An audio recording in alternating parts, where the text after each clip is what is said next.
Because if we think about it, these two fields have really transformed how we understand biology. For a long time, we focused mainly on genes and proteins. But now we are realizing that metabolites and microbes around us play equally important roles in shaping health and disease.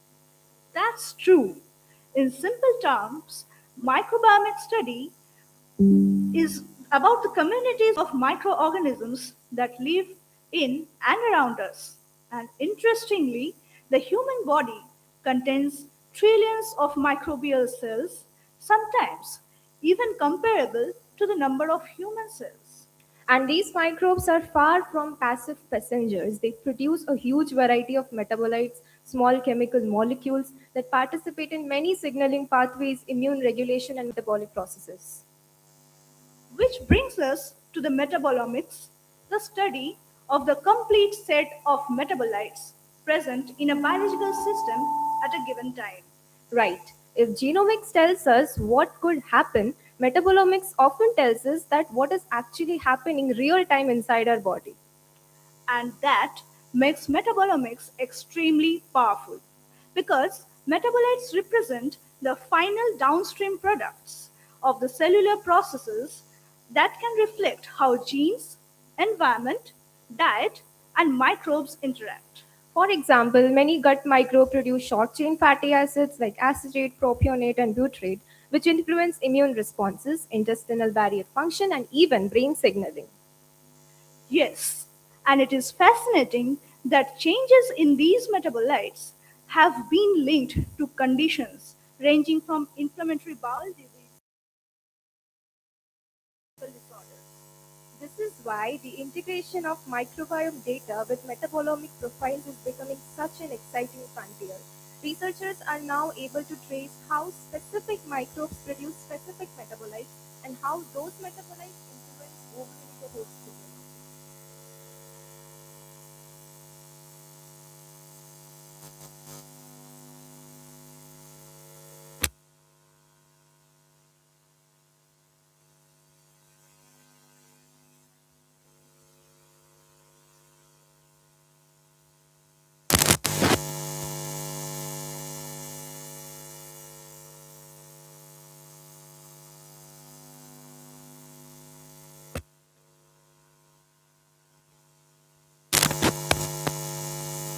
Metabolomic signatures might help predict disease risk, monitor therapeutic responses, or even guide treatment strategies.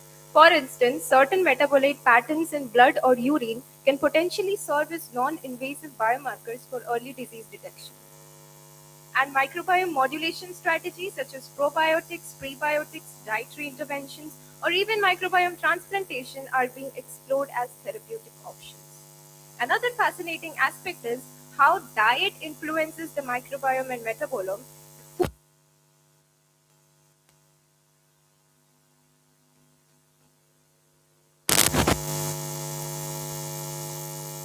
So, in many ways, our microbiome acts almost like the metabolic organ, processing nutrients and generating molecules that interact with host cells. And when we consider environmental factors, host genetics, microbial interactions, and metabolite signaling together, we begin to appreciate how complex and interconnected these biological systems really are. That is precisely why conferences like this are so important. They bring together researchers from different disciplines microbiology, biochemistry, systems biology, clinical research, and computational sciences. Because solving these complex biological puzzles requires interdisciplinary collaboration.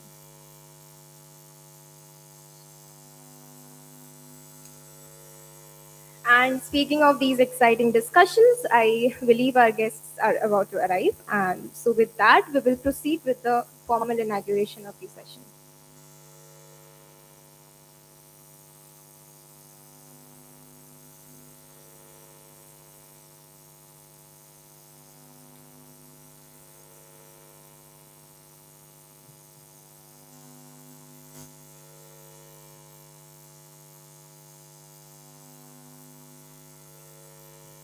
Good morning, everyone.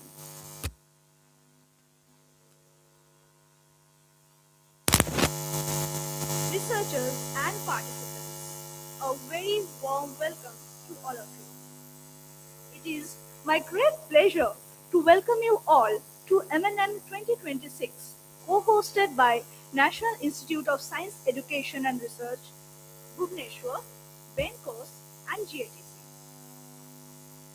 The field of microbiome metabolomic research represents a relatively new and rapidly emerging axis of the system's biology. It is thus inherently interdisciplinary, bringing together biologists, computational scientists, data analysts, and industrialists to better understand the proceedings of how complex interactions between the microbial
in with the address from our distinguished scientist and visual science education and research institute Bhubaneswar, Professor H.N. Ghosh.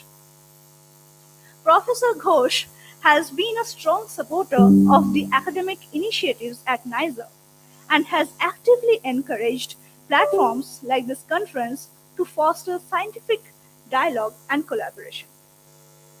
Sir, may I kindly request you to come forward and address these brilliant minds gathered in front of us. Thank you.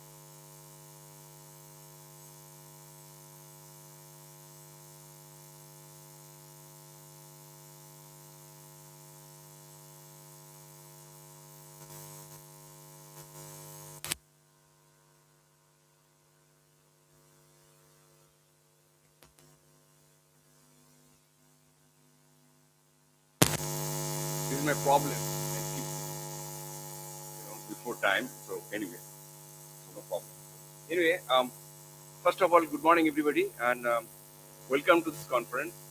Um, Professor Aich actually he was trying to, conduct this conference a couple of months back. For some reason, it was going up and down, and finally it's happened. So I'm very, very happy.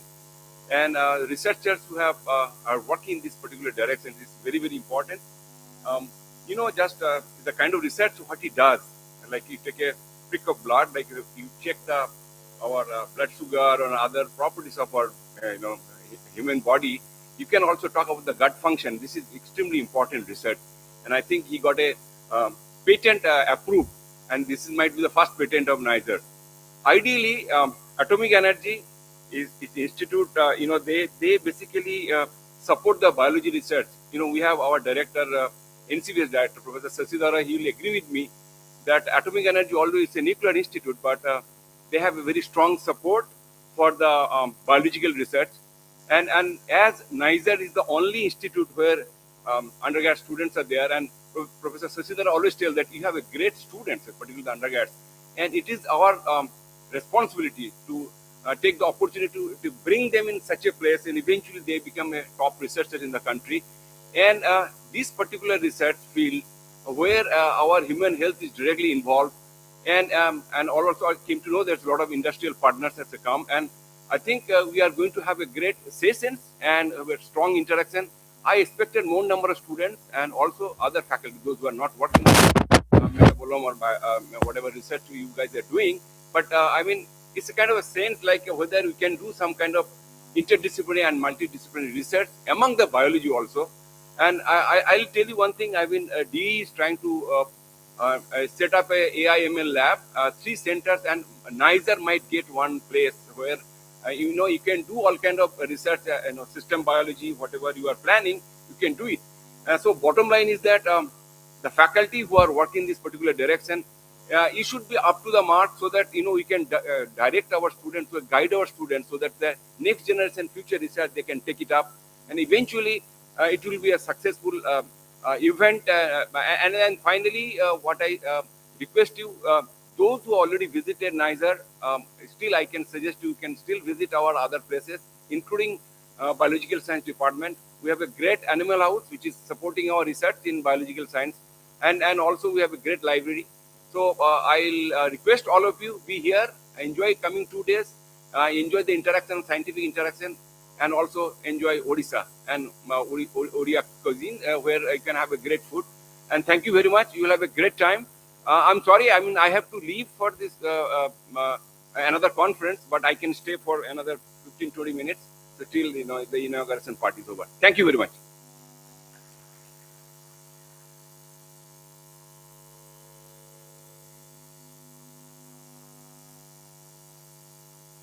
Thank you, Professor Ghosh, for your inspiring address and your continued encouragement towards building a vibrant scientific environment at NISER. Now, I would like to humbly invite Professor Ellis Shashidhara sir to kindly come up on the stage and felicitate our director with a small token of appreciation. Please, sir.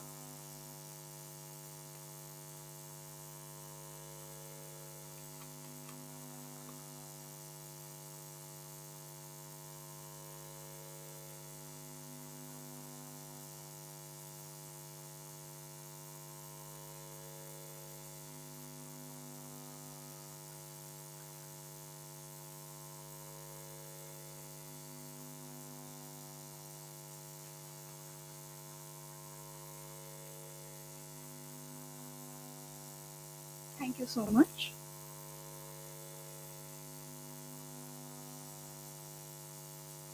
Now, it is my pleasure to introduce Dr. Ashima Bhattacharya, the advisor of the conference and the chair of School of Biological Sciences, to kindly say a few words as we start today's program. Please.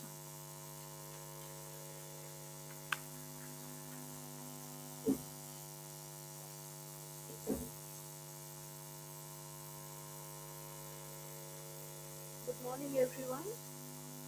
I hope you are enjoying your stay here at NISER, and I welcome you again after our director did it already. Although I think that it is a great opportunity for everybody, the dignitaries as well as the participants who are present in this hall. Right now, it is a congregation of all the faculty members of our department. Few I can see here. I can see also other institute participants, our Dean of Faculty Affairs, our director is already here, and some dignitaries from other universities I can see, my colleagues as well as students. A very warm welcome to this morning session, and I hope that this event would be a big success. I see that it is a great opportunity for everybody, for the new researcher, for the experienced one, as well as for the company people who are here and taking part in this conference, to amalgamate all the different thoughts and enrich our individual level of experience through interaction with many people. So what this conference is actually, it is it is weaving together microbiome research, metabolomics, computational approach, and clinical medicine all will be together, and people have a huge opportunity to exchange their thoughts in the whole process of interaction. Far from being passive residents, as we know, the microbes are actually the guardians of our health who can actually shape up our health as well as disease. And it can actually define our metabolism, our immunity, and even the neurological disorders are also regulated to a large extent by the microbiome. So basically, this microbiota define us, and we probably would also learn how to control the microbiota to achieve better health. So basically, this is a frontier of science which amalgamates all the different disciplines and thoughts, and it is a real frontier where it is connecting. It is connecting the different disciplines, and these are actually leading to systems level understanding of our health and disease. So basically, it is not only a holistic approach to study this field, it is also a great opportunity to transform the areas of research to achieve, preventive measures, diagnosis, and therapy approaches. The conference is actually poised to showcase India's stride towards integrative health research at a time when personalized medicine and global health challenges demand deeper insights. So, on behalf of the School of Biological Sciences, NISER, I thank the distinguished speakers, the participants in the audience, and I wish you an inspiring, informative experience at the M&M conference. Moreover, I think that it is a big opportunity for the students to interact with one another, to develop the, to develop the habit of collaboration from here, and the lasting impact even afterwards. I hope it continues for in future. Thank you.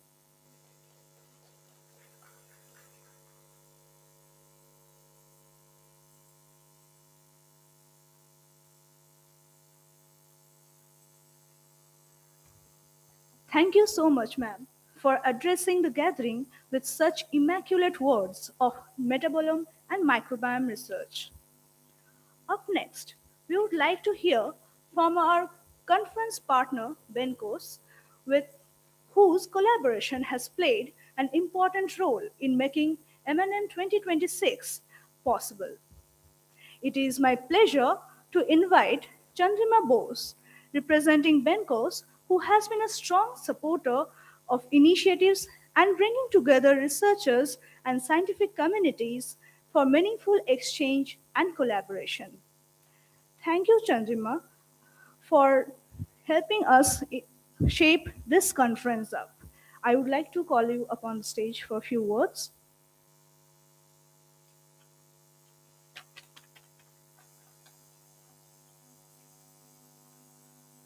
Good morning, everyone. Good morning to every dignitary present here.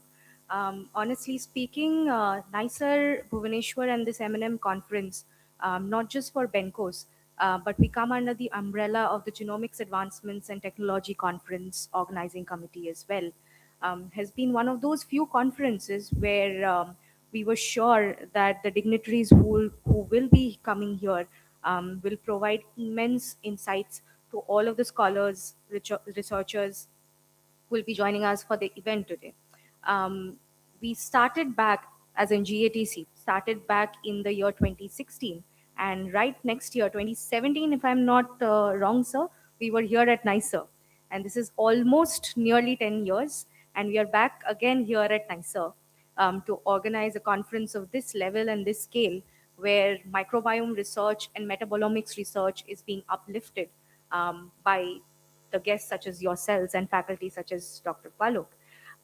It gives us immense pleasure, the Bencos Research Solutions and GATC Organizing Committee, to be yet again co-organize this event of this scale. And I hope all of you who are present here have a wonderful conference, get to hear great lectures from all of the distinguished people and panel members here. Wishing this event a huge success. And I will also take on the words from Professor Ghosh, which we have just heard, that there will be a development of an AI/ML lab probably here at NISER as well. And as genomics people, experts or consultants working in this space for nearly about 16 plus years, we are excited to have a collaboration here as well. I invite you all to the next GATC, which will be happening in New Delhi, Bharat Mandapam, and have a great conference here at M&M NISER. Thank you.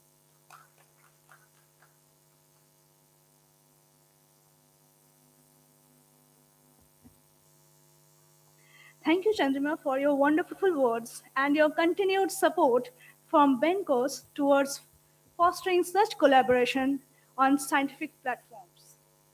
Up next, it is my pleasure to invite the convener of the conference, our very own Professor Pollock Eich, who has been the guiding force behind this conference. It is through his vision and dedication that M&M 2026 has taken shape, reflecting his strong belief in the power of omics-driven biology to unravel the complex disease mechanisms. Please, sir.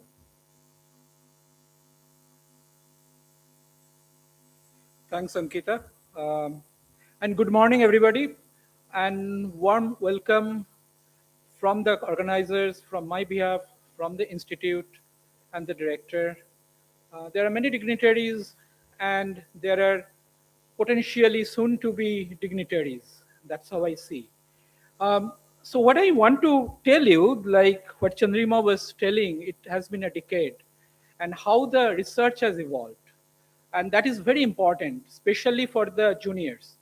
Because if we always think that I want to do a research that will bring Nobel someday, I don't think it's a good idea. And that's my personal belief. Rather, there should be passion that you want to understand some problem, solve some problem, and that also is guided by, especially modern day research in biology, the funding.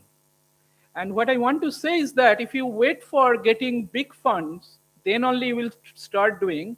And that reminds me, once when we were doing our PhD, that time this one of the great physicists in Calcutta University, Amol Rai Chaudhuri, Professor Amol Rai Chaudhuri, he was telling one of his students who did his PhD, then postdoc outside in North America and came back, and he was asking, so what do you want to do? The student who is looking for a faculty position was telling, sir, there is no prion scatterer, so I don't know if there is a future.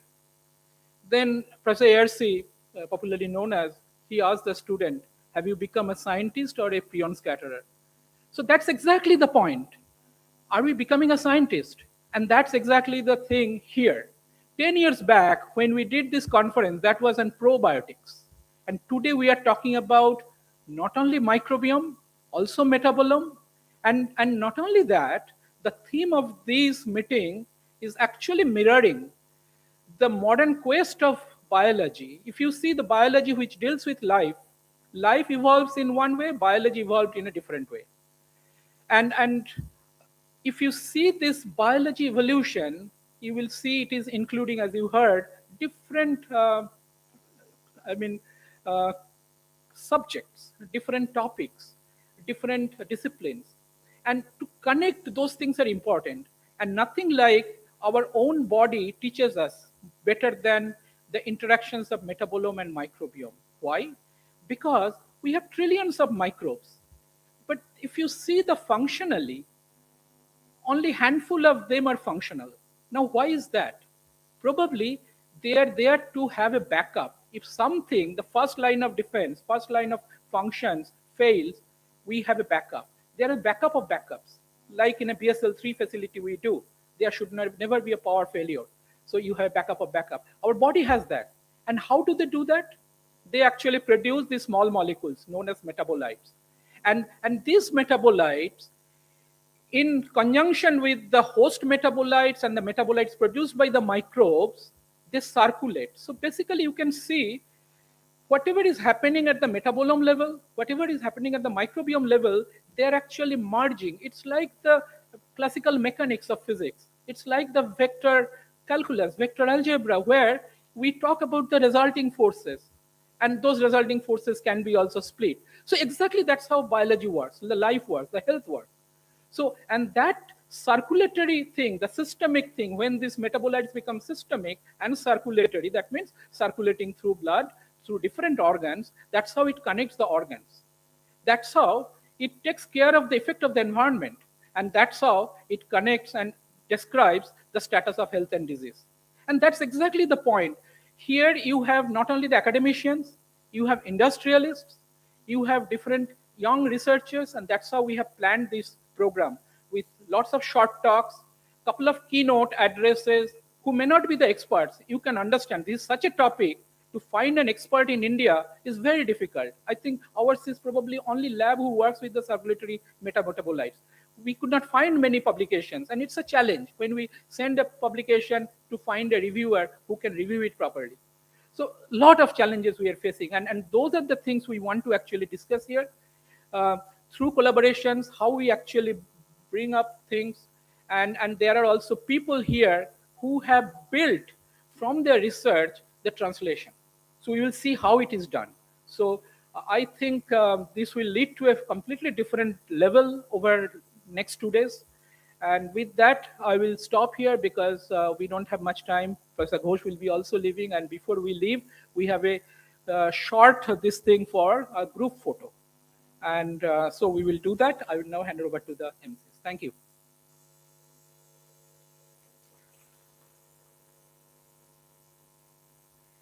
Thank you so much, sir, for sharing the vision behind the conference of MNM 2026. Now, I would kindly request all of you to gather in front of the auditorium since we will have a short photo session. And after that, we will come back and rejoin. Thank you.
Now that you have all gathered, it is my pleasure to introduce our session chair for this segment, Dr. Ashima Bhattacharya. Dr. Bhattacharya is an associate professor and the chairperson of the School of Biological Sciences at NISER, Bhubaneswar, a position she held since 2017. She completed her PhD from Jadavpur University in collaboration with Bose Institute in 2006, where her research focused on host pathogen interactions. She subsequently pursued her postdoctoral training at University of Virginia, USA. Her research spans several important areas, including cancer microenvironment, hypoxia, metastasis, apoptosis, and the role of Helicobacter pylori in gastric cancer. Over the years, her work has significantly contributed to our understanding of molecular mechanisms underlying the cancer progression. In recognition for her contributions, she has received several prestigious honors, including the Serb Power Grant in 2021 and the AGA Travel Grants. It is truly an honor to have you among us and guide this session. May I kindly invite Dr. Ashima Bhattacharya to take the lead chair and lead us through the proceedings of the session. Please join me in welcoming her.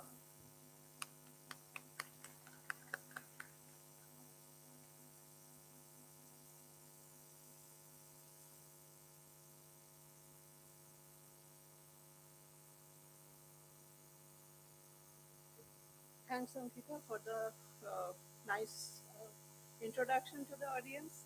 And now I am honored really to, introduce the plenary speaker as well as the inaugural speaker. Firstly, Professor Shashidhara, who is the director of NCBS, will be delivering the inaugural talk. And thereafter, there is Professor Sauche, who will be giving the plenary lecture. So, before beginning, I think it is my duty also to introduce Professor Shashidhara, although he needs no introduction to the current audience. He is a renowned developmental biologist, a geneticist, and recently he has started work also on cancer biology related aspects. So I think he needs no introduction, and so famous already that it is my now honor to invite Professor Shashidhara on stage. And briefly, I would like to say that he is the PhD. He earned his PhD from Cambridge University, and later on evolved his research in so many directions that it is difficult to sum up in a very short duration. I welcome Professor Shashi. Thank you.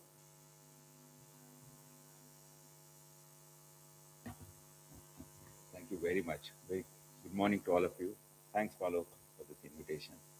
Um, I know Palok from very early days. I think my side should come. Um, uh, since he started his lab in India.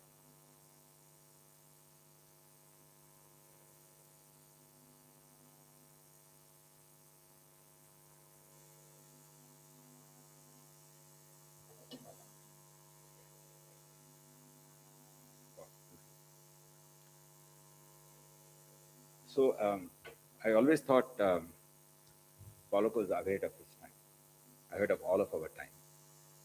When we talk about metabolomics, when we talk about microbiome, he was scratching the surface 15 years ago or 20 years ago when he started. And most people were not sure how to even go about it, right? And we're not talking about, one pathogen or one particular species of bacteria. We're talking about whole community of bacterial species and what is the constitution of the community, how do they behave as a community. Like in a lab, for example, you take whichever the bacterial species, the particular way you culture, the particular way they make colonies, the kind of biofilms are made, the particular way they react to very different stress factors or antibiotics and so forth. But how a community behaves, it's like a non linear interactions, right? And the emergent property of this complex system is always unpredictable, right? And how to even study such, phenomena. It's the same thing. For example, human body, right? You can study a single cell. You take a HeLa cells or very different cell lines that we have, keratinocyte, whatever it is, you study with the lab, and you can study its cell division, cell migration, all kinds of properties. Even you can study metabolism, right, or mitochondrial function in a neuron versus muscle versus epithelial and so forth. But when you put 50 trillion cells together, how do you even study human body? And he was very courageous, adventurous. He has made really remarkable progress, leading to now almost like a profit-making company, providing the services for you know for human health in terms of diagnostic services using his approach. What I'll do today, my talk, although I do work in the area of some aspects of metabolism, microbiome I've just started in the context of cancer, as well so in the context of other infectious diseases, because whenever there is an infection, there is a competition between the gut microbiome or other microbiome, oral gut or skin microbiome, and the pathogen, and how sort of they behave is some of the areas in which you are interested. But I'm not really a subject expert. Much of my work is in collaboration in a consortium mode, and obviously there are other experts who talk about it. So what I'll do is I thought I'll put in a context the importance of M&M, right? And this is meant for students and the faculty and other researchers. Please bear with me. It could be too basic information. The reason even for students, is very basic, nothing new for you, but I'm just connecting the dots to see how each one is relevant in different contexts, and what is the national policy, very different funding policies, and what are the strategies we need to take up. Just now your director mentioned that he's starting an AI and ML lab here, and these are the kind of integration we need to study such complex phenomena. So, okay, will it work? Yeah.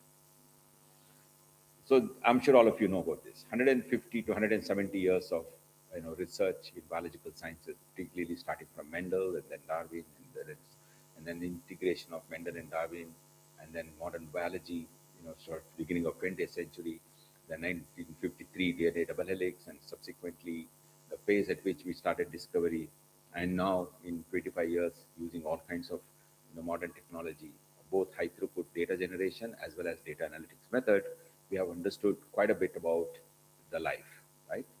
Now, the chemistry of life is identical across all organisms, from bacteria to human.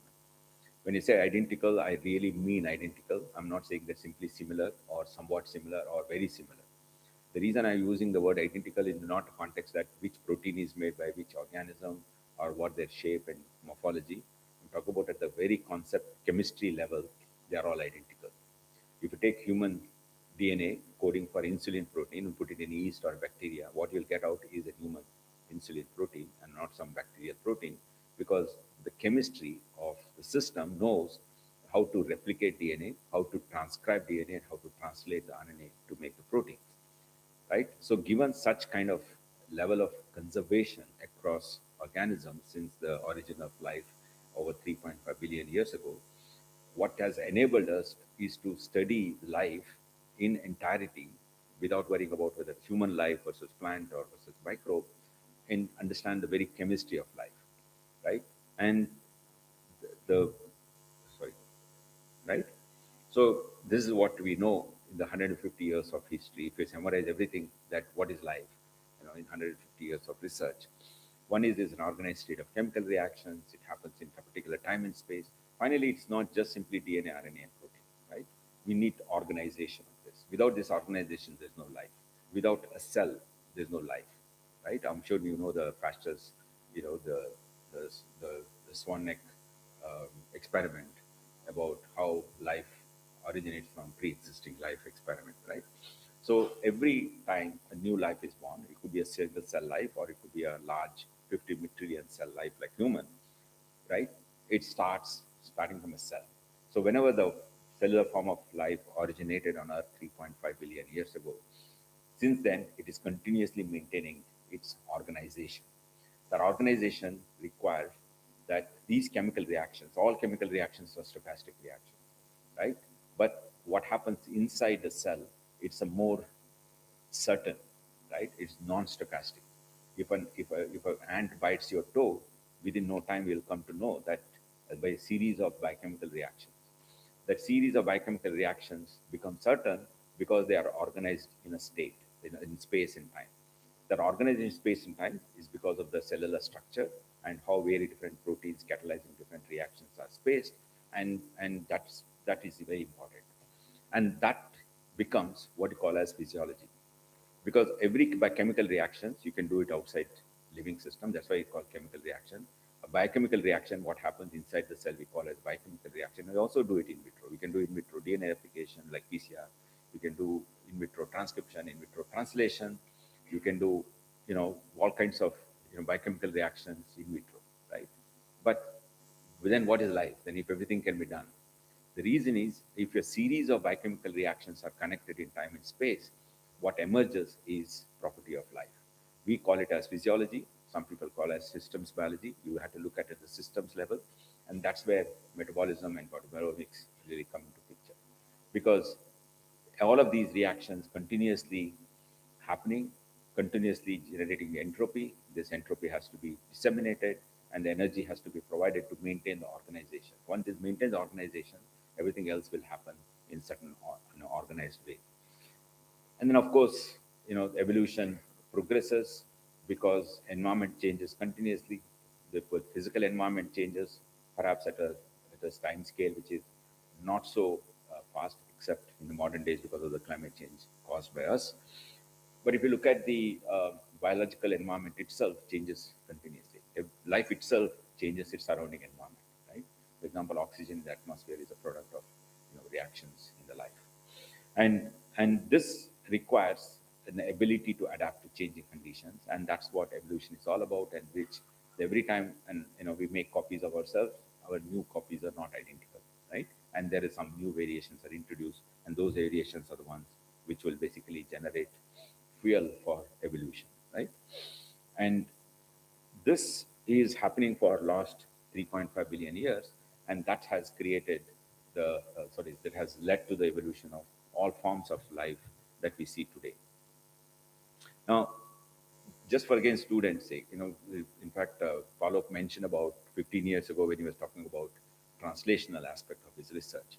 It's interesting that every time we generate knowledge, some people will think about how you can apply knowledge to solve a societal problem, right? Sometimes it takes longer time.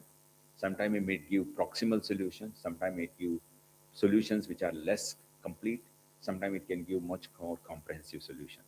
So again, to home this point that what is translation, how it can actually, translation can happen all the time, right? When we can continuously improvise our translation effort, more we know, better will be the translation aspect, right? So think about this one particular, case study, diabetes. Now, before 20th century, although people knew a little bit about what is diabetes, by late 20th, by late 19th century, people already knew that it is because of increased glucose levels in the blood, but didn't know how to handle this. By 1910 and 1920s, people already knew there is something called insulin. That insulin regulates glucose levels in the blood, and if insulin is not properly functioning, the glucose level goes up, and that's what is called diabetes. But people didn't know that there is what's called type 1 diabetes, type 2 diabetes, and all kinds of things, right? But they knew it easily was type 1 diabetes because easy to correlate genotype to phenotype correlation. But typical those days, everything has to be at a genetic level. Systems level understanding was difficult. And people already knew because of understanding of evolution that all mammalians have similar kind of physiology, and controlling the glucose mechanism is controlling the glucose level is as a similar mechanism, and insulin as a protein function in all these mammals. As soon as this information came out, someone thought immediately, why don't we use this knowledge to treat patients? Because until then there was no treatment available, right? Whether it's a king or a queen or a dictator or a ordinary citizen, there was no treatment available for diabetes, right? Somehow you had to manage the diet through diet. So what they did was to extract insulin protein from cattle or from other mammals from the slaughterhouses and lyophilize and put it in a tube and serve, send it as a treatment for diabetic patients, particularly type 1 diabetes. Lilly, the company, now it's called Eli Lilly after merging with another company, is the one which started actually the first, treatment for diabetes. But unfortunately, what happened, although it was a solution was available, but it became an expensive solution because small amount of protein you get from slaughterhouses, how many elements you can kill to get there. So it was very expensive. So now suddenly diabetes, where there is no treatment available, treatment is now available, but it became a rich person's, you know, disease. And subsequently better understanding of life, the chemistry of life, with understanding that the chemistry of life is identical. Now what we do is recombinant DNA technology. We make the insulin protein using small model organisms like unicellular organisms. In a hall like this, you can make kilograms and kilogram quantities of diabetes and insulin, and insulin can be supplied free of cost in the government hospitals, even the poorest of the poor people, right? So given now it's affordable, accessible, and that's the title of my talk. More we know about it, more we should be able to provide affordable and accessible healthcare solutions to the people, because throughout the world, the socio-economic diversity is very, very high. It's not just only in India, but more so perhaps in India. And any treatment that we think of, any solution for healthcare we think of, it has to be affordable and accessible. But we cannot stop at that point. Right? We cannot wait until that point. So we keep on producing some solutions, identifying very different ways, and better the knowledge that we acquire, perhaps better will be the solution and more affordable and accessible the solution too. And we are at that stage today.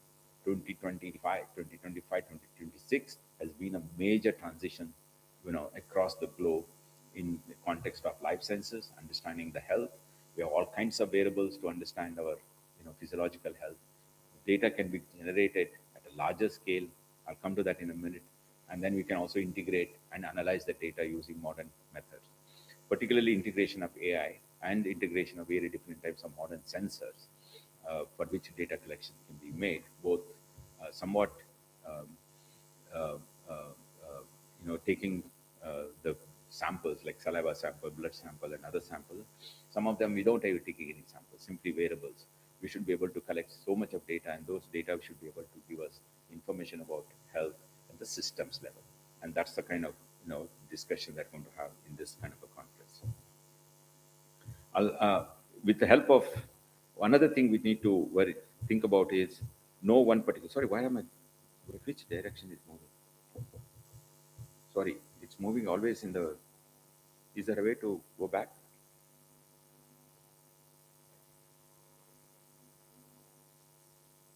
How to go back?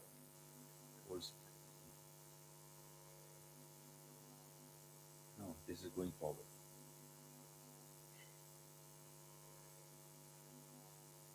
Okay, this way.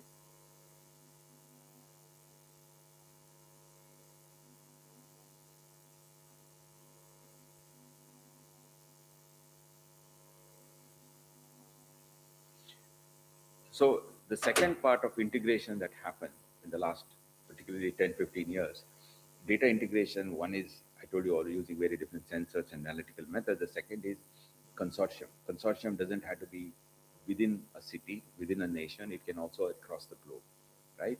And the large cohort studies can be easily taken up because no one particular individual is a good model for anything these days, right? Model organisms such as Drosophila, C. elegans, or mouse, particularly isogenic lines, are good for validation of the mechanism, but not going to be useful for developing any meaningful therapeutic options, right? Because most of the preclinical trials of cancer drugs have failed is simply because transition from mouse to human, there'll be a lot of dropouts, right? It's simply because it's not going to work out. And once you use isogenic lines, they have a particular genotype, and that accordingly particular phenotype, even the microbiome or metabolism, everything would be somewhat different. And when you look at larger population, more genetic and nutrition diversity, and they will not be applicable. But now we can actually study that heterogeneity.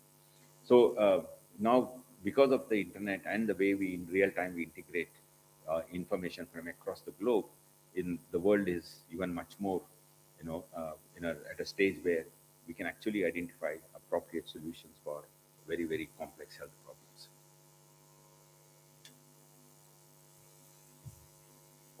Sorry. Okay. So the example is that how we approach the COVID problem. The COVID pandemic, first of its kind in the last 100 years after the 1919 Spanish flu, at a time when there was extreme mobility in the globe, and there was population is like 8 billion people on Earth, and any virus that is spreading like this should have created havoc.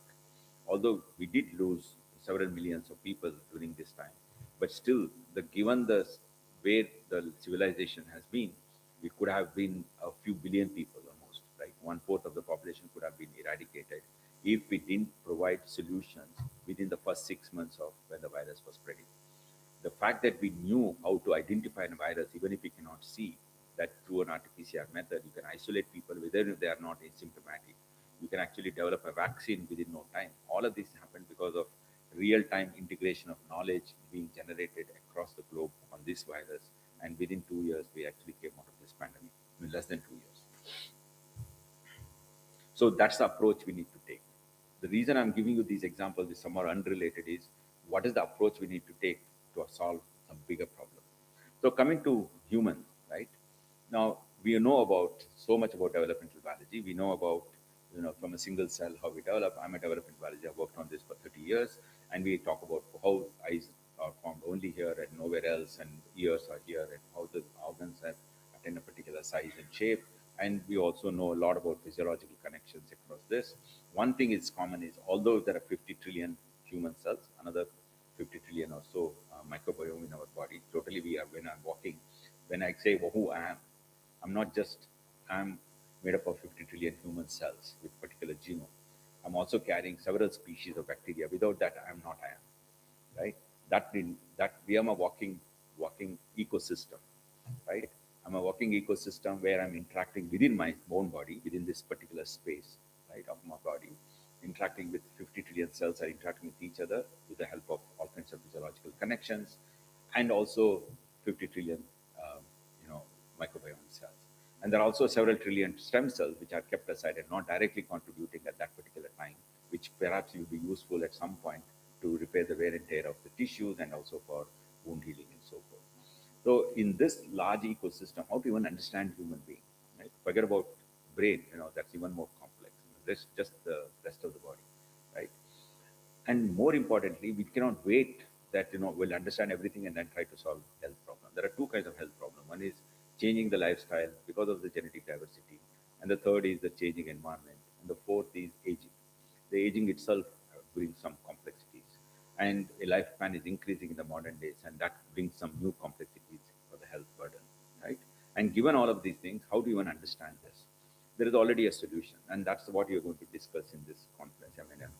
Is that there is a one particular connecting tissue which perhaps is a marker, an indicator of everything that happens in this body. That is the blood, right?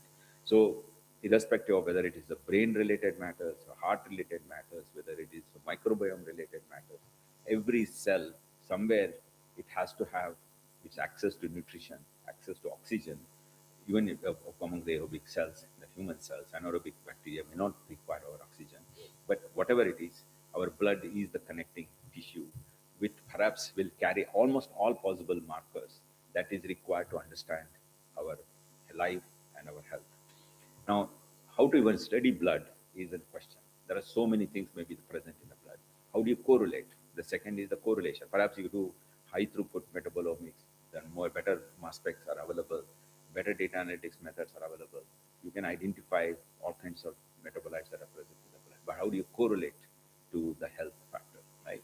How do you know this indication means perhaps you are developing dementia or developing some diabetes related problem, which is perhaps easier if it is looking at the glucose. But glucose is still not the only factor which will govern, which will tell us early enough about possible diabetes problem, right? So there are so many ways one has to look at, and particularly microbiome. If you have to understand what is the health of our microbial community in the body, again we may have to look at in the blood itself. You may say that of course there are many other methods. For example, one can take urine, one can take pieces and kind of thing. But that's not going to be accessible and affordable if you have to do at scale. So that's why blood is much better tissue to understand. So perhaps developing new technologies to understand our metabolic health, microbial health, and in through as an indicator for all other possible health conditions, is what we need to develop technology. I'll skip some of these slides. The reason I thought I'll put this slide is, in the interest of time, because I'll keep talking many things. So my own area, as I told you, in these days I'm working on cancer. And it started as a development biologist, and from development biology to cancer is an easy transition because growth control during development and loss of that control, all of them are interlinked because the same pathways are involved in both. Stem cell biology, all of you know, stem cells are there in our body because we live longer. We have evolved to develop methods in which we can repair our tissues, wear and tear, because of continuously working for years and years, 24/7. And then we also have some very different kinds of injuries. We have to wound healing and so forth. So there are cells which are kept aside, but these stem cells divide only when there is a trigger to divide, right? Sometimes are pre-programmed, programmed, genetically programmed to divide at a particular intervals, or sometimes simply an external signal will tell them to divide now and repair the tissues or wound healing and so forth. But cancer is uncontrolled growth. Something goes wrong in the same pathway which are regulating this. It could be overexpression of oncoproteins or underexpression of tumor suppressors or negative growth regulators, or a combination of both. More likely a combination of both in almost all cancer cases. Now, when you study cancer, can you study cancer just as a few stem cells which are going through uncontrolled, cell division, and then causing a tumor, and the tumor at some point may cause cancer as a disease? There are so many different ways cancer can be, tumor cells can be removed from the body, and invariably it happens successfully in most cases, but still few unfortunate individual cases. There are multiple steps which are involved in in removing that tumor from our body. Somehow the tumor continues to remain there and continues to grow and may become cancer, right? One aspect of that is actually metabolic rewiring, because they're continuously dividing. Their energy requirement is much higher compared to other cells, and obviously they have certain ways of managing their own metabolism, right? And without that, they would die, right? Now, this metabolic rewiring happens because of a variety of different factors, and there are many people have worked on it. And for example, one of them is basically HIF1 alpha, HIF1 alpha, sorry, and which basically controls how, for example, the external source of material through, once there is angiogenesis, and then you extract the nutrients, and then how you actually continuously produce metabolites at a higher levels, and so that more cell division happens. At the same time, entropy does build in the cancer too. That's why the genome integrity sometimes is lost. The DNA repair mechanism is not properly functioning. So the cancer cells too continuously die. It's not that cancer cells are always very successful, but because of the larger number of cells are involved, some continuously the new tumors are developed here and there because of metastasis and so forth, and immediately we suffer with diseases. But metabolic rewiring sometimes helps to be resistant to the entropy, all kinds of stress factors. When you say entropy, is a physics term, but in biological terms, let's say call it a stress factor. For example, redox factors and kind of thing. And this basically help metabolic rewiring. They sort of survive, and that survival factors is what we need to identify. Perhaps again, because they're all metabolites, small metabolites, they're easy to diffuse through the plasma membrane. They are excreted sometimes through, excluded through exosomes, sometimes directly, small metabolites. And so in the blood circulation, you should be able to identify. So in cancer, in a level 2, people are now looking at metabolic indicators in the blood, which may help us to identify what stage the cancer is and what is the level at which the cancer is progressing, and how to sort of address them. Now, coming to microbiome, just in another 5 minutes, I'll be done. Sorry, I'm taking longer time than I thought. I should finish that. The origin of life is 3.5 billion years ago. About 1 billion years after the Earth is formed and is cooled down, and some point, these molecular crowding happen, phase separation happens. Somehow they are organized in a particular state, and then we have what's called life, right? And that's sort of singular factor. The reason is singular factor is the multiple factors, multiple times life may have originated, must have got extinct at the same time. But the current cellular form of life, what we are doing is one singular factor because that's exactly the same chemistry of life. It's there all over. The eukaryotic life evolved after about 1.5 billion years or so, right? Just which is 2 billion years old. Just single cell eukaryotic life. I'm not even talking about multicellular organisms, right? Now look at this. The microbes are the ones which basically divide much faster. They are smaller in size. Their metabolic requirement are much less. So the actually population size can be enormously large compared to any other large organism, whether plants, animals, whatever, right? So the resources, even if it is minimal, microbes can divide and be in larger number. And because they divide faster, the genome replication and new variations added, they also adapt to the changing environment much more effectively than all other larger animals, larger forms of life, including single cell eukaryotes, right? So given this, microbes have actually occupied the entire, Earth, right? So there are microbes at minus 60, 70 degrees centigrade. There are microbes at 120 degrees centigrade. There are microbes at up in the air where there's hardly any oxygen or any major one. 4 or 5 kilometers, you send the balloon, you can collect microbes. There are microbes in the soil. There are microbes in the ocean. They're deep in the ocean, everywhere, right? Now, just I want to, for students and others, I want to say, this is typically we know about tree of life. This is a very Darwinian illustration of tree of life. It really indicates a lot about the mechanism of evolution, for the process of genetic variation, divergence, and new species formation. That's what he wrote in his Origin of Species book. But look at this, using all kinds of biochemical, physiological, and genetic genomic factors to put a tree of life. Now it becomes an umbrella of life, right? This umbrella, all of these are microbes. All of these are microbes, right? And all of these are also microbes. Archaea is somewhere here. Look at this. One small branch, green one, that's all your eukaryotes. Single cell eukaryotes, multicellular eukaryotes, plants, animals, the tree outside, and the people inside, they're all clubbed here, right? Now, this is, for example, the two one, this species of bacteria, this bacteria, they're far apart in terms of time, divergence, compared to a tree and a human being, right? It's much more closer. In fact, you can see that at the cellular physiology, cellular factors, there are so many commonalities across different organisms. For example, chloroplast and mitochondria, similarities and so forth. So given this, there's it's with hindsight we can say that it's very obvious that microbes should be everywhere and microbes should be ruling the world. Microbes should be the ones who are governing this multicellular organism. Microbes are the ones who are governing the large organisms because they are the major sources for microbes. They wouldn't leave us simply because they are human beings. We should not go there. Microbes, wherever there is organic resources, they will go, right? They would occupy the space. That occupying space, including our body, including the cells in our body, right? Not just the intracellular space, not just the gut, not just the oral cavity and so forth. Given this, without microbes, there won't be any life of any other forms of life too.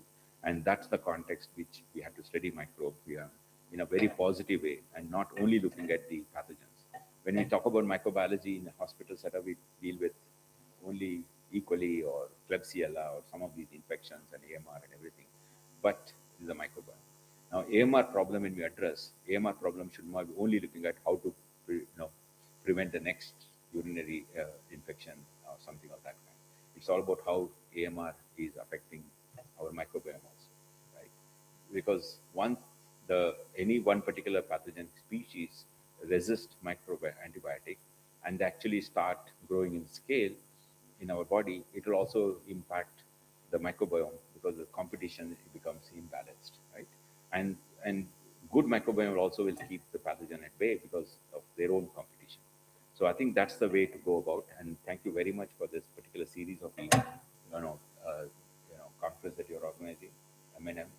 And I'm first time attending this one. I'm really happy to be here. Thank you very much.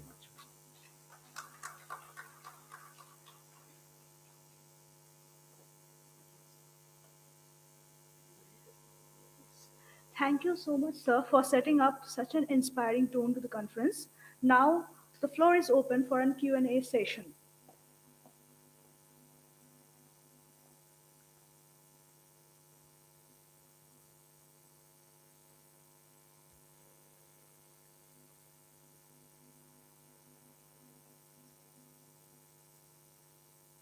I don't think there are any. Oh, yeah. Here, Devian. Devashmi.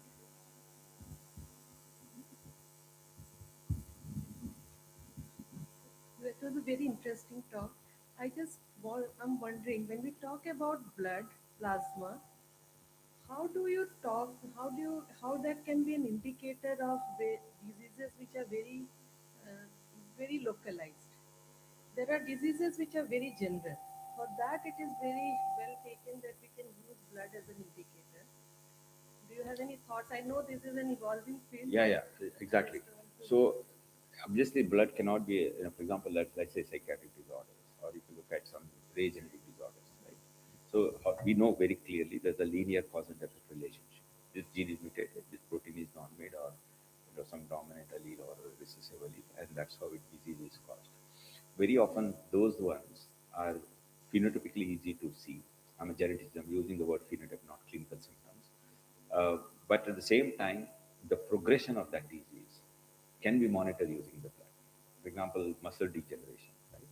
The cause of muscle degeneration, even if you know how the disease is progressing, what's called natural history of the disease, clinicians can actually should be able to see in the blood one, because as the muscle wasting happens or degeneration happens, it could be even for neurons in dementia.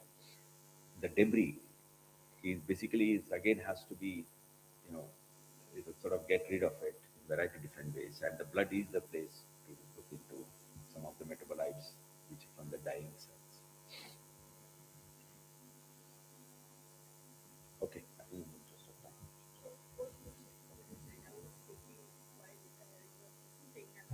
Hope I am audible. So I was wondering that microbes contribute to our health, and we also contribute to microbial health. Like we already have the drug resistant things, and those are coming from us. So how these things will actually interact? That we contribute to their health, and they contribute to our health. Integration of the two. Well, I mean, when we say we, I don't know who are we, right? So who knows? The microbe is telling you what to eat, and which one will tell you, okay, don't eat too much of oil or don't eat, this. For example, many people are allergic to certain kinds of food, right? Many of these allergic reactions can also be generally microbiome. Not all of them. There are certain other factors, so for example, right? So again, it's a combination, right? Microbiome and human cells. But it's true. If we don't uh, live healthily, um, using better understanding of biology, and if you don't follow that healthy lifestyle, obviously the microbiome is the first one to get affected. And once they get affected, they are the ones who is going to react first, right? And now two reasons that even then microbiome will somehow manage, because they divide faster, they have a larger community, and their adaptation to even changing environment. Even if you use all kinds of toxic food, cigarette smoking or whatever it is, they can still adapt to changing conditions, whereas rest of the body cells will not be able to. So finally, any bad living habits will not going to kill microbiome as much as our own body cells, because their adaptation is much faster because of their short life cycle and the population. Is there any other question from the audience? Yeah, one is there. Good morning, sir. So, is there any early detection of MDR pathogens? Early detection of multi-drug resistant pathogens. For example, AMR, when we say there's only a terminology. Antimicrobial resistance we talk about. There are many microbes which are pathogens, like Klebsiella, for example, unit tract infection. We have studied that extensively. They are resistant to almost all the antibiotics. Typically, if you do an antibiogram, there are 14 antibiotics. You test all of them, will be resistant to all the 14 antibiotics. In TB, MDR, the word is used more for TB, and AMR is more for other factors. No, I just wanted to mention that the future of science is going to be consortia based. More and more consortium projects are funded. ANRF, for example, new funding body, wants more and more, team science to come forward, teams to come forward to do science, and rather than individual PI-driven research. When you think of, applying for grants, ensure that you have a smaller group if you are applying for a 4 or 5 crore grant. But if you have a larger group, say 20, 30 people, clinicians, engineers, and biologists, and multiple different cities coming together, the chances to get funding is much larger. I mean, excellent overview, but just one comment. A couple of days ago, there was a paper came out in one of the leading journals that was talking about how our social interactions, like how many toxic people you are mixing with, affects your health and microbiome. So, see, the brain is not static, right? Everything that we do, whether we talk, we think, we read, and write something, the brain has to function in addition to other body parts, particularly when you have motor control, parts. That then the metabolic activity of the brain also increases, and anything that we do which is normal, not normal and unusual, obviously it will change the metabolic activity of the brain, and that will have some reflection on this. But I think it's affecting the microbiome because microbiome is also very plastic, very resilient. So when a small changes, I don't think it will get affected so much. If, for example, if marathon runners, right, if you don't have not run, when suddenly you run for 20 kilometers, 42 kilometers, obviously it will affect because so many muscles are functioning and so much of muscle wasting happens. I don't think simply, such a kind of social interaction will change the microbiome so much. It's too bit of, this not really good science.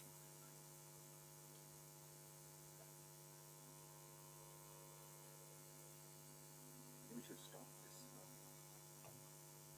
So very interesting tone that you have set.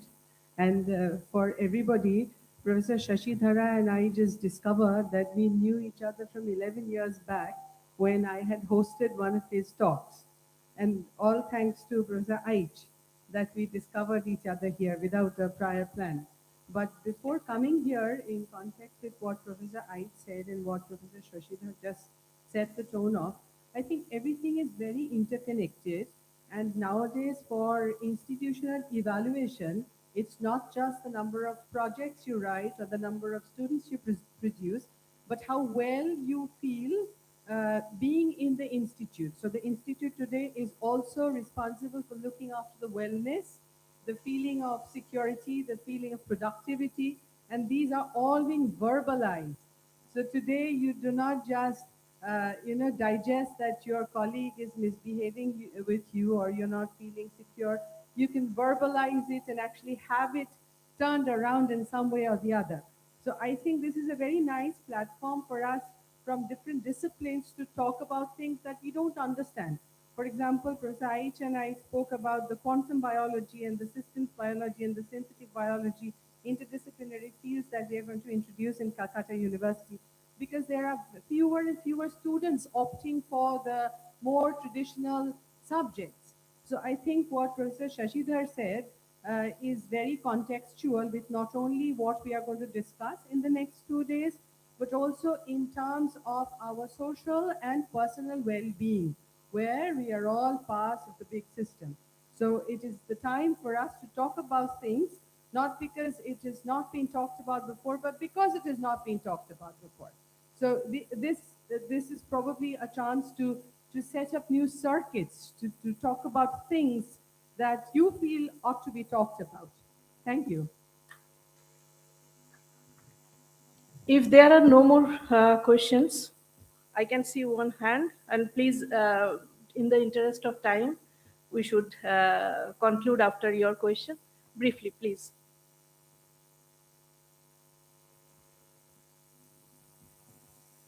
Sir, you are saying that you are researching about how we can detect cancer from blood. So just my question is like, what is the limitation of testing it? Like biomarkers as a metabolic. what is the limitation of testing to cancer from the blood? And No, when I say can be, it is still only can be, not certainty, right? So, what I'm saying is yes, there are still limitations. For example, we don't know the early stages of cancer can we detect. Let's say your body has 50 trillion cells. Any time, hundreds of billions of cells, no, hundreds of millions of cells would be dying all the time, right? Because of wear and tear of the tissue itself. So they are releasing all kinds of metabolites. Simply now, few cancer cells, tumor cells dying and releasing the metabolites will not be an indicator of cancer, right? Unless metabolic rewiring has happened, there are certain cells have become cancer cells, from tumor cells to cancer cells, right? And then only we should be able to detect whether the limit of detection is, all that thing will come to picture. I'm saying that theoretically it is possible, but we don't know yet that it can be used in the one. But there are certain kinds of cancer at an aggressive stage, which are already well metastasized. One should be able to know that. Of course, people are using tumor circulating DNA also, circulating tumor DNA, but that's not directly metabolite. The dying cells would have left some DNA and which is circulating. But that's a different market. But at some point, it's detectable with better sensors and better methods. It is not. We are not yet. for another question, sir, actually, I want to ask if there is any way that we can detect cancer in our body before it shows any symptoms, like by any. That's the whole thing, right? For example, even there are many diseases already detecting without even having symptoms, right? Like it's almost like the way we detected virus without any symptoms. You can detect any particular corona, but the only thing is why you want to do it. If you don't have symptoms, why do you go to a doctor to suspecting there's something? So unless people do, for example, periodic, for example, heads of states or executives of companies which are so valuable that time, they ensure that every year they go in for some kind of a checkup. During checkup, when they have doctors say, oh, you have a higher diabetes or you have a cardiovascular problem. You don't have any symptoms. You have never thought of it. People had even stent very next day, although they never had any symptoms, but 100% block in some place in the. So I think these are all very common, which are already happening. But unless there is a family history, unless there is a reason, you don't go to the doctor for a checkup, right? Then what is the point in saying that can we detect without symptoms?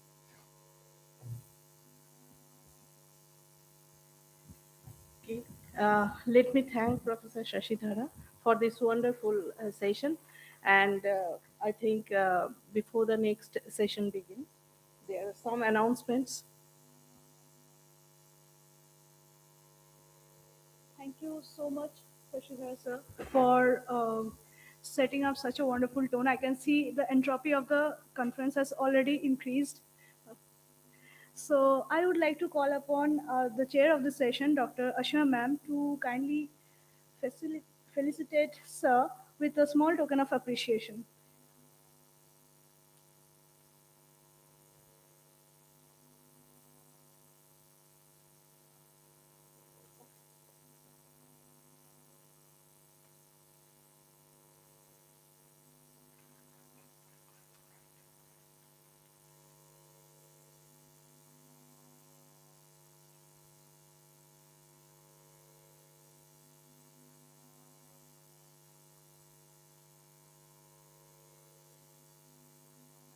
So next would be Professor Yogesh Sauche as the plenary speaker.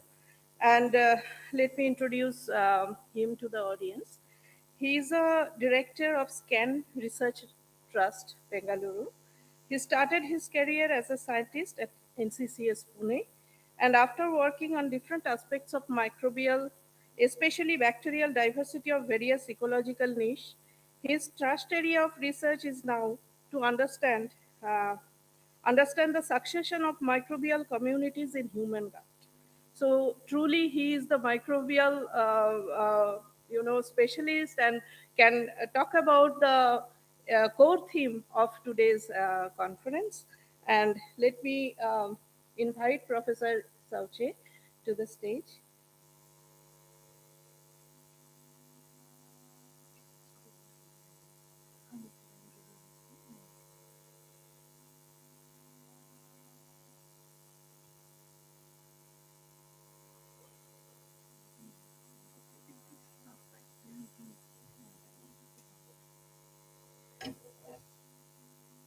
So, good morning, all of you. And at the onset, I would like to thank Professor H for giving me this opportunity of being here and talking to you all.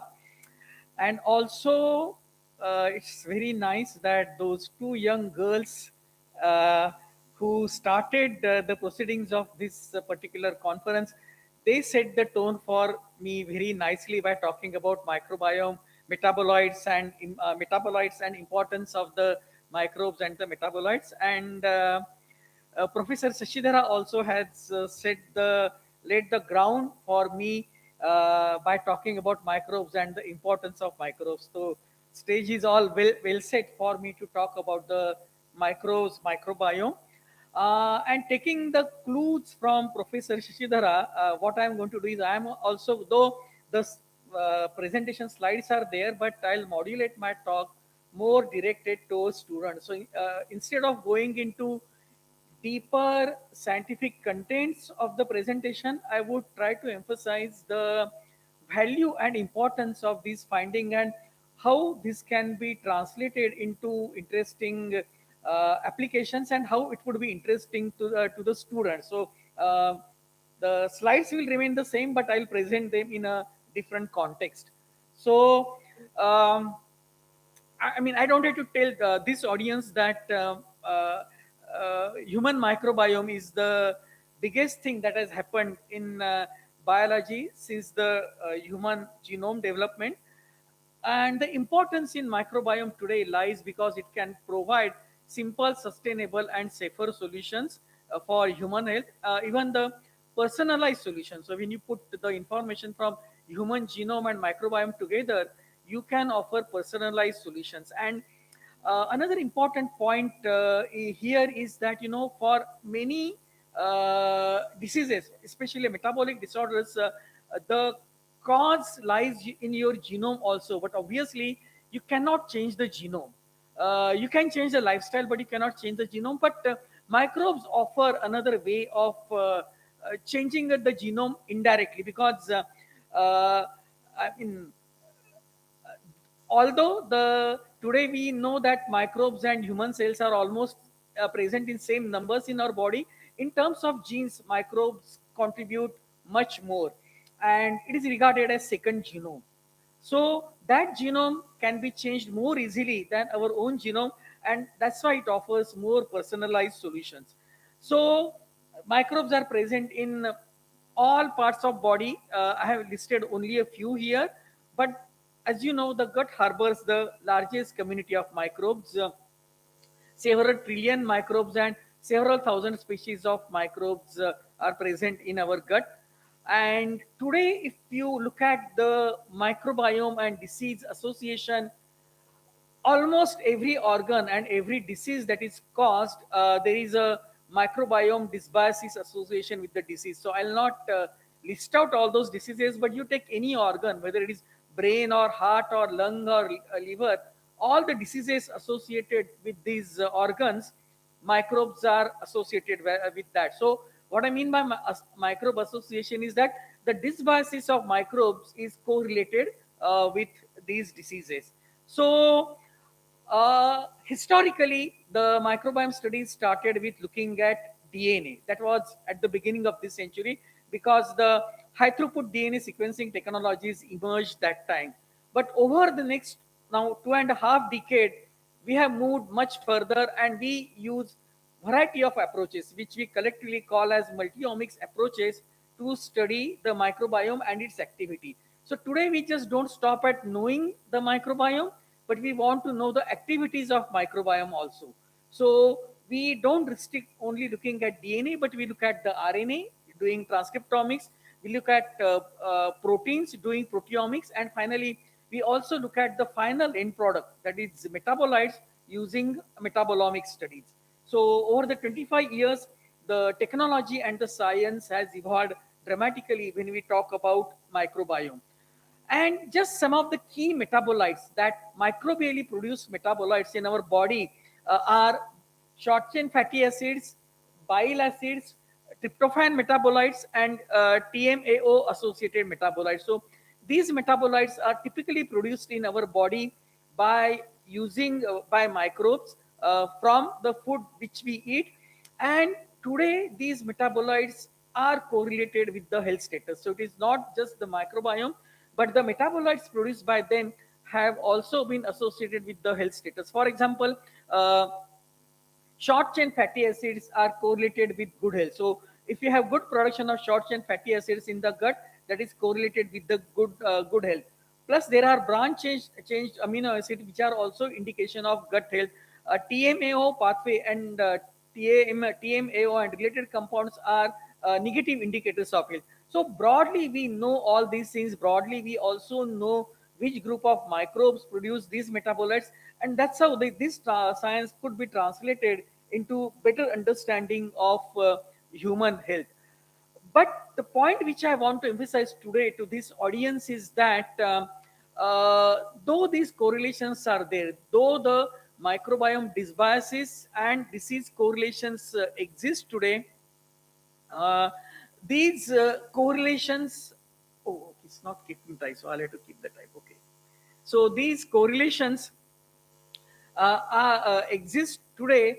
These correlations uh, are biogeography and location dependent. So if you look at the world map, you will find that there is a tremendous variation in microbiome. So globally, if you look, the uh, different parts of the world, the microbiome composition is different, and obviously the baseline healthy microbiome is going to be different in these locations.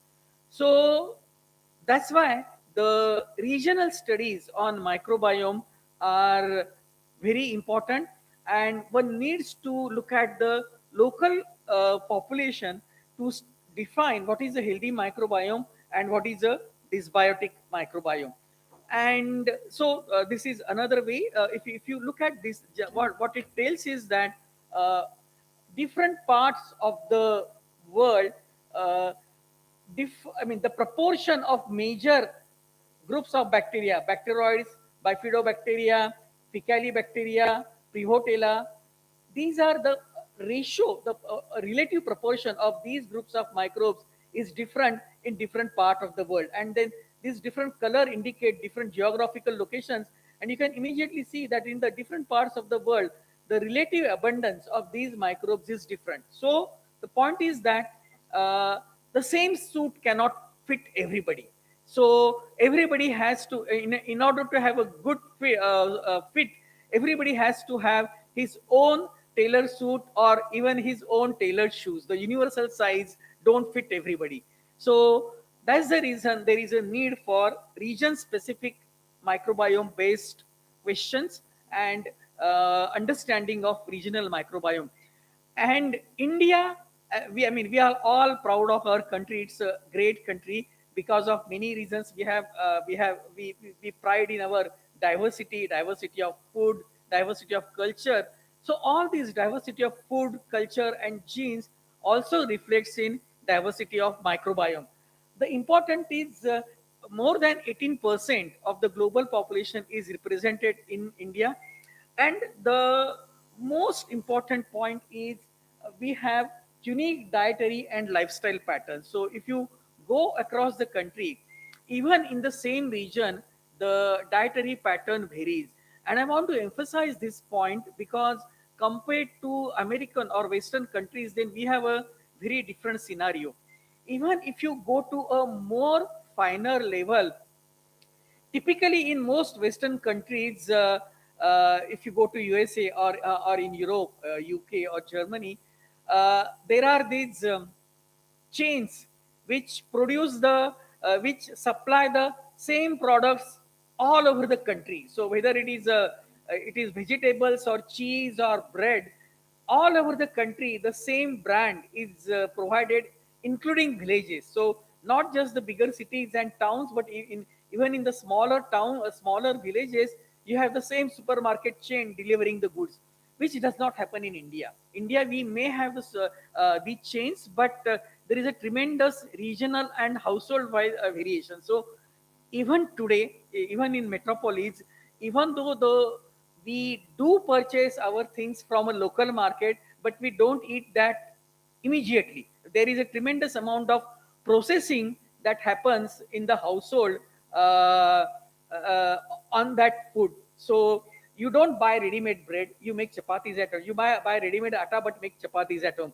You don't buy ready-made canned vegetables, you buy maybe washed and clean vegetables from the market but eventually cook them at home. So that leads to tremendous variation in the diet, which in turn affects the microbiome. And that is worth remembering. And that when you want to look for the microbiome based solutions, this is a point which is worth remembering. So that's why if we look at our country, we have 10 major biogeographic regions. There is a tremendous genetic diversity, and also I already talked about dietary diversity. So all these leads to tremendous differences in microbiome across the country, and that's why it poses unique challenges also. So as I said, that same suit would not fit everybody. Everybody has to have its own tailor-made suit, that is a personalized medicine which accounts for our microbiome also. So we have been studying microbiome in health and disease for last couple of years, and even in the health we are looking at many aspects, how the correlation between mother and infant microbiome, age-related differences in microbiome, what could define as a baseline healthy microbiome. And we have also done studies on diseases like diabetes, celiac disease, kidney stone, and IBD. But I'm not going to talk about all that. This is just to give you idea. But what our studies have emphasized very clearly is that the gut microbial population of the communities that we have studied from India is distinctly different from either European, American, African, or other Asian populations. And this is the a kind of hallmark of this variation is very high abundance of two genera called Prevotella and Megasphaera. So these two genera are present in very large number in the populations that we have studied, and then that has major health implications. It also goes on further. The studies which we have done so far also further go further to say that when we are talking about Prevotella, this Prevotella is not known as not similar to classical Prevotella copri. So if you look at the available genomic sequences or 16S rRNA gene sequences, there is a tremendous variation within these Prevotella sequences, and these are distinct from known Prevotella copri lineages, which goes on to say that this could represent novel species of Prevotella genus, or could be altogether different species, different genera. But this question needs to be addressed further. So point is, genomically then it may appear to be Prevotella, but actually the function wise this population could be very different. And here again I would like to mention here that today in microbiome research a new concept is emerging. We do not look at the taxonomy, but we look at the function. So the taxonomically we may have different microbiome, uh, but if you look at the functionally the microbiome is similar if not identical. So which translates into the fact that it comes from the ecological concept of having functional redundancy. So a function done by A is done by B, A in one person is done by B in the other person. So there is a more trained to look at microbiome from the functional point of view rather than taxonomical point of view. And why it is important in the context of today's conference is that when we are talking about function, we are talking about metabolites. So a particular metabolite is produced by one group of bacteria in one population. The same metabolite could be produced by other group of bacteria in other populations. So that understanding today is important and is more relevant in the modern day scenario. So that is a point which we should understand here. And these our initial studies on small pockets of population demanded a more detailed pan-India microbiome study for the reasons which I mentioned just now, that our tremendous biogeographic, dietary, and genetic variation demands that we should have a larger pan-India study to understand microbiome. The same way we have studies to understand genomic structure of Indian population. So this study was funded by Department of Biotechnology, Government of India, and obviously it was a multidisciplinary study because such a study cannot be done by a single individual or a single institute. It was a multi-institutional study from the institute spread across the India, and everybody contributed their own expertise to this study. So we collected fecal samples from across the India, Maharashtra, Tamil Nadu, Ladakh, and Northeast. Everywhere we had collaborators, and these are the locations and the communities which we sampled. And total the study, we had 1700 individuals in the study, from sorry 200 individuals from each community, and two time point sampling, so total 3400 samples, and twice means we have total 6800 individuals. And we looked at it from multiple approaches. Of course, the lot of metadata information in terms of diet and lifestyle was collected from these individuals, but we also looked at not only when we talk about microbiome, we talk about only bacteria. But in this study, we studied not only the bacteria, but we also looked at bacteria, archaea, fungi, and micro eukaryotes. And we used amplicon sequencing as well as metagenomics. So the study is concluded only very recently. So we have more than 600 metagenomes. We also did some isolates because we were looking at isolating organisms from healthy individuals so that they could be subsequently used as probiotic, and everything. The stool samples were biobanked, and even the culture isolates are today biobanked. So these are the complicated tool for the entire study about the sample collection, the role of and because anthropologist is very important for such a study. So we had involvement of anthropologists, and as I said, that we generated amplicon sequencing library. So for bacteria 16S, fungi, ITAs, microeukaryotes 18S. So, and plus we did shotgun metagenome, are more than 600 samples. Shotgun metagenomics was done, and we also have more than 350 isolates. We concentrated more on anaerobic organism because that requires a specialized skill, and not much isolations were done. And also the gut environment is microaerophilic or anaerobic, so we thought that anaerobic organisms are more important. So this is the overall study, and I'll just give you quick glance of these studies. The most important, I mean, this is something which I don't have to say it again and again, but there is a tremendous dietary variation in all the biogeographic locations we looked at. The communities can be distinctly classified based on the diet which they take. And then if we look at the microbiome, some trends definitely emerge. So if you look at the generally the four parts of the country, by and large, there is a predominance of Prevotella all across, and in the study design was such that we included tribal as well as non-tribal populations. So overall, there is a predominance of Prevotella, except for one population. I'll come to that. And the diversity indices were more or less same across the different biogeographic region with little variation. And what is important is that in the four, this is the four biogeographic region.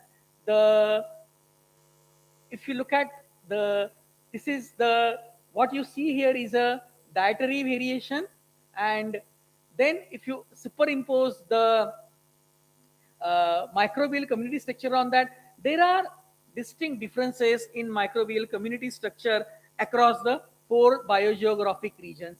And this, if I play, it will become more clear. But right now, I don't know whether I can play it or not. But if you look at it in 3 dimensions, these differences become more clear.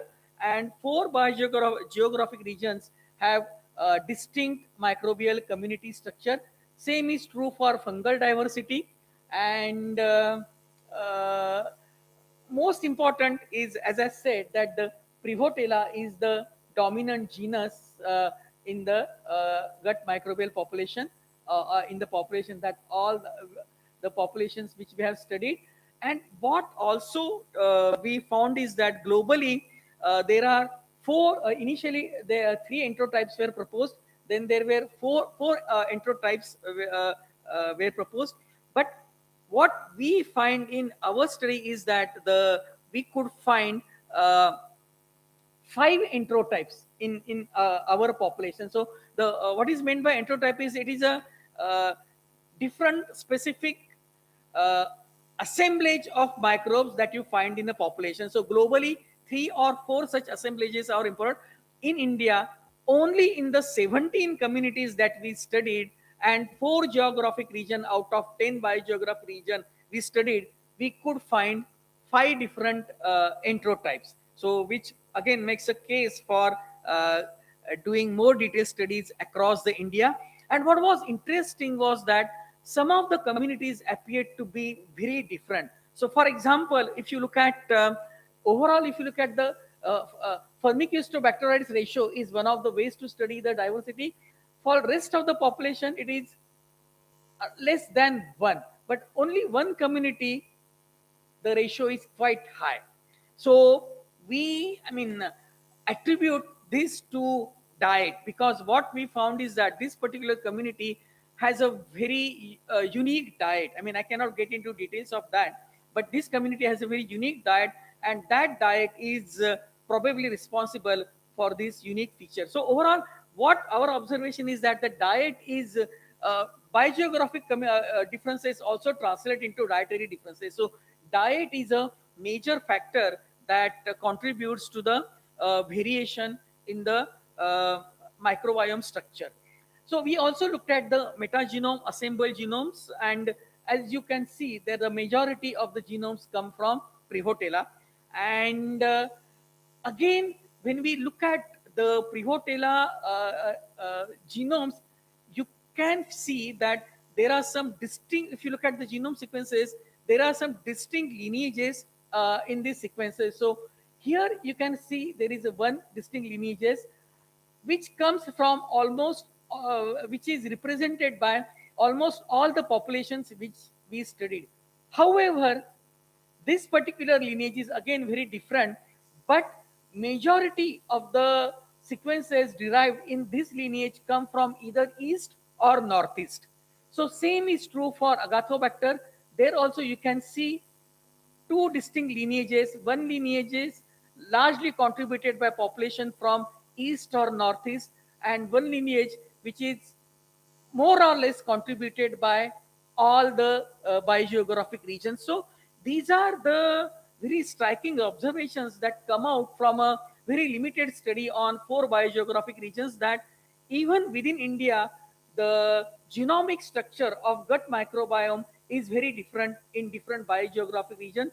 So this has implications on everything. What I want to emphasize is that this has implication on everything. This has implication on using microbiome dysbiosis as a diagnostic tool, and it also has an implication on using microbiome for the therapeutic tool.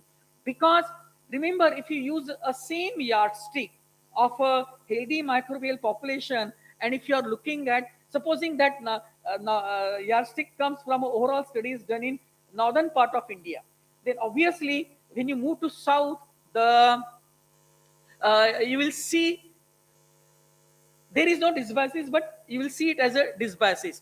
So within Prevotella also you see tremendous genetic variation within Prevotella also. So what we call as Prevotella is also has a tremendous diversity among the genome sequences. So I am not going into details of this for the want of time.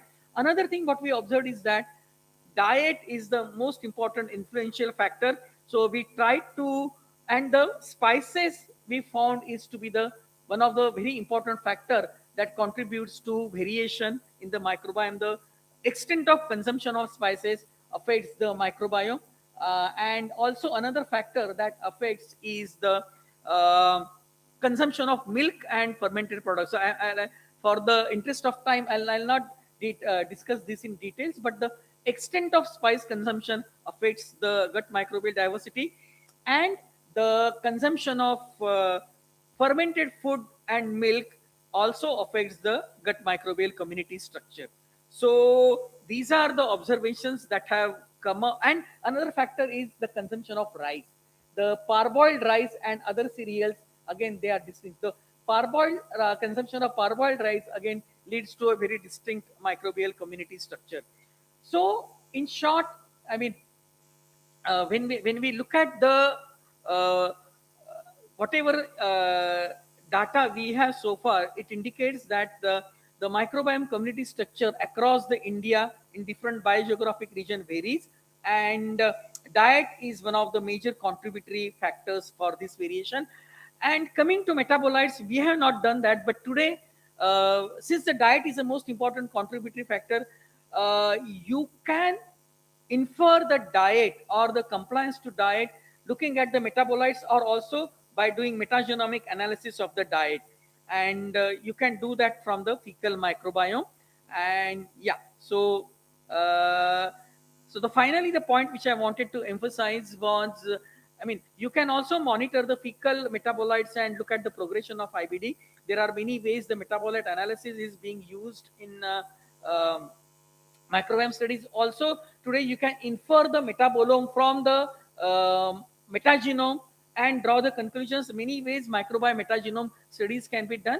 But as far as Indian population goes, again, I'll re-emphasize that there is a tremendous variation across India, which is, we feel, primarily directed by the diet. Thank you very much.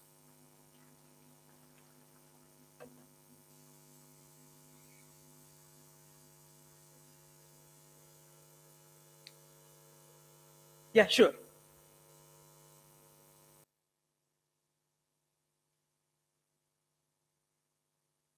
Okay, so with that, we will now take a short break.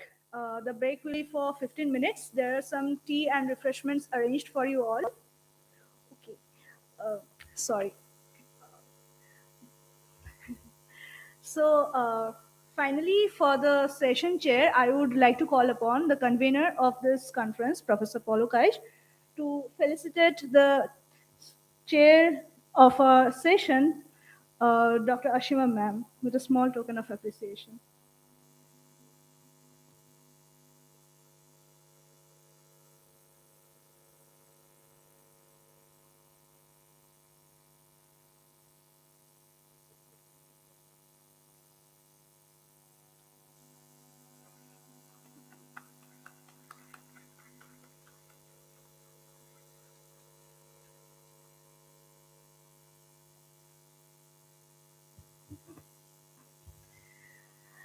Thank you again. So tea and refreshments will be provided at outside the auditorium foyer. Please note that we are running a little late on the schedule, so please come back after 15 minutes at 11:15 a.m. back into the auditorium. Thank you. We hope to see you again in the for the next session.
Hello.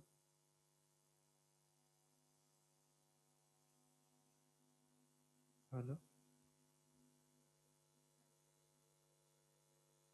Hello. Check.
with the next session, it might be useful to briefly reflect on the different formats of talks we usually see in the scientific conferences, such as the keynote address, the plenary talks, short talks, and the panel discussions. That's true. These formats may sound similar, but each one serves a distinct purpose in shaping the flow of a conference. Let's begin with the keynote address. A keynote is usually delivered by a highly distinguished expert in the field, and its main aim is to set the intellectual tone of the conference. Exactly. Rather than focusing on a single experiment, keynote speakers often provide a broader perspective discussing major developments, challenges, and future directions in the discipline. Then we have the plenary talks, which are also delivered by leading researchers. Yes, but the key idea behind a plenary talk is that all participants attend the same session together without having any parallel sessions. The topic usually has broad relevance for the related audience. In contrast, short talks are more focused and concise. They typically highlight the specific research projects, new methodologies, and recent findings. And they are particularly important because they provide opportunities for students and early career researchers to present their work and share new ideas with the community. And finally, we have the panel discussions, which are slightly different from the traditional talk format. Yes, panel discussions involve multiple experts discussing a topic together, often presenting different perspectives and sometimes interacting with questions from the audience. This format especially is useful when the topic is multidisciplinary, like this one, or rapidly evolving, as it encourages dialogues rather than a single viewpoint. So, overall, each format plays a role. Keynotes inspire, plenary talks unite the audience, short talks showcase emerging research, and panel discussions stimulate conversation. And together, they make conferences like this a dynamic and scientific exchange for collaborations. I hope you have been enjoying the session so far. My name is Maruki Smrutireka, and I'll be joining you as the co host for the next part of today's proceedings. I would also like to thank Ankita for guiding us smoothly through this earlier sessions. And with that, let us continue the program. We'll now move forward with our next session. It is my pleasure to introduce the session chair for this segment, Dr. Asim Mishra.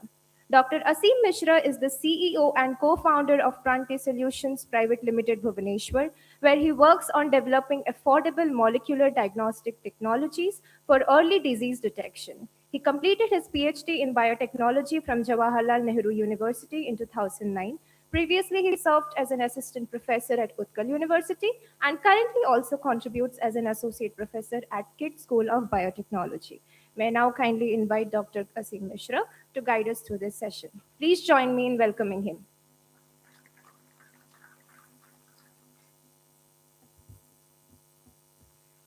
Thanks a lot. This is a little bit unusual for me. I'm right now not serving currently as an academician, so attending these kinds of conferences are a bit rare for me these days. But I would thank Palok to you know feel that I am good enough to come and session a chair like this, and hopefully I'll try to bring in perspectives which are slightly off the academic line of thinking and might go a little bit of why certain science or tech needs translation or what are the roadblocks in such translation. So if I can have, so the first talk is Naresh. Yeah. So first talk is Dr. Naresh Bal. I've known Naresh for roughly 10 years now, at KIIT and also through a very common friend of Palok, Naresh and me. And as a science, I'm not really very qualified to talk about the depth of science he does. But of course, the quality of publication and the scientific intellect that he shows towards conversation of science truly reflects his genuine understanding and trying to reach the depth of the subject that he tries to pursue. And he works in a very niche area of metabolism. And which is, I really haven't seen a lot of people in India working in this area of muscle biology. And I invite Naresh now to come and enlighten us with his perspective of how metabolism, muscles, and fat regulate the biology of humans, as we know.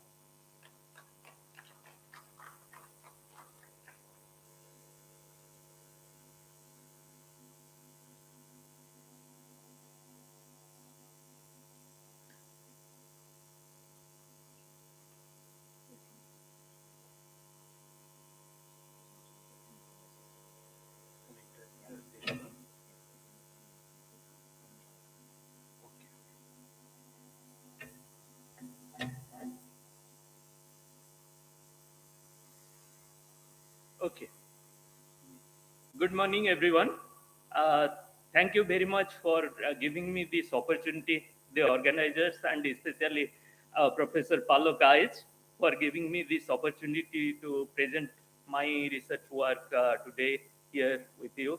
I'll be sharing a few things, especially muscle metabolism and how muscle metabolism can be understood via different physiological processes that happen during the development and other things, and how some of those mechanisms can be used as developing targets to tackle any metabolic disease. So, muscle, as you know, many people say muscle is good for to be served on plate, not for research. But I am unlucky. I have found this as interesting to do research on muscle. So muscle is a very unusual organ, very highly organized. The ultrastructure as well as the structure is so much organized that every bit of it has a uniqueness in overall organization of various different molecules. So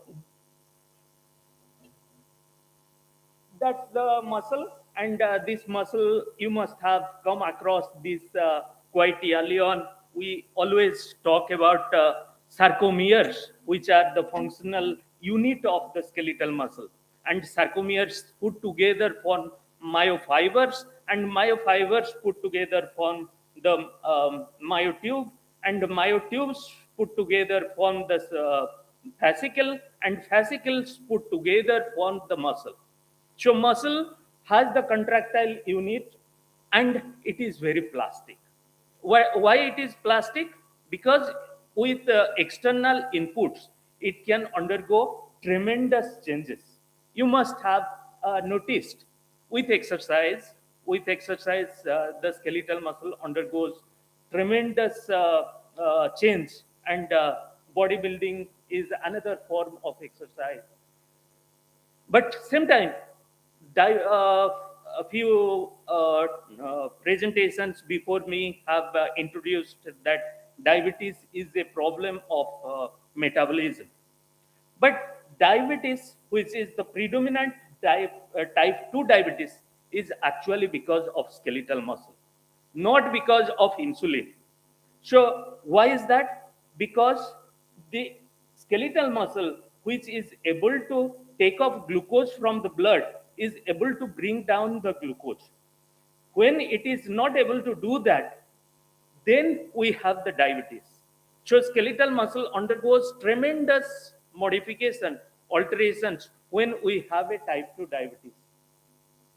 Another, cold exposure. Cold exposure remodels the skeletal muscle tremendously, and my research of last 15 years has shown that skeletal muscle remarkably undergoes several kinds of changes in the skeletal muscle.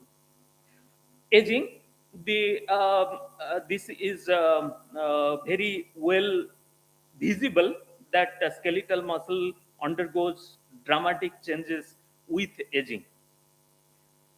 These days we have a tagline which calls yoga se hoga, right? So we have known that skeletal muscle is one of the organs that can be recruited to make our body function better. So what are the metabolic remodelings that are required for the skeletal muscle to help us to overcome some of the metabolic diseases that we want to understand? Overall, this everyone knows that long-term physical inactivity leads towards obesity, and obesity has a lot of things to do with change in the muscle structure. So, on the whole, skeletal muscle is very plastic, and whenever we go to a doctor for any metabolic complaints, the first thing that a doctor would propose is to increase physical activity or in daily routine.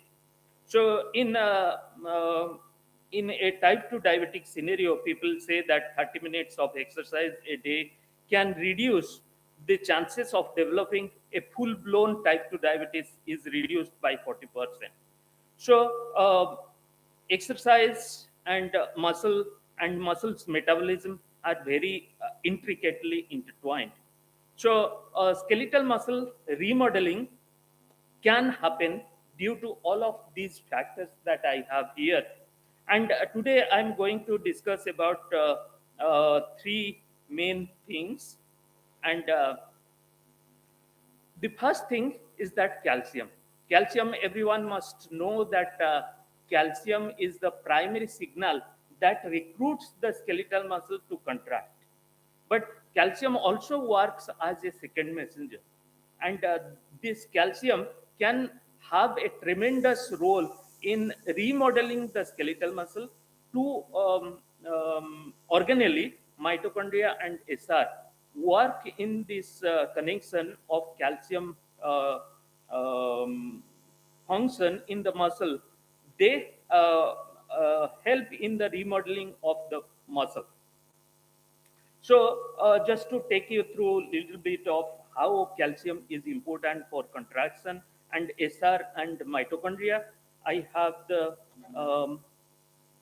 SR here and the mitochondria here.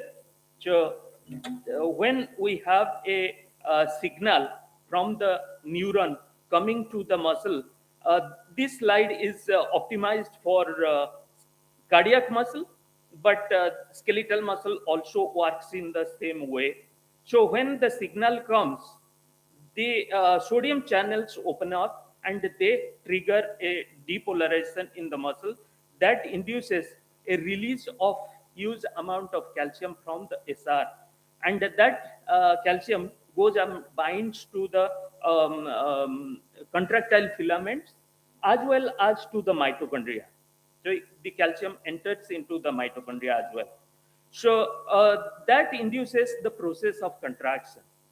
And after the contraction, in order the muscle to relax, that calcium has to be sucked back and put back into the SR.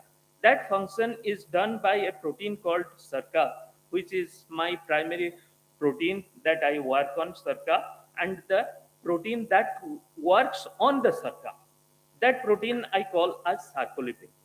So my research over the period of several years, about 15, 20 years, we have discovered that sarcolipin is a small transmembrane peptide that works on the protein SERCA. SERCA is a ATPase protein, and that uncouples the function of the SERCA. SERCA has two functions. One ATP hydrolyzing function, one calcium off-taking function. So the sarcolipin uncouples those two functions and lets the ATP hydrolysis go on, but block the calcium uptake. So ATP hydrolysis goes on, but no net work. So there is a energy expenditure. And my first study that was published in Nature Medicine way back in 2012, that showed that when the sarcolipin is knocked out, that's a knockout mouse that cannot withstand cold, and the mouse starts to drop its body temperature. So that study showed that sarcopene is a protein that helps in remodeling of the skeletal muscle. Thereafter, I have been trying to use several of the remodeling inputs for the skeletal muscle and trying to understand if some of those mechanisms can be used for developing some drug someday. So one of the remodeling that happens for the skeletal muscle is development. During the neonatal stages, the skeletal muscle is very flaccid and cannot contract. But when we are adult or during the development, we achieve this contractility and the network between muscle and the brain starts to develop. So the muscle coordination starts to develop. So we have been using a staining called SDH staining, succinate dehydrogenase staining. You must have come across this term, succinate dehydrogenase, in context of mitochondria. So it's part of the electron transport chain, and we perform a succinate dehydrogenase staining to understand where in the fiber these things that you see, those are the single individual fibers. So inside the fiber where mitochondrial activity is distributed, that we can understand by using this staining. So using GOAT as a model system, we kind of showed that the up to a month age, a month's age in case of goat is like early adolescent age. So in up to there, the mitochondrial activity distribution across the fiber is almost similar. But when we are adult, they start to localize into very individual fibers, and some of the fibers look very white. Some of the fibers that are pointed, they are looking blue. So the skeletal muscle undergoes remodeling, tremendous ones, in mitochondrial distribution. And the other study on the right side is a alkaline phosphatase staining. And alkaline phosphatase is a protein that is very highly correlates with endothelial cells. It is used to look for vascularization. The muscle is not well vascularized when it is a neonatal animal, but in case of adult, the muscle is well vascularized. So another thing we did to understand if there is a crosstalk between SR and mitochondria. For that, one of my students asked me to use a unique method that is called as proximity ligation assay, and that proximity ligation assay is a two antibody assay. That's a two antibody assay that helps us to localize where those two proteins are localized. So that helps us to understand the localization of two proteins. Here we have taken two proteins called mitofusin 1 and mitofusin 2. Mitofusins help in fusion of the mitochondria, but mitofusin 1 and mitofusin 2, they are expressed very uniquely in SR and the mitochondria. So their co-presence gives the chance of mitochondria to SR crosstalk. And using this study, we showed that during neonatal stage, the mitochondria SR localization is distributed throughout the muscle, but in case of adult, they are very precisely localized towards the periphery of the muscle. Next study we redid with cold exposure because here in India we couldn't afford to do some of the quite expensive experiments that I did in US. So we thought of using another way of doing a cold study. We have seasonal cold. So seasonal cold we exploited to know how skeletal muscle undergoes remodeling. So we have used pigeon as a model to study this. So during summer and winter, you can appreciate that the mitochondrial distribution pattern undergoes a tremendous change. So this even undergoes expression of some of the proteins that encode for SR calcium cycling. They undergo a circ annual change. So that we could publish in biochemical journal. Next, we did some metabolomics studies, and we found that skeletal muscle can express some of the myokines. Myokines are the proteins that are expressed from the skeletal muscle and can go and signal to some other tissues. So, just like cytokines, when they are secreted from the muscle, we call them as myokine. So, one of the myokine, we became very interested because whenever there is a sedentariness, this myokine CX3CL1, it is also called as fractalkine. Whenever there is sedentariness and a glucose hyperglycemia, this myokine goes up. So we started to look for if I have injected this myokine, purified myokine, into the skeletal muscle, what happens to the skeletal muscle? So for that, we found that skeletal muscle, the slow fiber types, they are not altered, but the fast glycolytic types, they completely vanish and they become fast glycolytic. So the conversion from fast oxidative to fast glycolytic is very transient and happens very quickly in case of many metabolic disorders in the muscle. And that also we could publish in a good journal called Biofactors.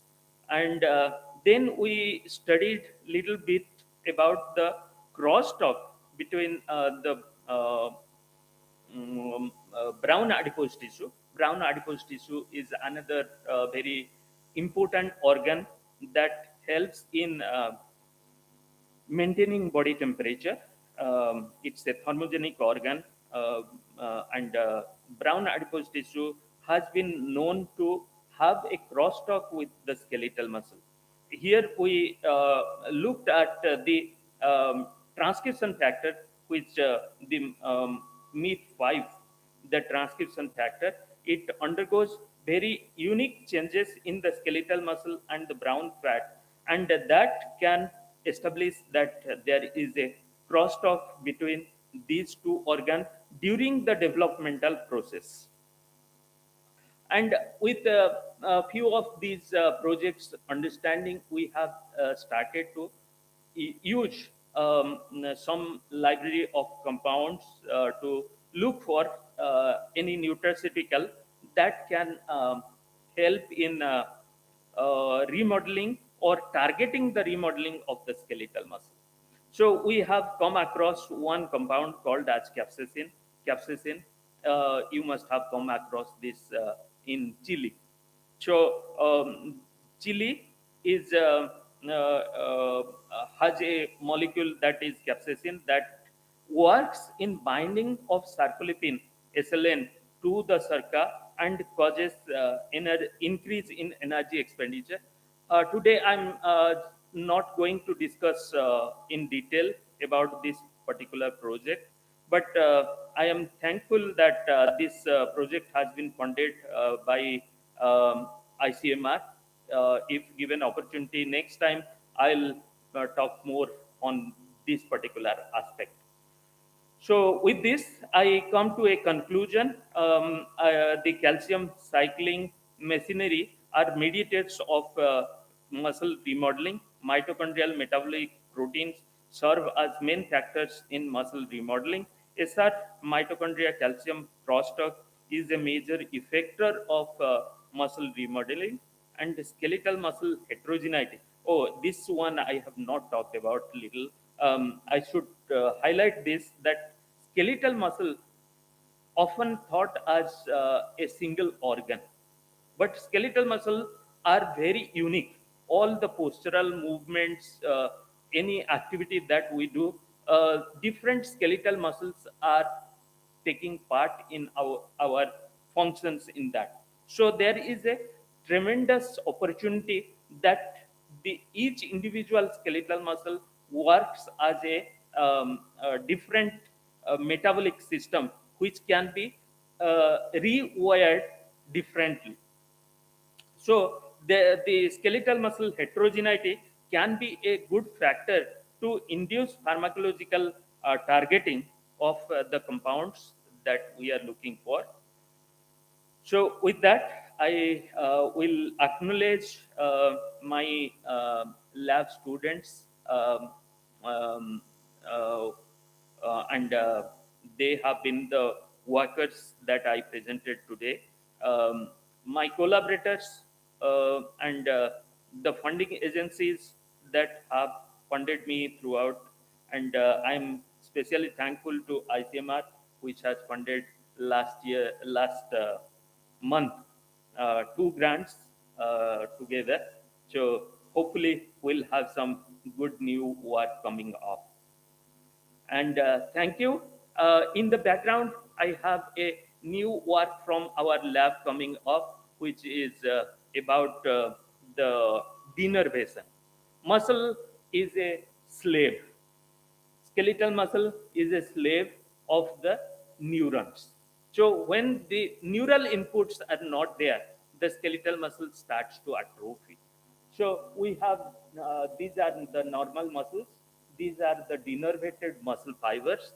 So they start to reduce their structure as well as vascularization. We are also starting to go in that direction. With this, I'll stop and open for questions.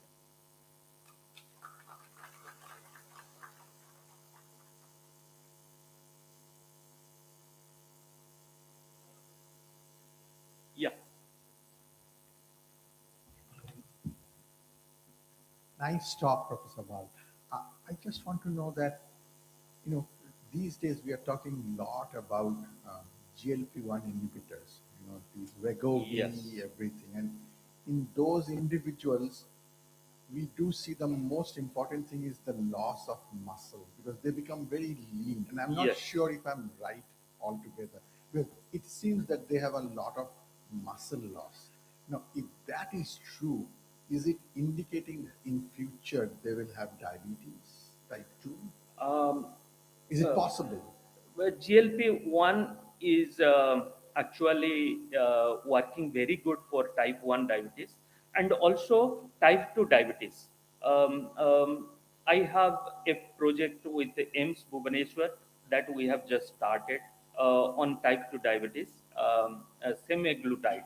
Uh, so they have a complaint that whenever they are prescribing semaglutide, the muscle mass as well as muscle performance starts to go down. So we are trying to find out the signatures that are part of this.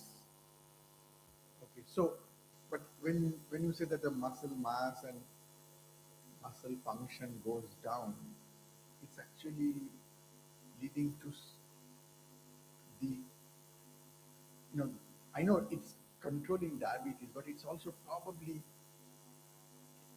antagonistic with your statement that, muscles actually is an indicator of your diabetes rather than insulin per se. Um, the GLP-1 analogs, including the semaglutide, to my understanding, they are working through two modalities. One probably inducing little bit of pancreatic insulin secretion, and primarily through hypothalamic axis. So it kind of reduces the hunger. Yeah. And when hunger is reduced, the catabolic processes in the muscle, they go off. So I am trying to understand if I am true or not. They have committed, they will take some biopsy, but let's see. Thank you, sir. I have just a few comments about that. Dr. Kishore from Department of Endocrinology, AIMS Bhubaneswar. Okay. Actually, usually we give this GLP-1 is the off level for type 1 actually. Usually we use in type 2 basically. And you'll see usually the weight loss around, if you'll see 80 to 90% about the loss of fat mass. And it has been shown that probably there is very little lean mass reduction, about a tune of 1 to 3%.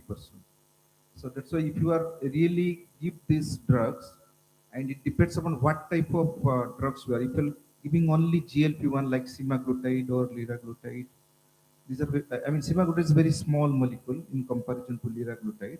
So it acts better. But if you have a dual agonist like GLP, glucagon, or GIP, like liraglutide, you can have a weight loss in a tune of like 20 to 50% of weight loss. Age, good age like a bariatric surgery. So what happens to the muscles, basically, I think Professor Bal, we don't know really. And none of the studies have been taken the muscle biopsy to see what happens when you give the GLP-1. So, like, because the semaglutide in Indian scenario, we don't go for a resistance exercise, and our protein intake in India is quite less. We take around 50 to 60% of carbohydrate, rather than our protein intake is less than 10 to 15% across the India. So, what we suggest whenever a patient takes the semaglutide, around 10 to 15% weight loss is, we get. And in that scenario, we ask them to do the resistance exercise and to increase the protein intake. And because this is now off level, now we are going to write the semaglutide maybe in a huge amount of patients, and then we'll see what is happening. And there is some trial with triple agonist we have. There is a weight loss around 40 to 50%. In that also we found, but these are the trial, 1 or 2 patients. So around there also there is decrease in lean mass also. But really what happens to the muscles, we don't know really. Thank you. I have a, I have a small query regarding the elderly person and a person in coma. When the muscle mass is going to reduce the activity also, is it possible to reduce their tenacity, or if not increasing, but to maintain that muscle tone for elderly person and person in coma? People have been trying to suggest that a regular passive physiotherapy can help in that, but no, I don't have a clear answer for that. Other than physiotherapy, because it is not possible for a comatose person sitting lying in the bed. Passive physiotherapy, people suggest that passive physiotherapy, but I don't know anything other than that.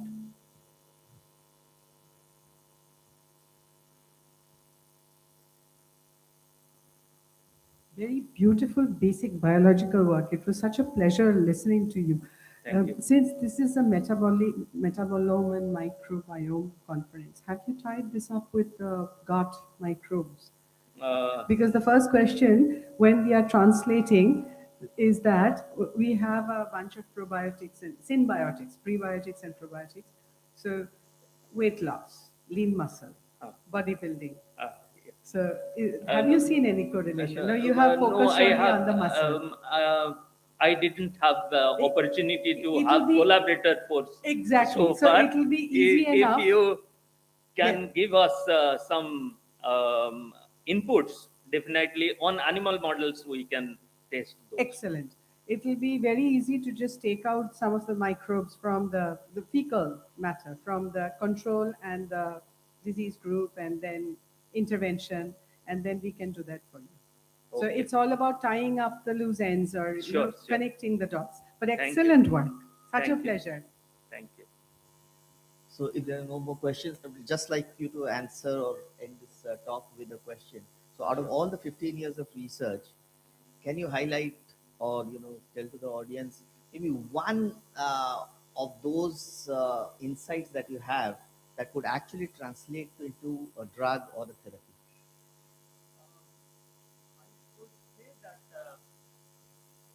I would say that probably targeting the circa, the ATP using machinery circa. Currently, I'm working on capsaicin as a lead molecule, but many other molecules may be working on circa. So we all must have experience that some people sweat much, some people sweat less, some people feel very warm all the time, some people feel very cold all the time. So basic metabolic rate varies tremendously. So basic metabolic rate when varies, it has to be coupled with circa's activity. So we have some preliminary data. We couldn't publish that when I was transiting from US to India, but we had some data showing that basic metabolic rate is governed by the circa, and circa can be a beautiful target which can be developed for that. With that, I thank Naresh for this wonderful talk. I hope all of you enjoyed. And before we move on to the next Thank you, session, sir, for the presentation. And I would like to call upon Dr. Asim Mishra onto the stage to felicitate Professor Naresh Pal with a token of appreciation.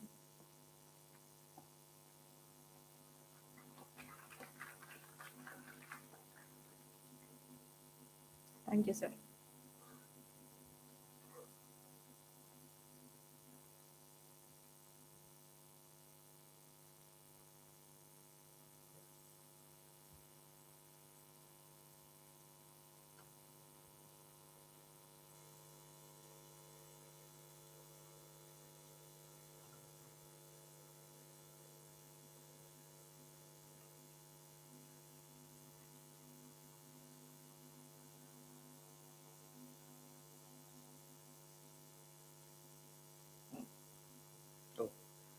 so now I invite Orko. Orko Jyoti Dey is pursuing his doctoral research under the guidance of Professor Reich, where he's looking into the rhythmicity of etiology of NAFLD, which is an emerging topic now. And circadian rhythms, at some point of time, they were hot biology topics, lost a lot of their value in the last 2 decades. But I think the way the microbiology and microbiome and metabolome as a whole is emerging, circadian rhythms are soon going to catch up in influencing health and well-being of people. So I invite Orko to present his talk.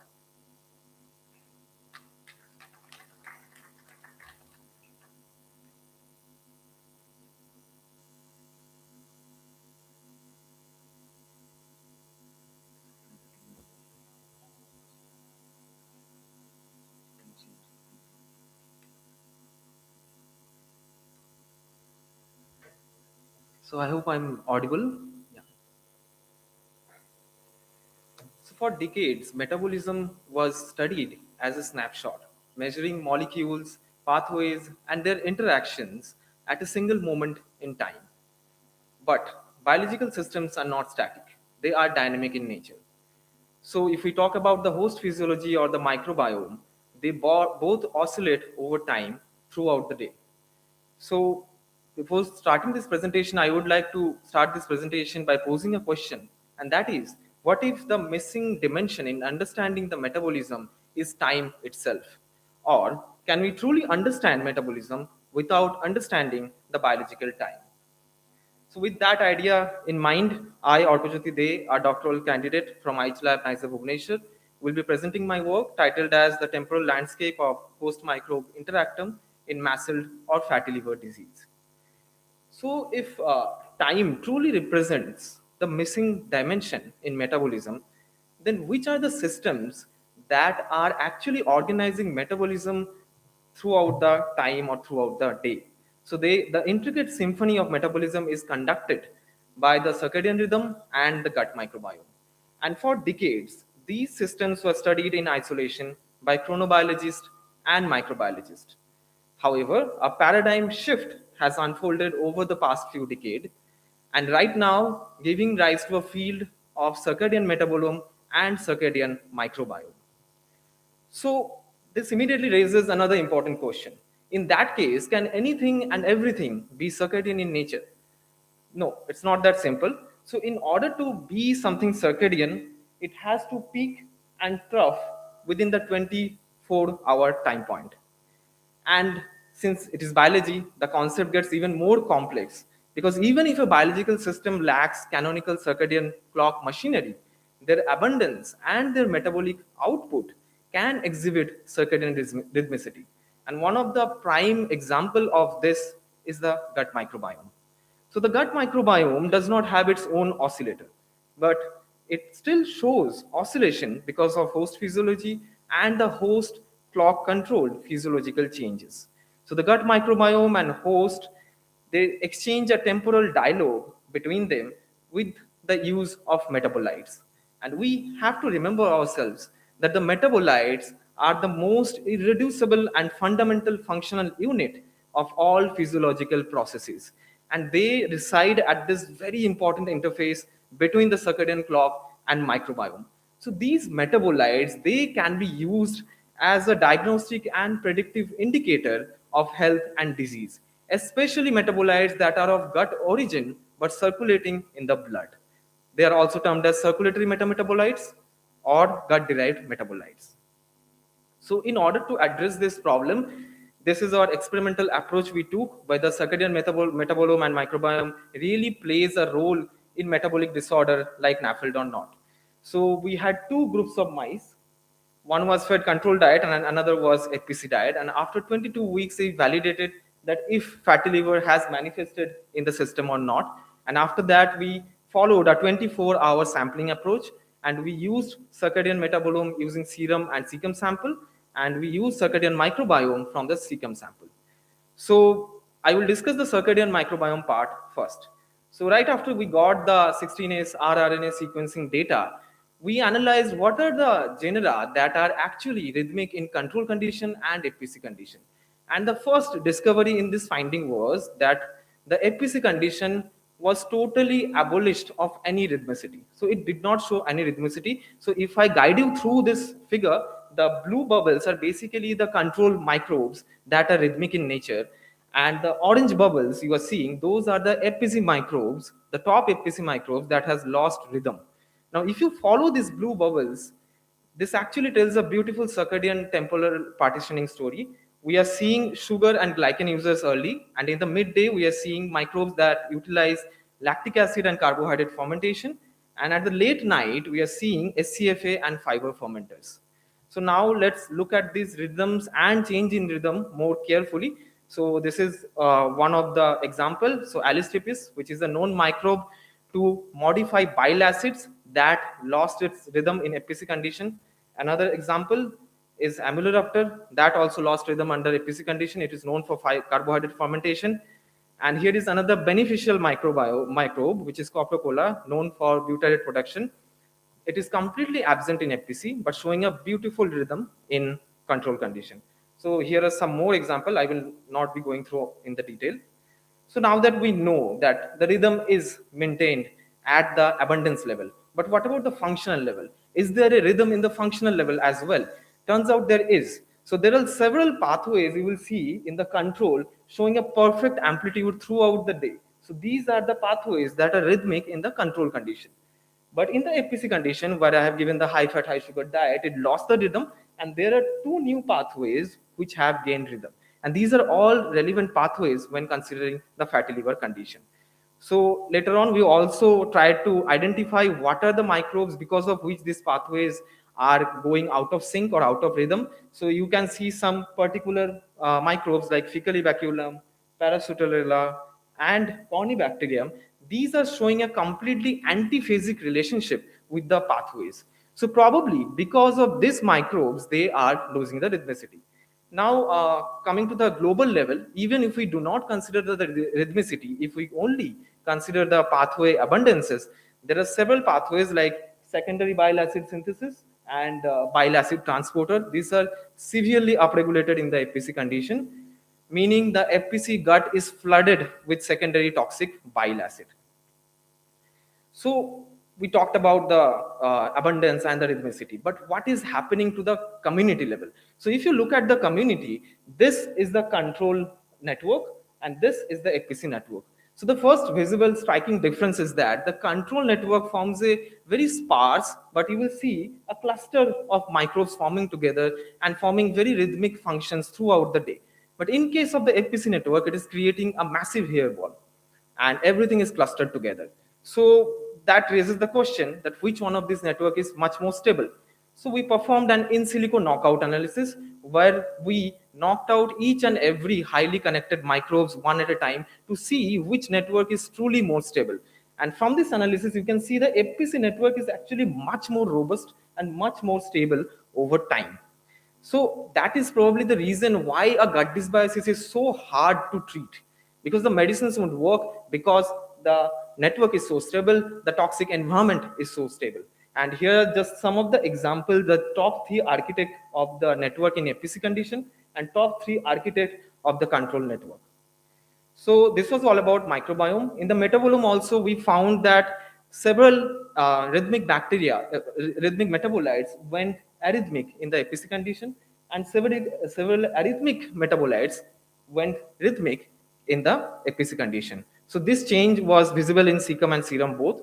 So we took top 9 metabolites which are surging throughout the day, and we used the network biology I just showed you from control and FPC network, and we did a correlation to understand what is actually happening. So if you remember, Paramuribaculum and Eubacterium, they were the control architect.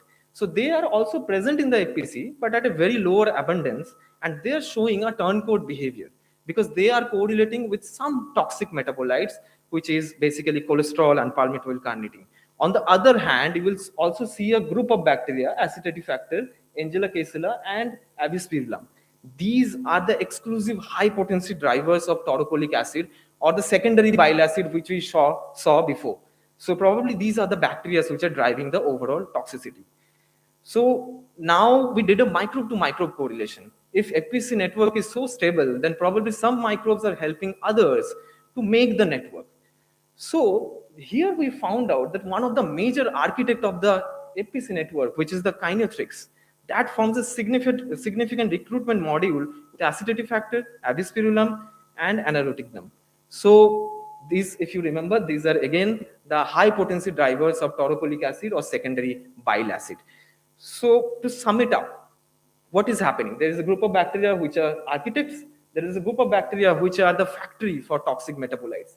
And they are working together to dysbiose the gut, and they are releasing these toxic metabolites into the bloodstream, and that is going into the circulation and manifesting the MASLD or fatty liver disease. Now, to tell a more targeted story, I will just show you this one because I cannot go into much more detail. So we have also established that probably the circulatory metabolites showing that there is a possibility of mitochondrial gridlock in the hepatocytes, because we are seeing an elevated concentration of cis-aconitic acid throughout the day and a downregulated concentration of succinic acid. So this suggests a blockade in the TCA cycle of hepatocytes, because of which we are seeing this temporal pattern. So this is just to sum up that story, that we are seeing a TCA cycle blockade, and we have also seen upregulated ADP, which is another marker of the mitochondrial exhaustion, and we have seen also elevated levels of lauryl carnitine. So all of these together are basically helping the disease to manifest. So that is all from my side. I would like to conclude my presentation here, and I would like to thank for the opportunity for the platform here so that I can present my work here, and my supervisor and my lab members who invested their time and patience to improve my working skills.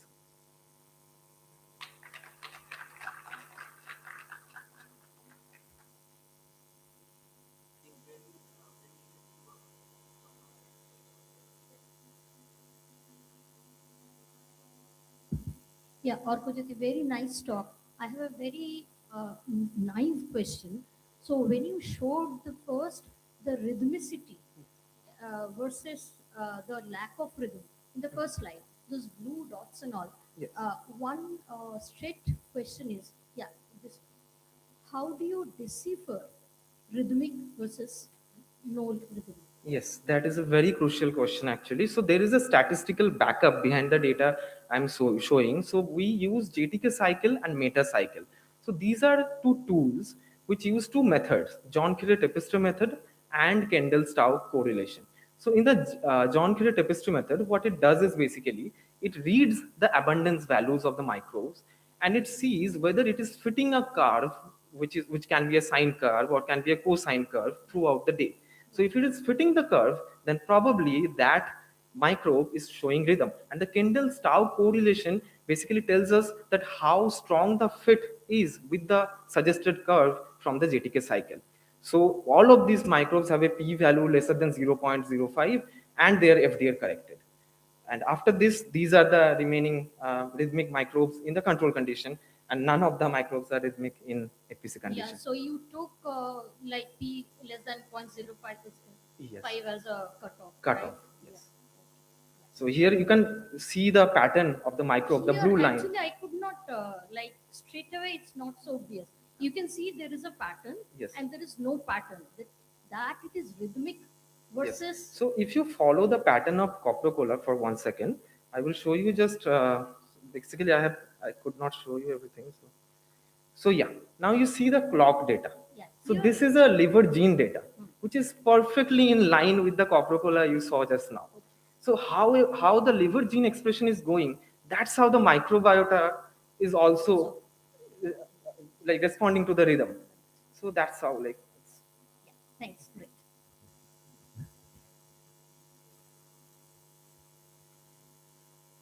I like your network analysis. Fantastic. Because we always knew that whenever you have a very tight network, it's good for this environment. Very surprising to see that network here is actually indicating to some sort of this bias. Any comment on that? Yes, so initially I was surprised also that how do I defend this? That a much more robust network for APC condition. And that is why we did this knockout analysis. That what is actually which are the microbes that are actually working as architect and what are the function they're playing? Are they beneficial in nature or they harmful in nature in the context of fatty liver? And the biology prevailed itself. Basically the stable network is helping the disease to remain as it is, because we are not changing the diet, we are not doing any probiotic intervention, so the change in network is very unlikely in this case. Thank you.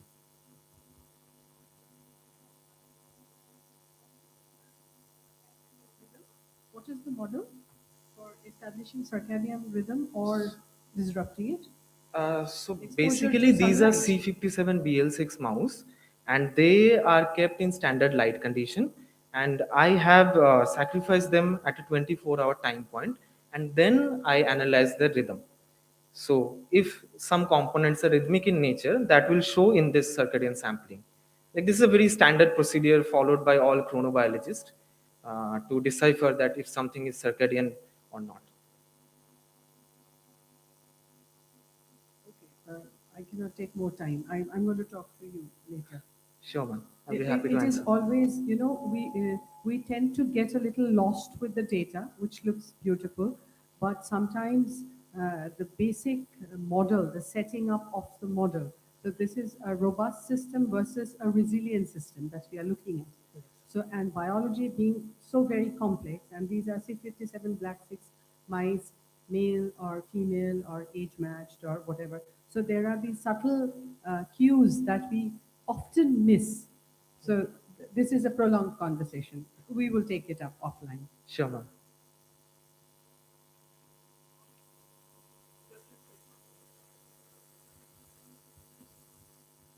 Just a couple of observations if you haven't seen the way we have put these sessions, a teacher and a student. Professor Naresh Paul and Mr. Orkojyoti teacher and student, and how nicely both speakers are so great. And you could see, so when I selected Orco a couple of years back, only thing I noticed, try to find out the arithmeticity in his performance.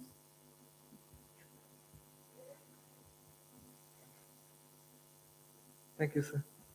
So if there are no further questions, so Orko, just a last ending note question. Do you think a probiotic intervention would bring back the rhythmicity in the fatty liver disease mice back to resembling something which is normal? I don't think so. A simple probiotic intervention can do that. It has to be very sophisticated. We have to consider the time. We have to consider not only one strain. We have to go for a consortium, and then the rest is up to the experiment and its results. Thank you. I think he leaves more questions unanswered and opens a box of a new field of research. All the best wishes to you. Yes. So there are so many ways this work can actually expand and go to the next phase.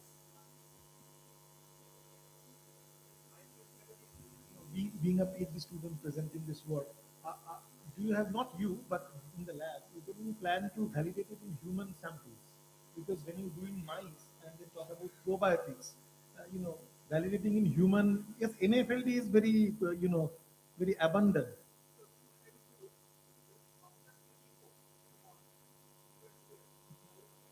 Okay, okay.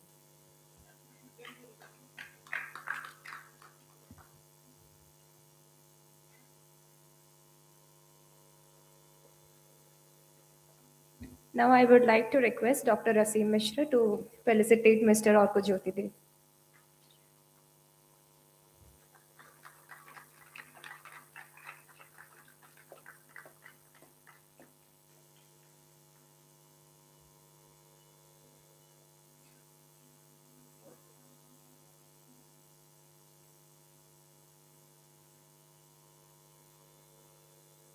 So, panel discussions are always one of the most engaging parts of the conference as they bring together different perspectives and experiences from experts across disciplines. We'll now move to the panel discussion for this session. The topic for the first panel discussion is Dynamic Meta-Metabolite Networks, Real-Time Monitoring of Disease Trajectories and Therapeutic Response. So, we'll be arranging chairs and please wait for a while. Thank you.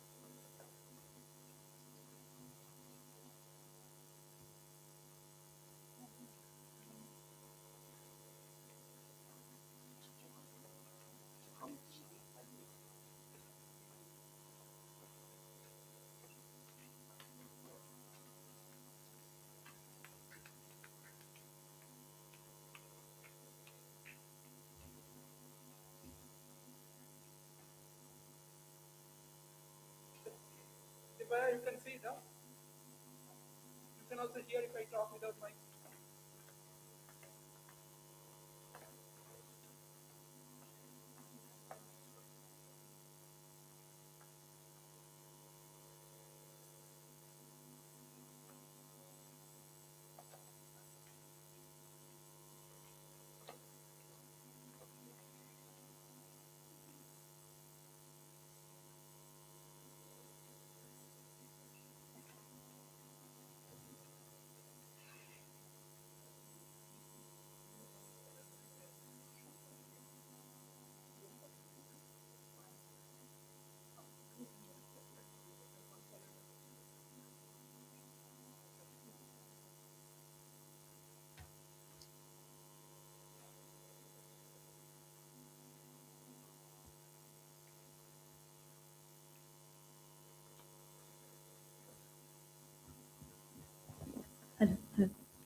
And now I would like to invite our esteemed panelists to please join us on the stage, Dr. Aseem Mishra, Dr. Shampa Ghosh, Dr. Kishore Behra, Professor Surajit Das, Professor Yogesh Chauche, Dr. Salim Mohammed.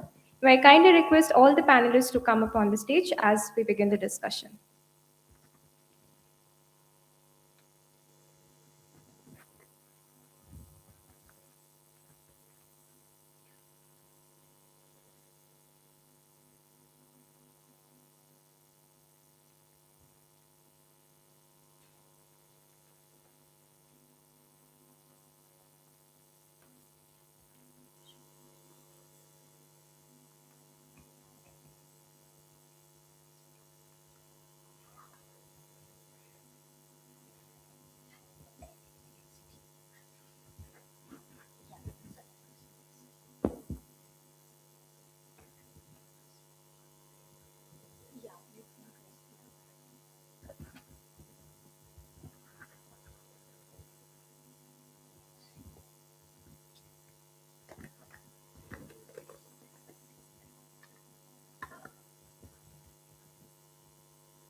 So, happy to invite all our distinguished panelists to this panel session. I know the topic is a bit offbeat and a very overarching topic, and we trust us. We really don't know how we are going to take this panel ahead.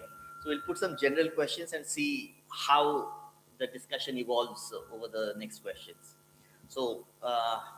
Happy to introduce. So I'll just ask the panelists to introduce themselves in a very short manner, and then we can start. So, good morning, everyone. Am I audible to all of you? Well, I'm Surajit Das, working as a professor in Department of Life Science and IT Rourkela. And I'm a microbiologist. I do work on deciphering or understanding the microbial biofilm primarily, and taking a model organism of Pseudomonas and Bacillus. And of course, as other earlier speakers also said, we are not the specialist on these metabolite and all these related fields. There are very few people working on very specifically to this particular theme on which we are here, for which we are here. But what I would like to connect the research what I carry out in my lab, my team, is the biofilm, and all of you are aware about that. What is the role of the biofilm in worsening the infection of the clinical setup? So, understanding of all these, we can really eradicate the biofilm, or we can have a better healthcare practices, and with that, we can devise or design some kind of clinical setups. Okay, I think that's all. We'll have more discussion during. Hello everyone. I'm Dr. Salim from NISER, and I'm basically a trained experimental biophysicist. And in my lab, we have been working broadly on two problems. One is on the mechanisms by which mycobacteria evade cellular immune response, and the other aspect we are interested is in how do these intrinsically disordered proteins that misfold and aggregate are implicated in neurodegenerative disorders. I think I don't need this. So anyway, I don't need to introduce myself. I was already introduced when I gave a talk. I'll pass it. Thank you. Good morning. I am Dr. Kishore Kumar Behra, Additional Professor, Department of Endocrinology. So I am a clinician. I just has come to learn about all these basic science. So basically, I work on bone and muscles. My primary area of interest is osteoporosis and sarcopenia, and I do have some work with type 2 diabetes in young and some work in thyroid disorders. Yeah. So I'm Dr. Shampa Ghosh. I will be coordinating this session along with Dr. Asim Mishra. I'm a faculty at School of Biotechnology, KIIT, Bhubaneswar. Uh, Again, I'm someone for me, this topic is very, very new to me. I'm actually a Drosophila biologist, and I work on an area called experimental evolution. And when Professor Palokaich requested me to be a coordinator for the session, first I was like, oh no, I do not belong to this field. But he said, no, we want insights from people from different fields, which I already have started appreciating since I, have been sitting for many of the lectures and we are getting to hear many different things.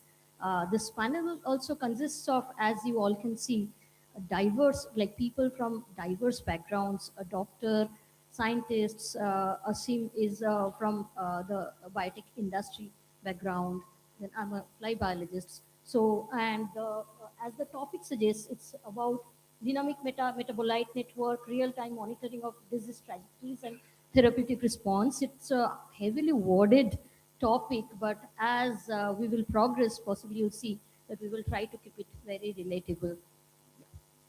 So I will start with some of the basic questions. We already have some questions that we will discuss, but because it's a panel discussion, we would really love to hear about questions from the audience, because that's what a panel discussion is about. Yeah. Asim, should I start? Yeah. So some basic questions that I already thought of might be good to begin with. Uh, and I will just ask the questions, and any of you can actually choose to talk about it. So first of all, like, can real-time metabolite network monitoring move us beyond something biomarkers such as glucose or HbA1c monitoring for understanding diabetes level? And can it be replaced by something like, metabolite network monitoring? Is that something that can be thought of in the future? Yeah. Dr. Kishore? If you see this uh, fasting blood sugar or glycosylated hemoglobin, it only says about the 3 months or average, but it does not say about what happens. Like 3 plus 3 is 6 and 2 plus 4 is 2. So the variability, like if you put a CGM, then you can see how the blood sugar behaving. Like sometimes it could be 30, sometimes it will be 200, sometimes it will be 120 or 200. So the average will be same. So if really you can have like the metabolites, like some of the things which has been discussed, like branched chain fatty acids or some of the carbohydrate like mannose, all that. And if you can have that like a CGM now, previously we are putting CGM only after 14 days we can download it. Now the CGM can be put in your like a page, and both can be like the patient and the doctor can both can see. Sometimes also what happen, uh, only patient can see, doctor cannot see.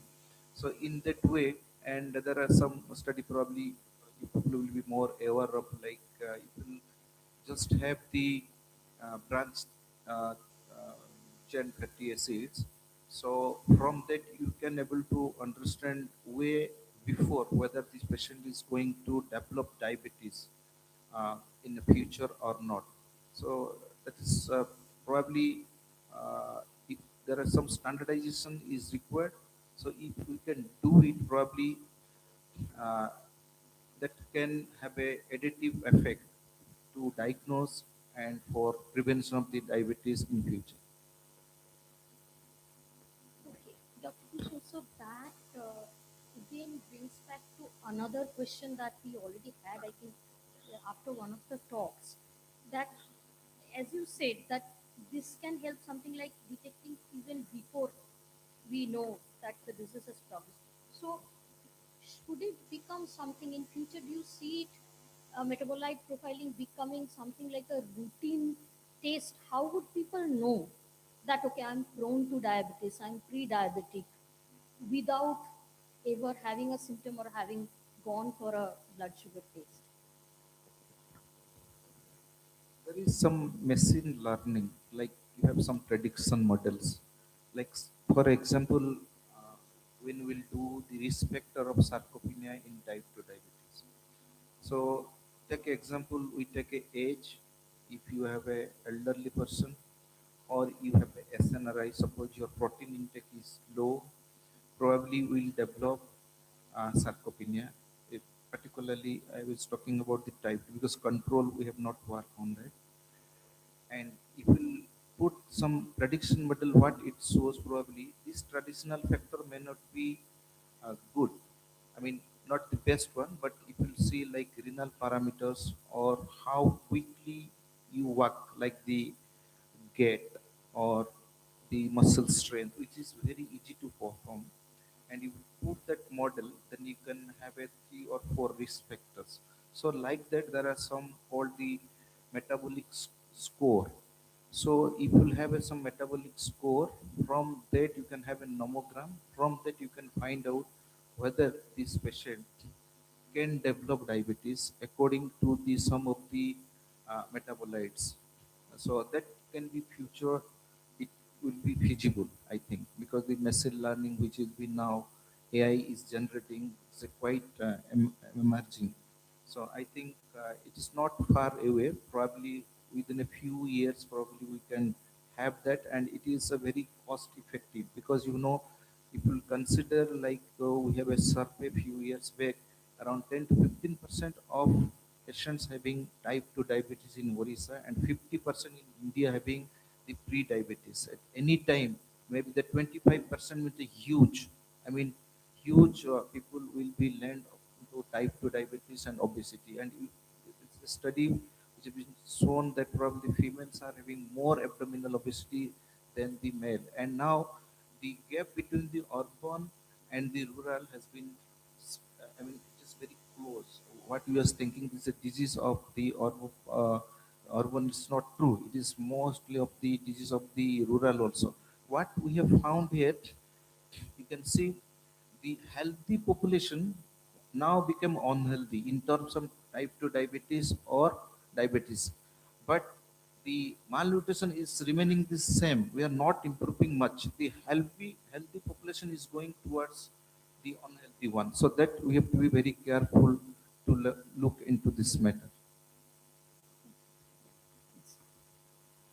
You can ask the next question. So I have this question. I think Salim would like to take it up. So you work in the area of biophysics and especially disordered proteins and aggregation of proteins. So there are a lot of biophysical models that are used to define how proteins come together, the self-emergent behavior of such systems in a temporospatial fashion. Do you think some of those models can be utilized to study these dynamic networks of metabolic profiling? And if so, how would you really go ahead, considering that's still a very untouched territory?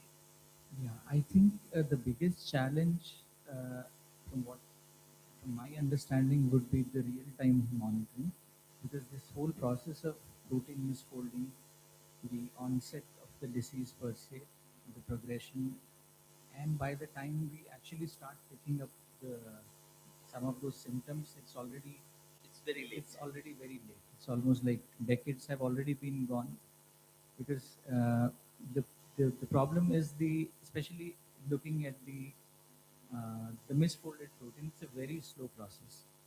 So it would be good if we can think of ways to maybe look at some, let's say, post-translational signatures or some residual circulatory factors.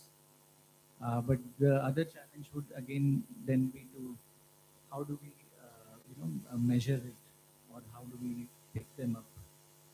Like for example, for diabetes, we have a very good glucose oxidase in the sensor, which is extremely specific.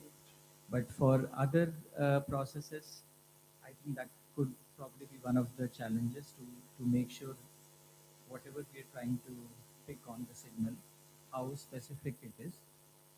and then non-invasiveness of the same. So I think that would be one challenge that I would see. But the whole idea of whether we can actually visualize or pick up signals that the onset of the disease is about to happen, and right from the onset, you can monitor how bad it is getting. I think that's a beautiful idea, but I think it is still, I don't know, maybe Follow would know it much better, like how long or how far we are from that aspect.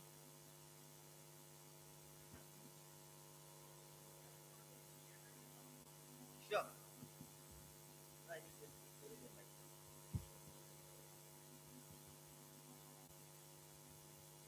For neurodegenerative diseases, are there any circulatory biomarkers for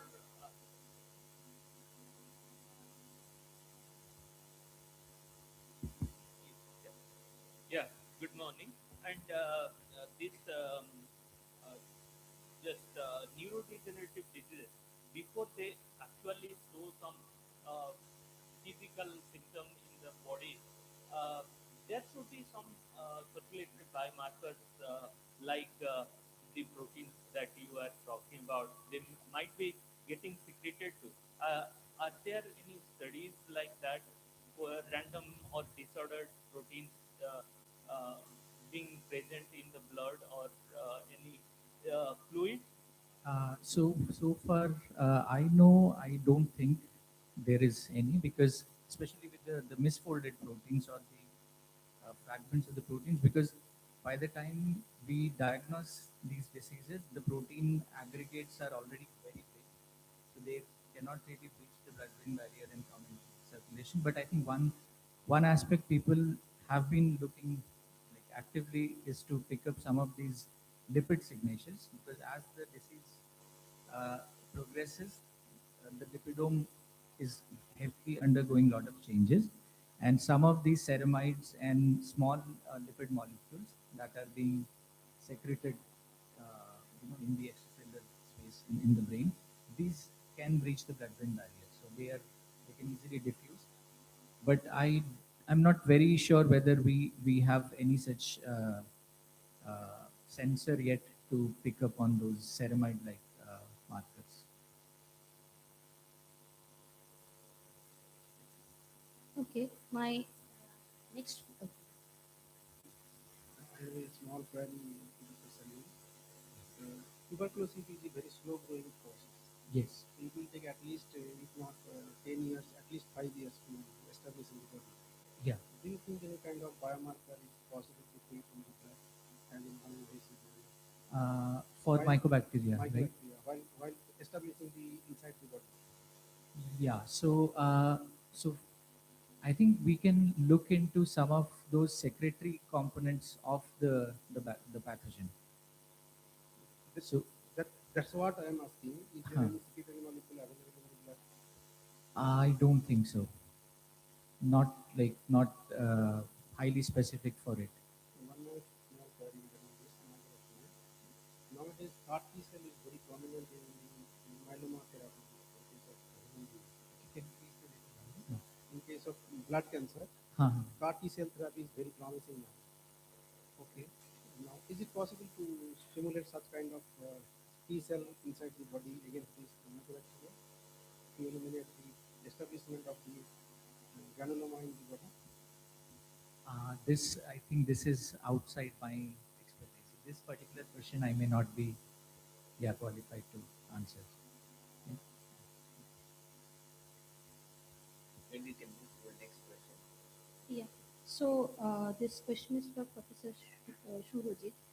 Given you work on biofilms, but I know you work more in, I think, environment related bacterial context, but still that's your like core area of research. We know that biofilm formation is a part of quite a few chronic infections.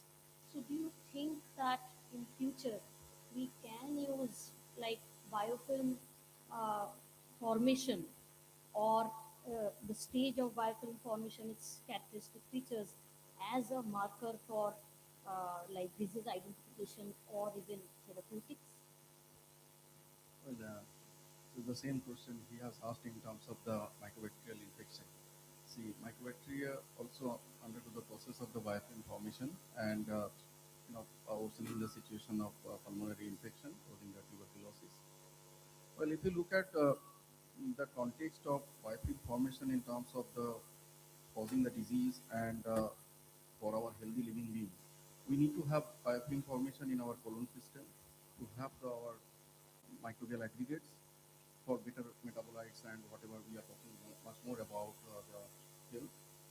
In other way, the biofilm which are forming in the respiratory system, for example, cystic fibrosis and then pulmonary infection like mycobacterial tuberculosis, these are the other hand which we do not design. Now, if we look at the infection model, how this biofilm is playing a role in the manifestation of the disease and the infection, there are classical stages formation of the biofilm. It never happens in a one go. It requires to form first settlement, then it will be having aggregates, having its various network or communication, or normally we talk, say this is bacterial talk, they talk each other and then they form the aggregates and then multiply and coordinated behavior shows us the disease also. So now once when we understand that there is a disease, if you really want to monitor their biofilm stage, it will be at the stage where it has already been formed. So if we really want to eradicate or have a better healthcare practices, what you need to do is there are two ways to control. One is either prevent it not to form the biofilm and prevent the infection. And now at the later stage, if you found that you have been infected, you have the disease, then what you need to do is to eradicate the biofilm.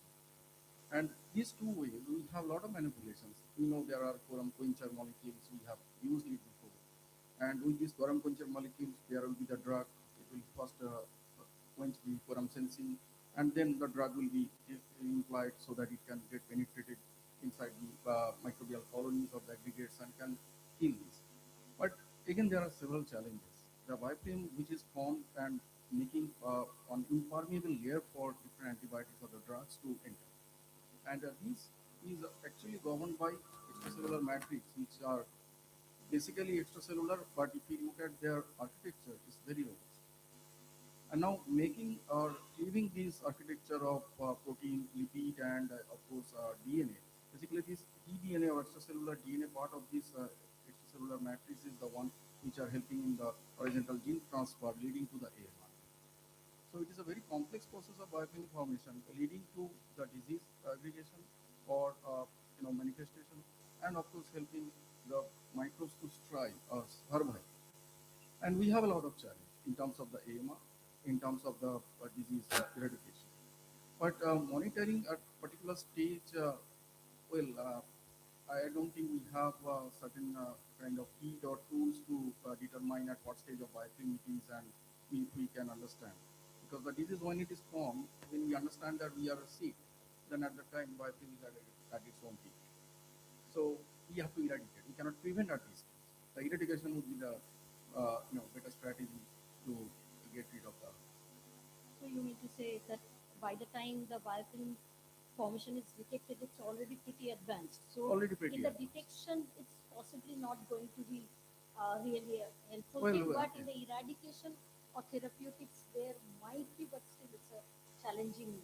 It's truly challenging because if we look at the extracellular matrix composition, it is having the lipid, carbohydrate, and protein, and there is a protein called amyloid.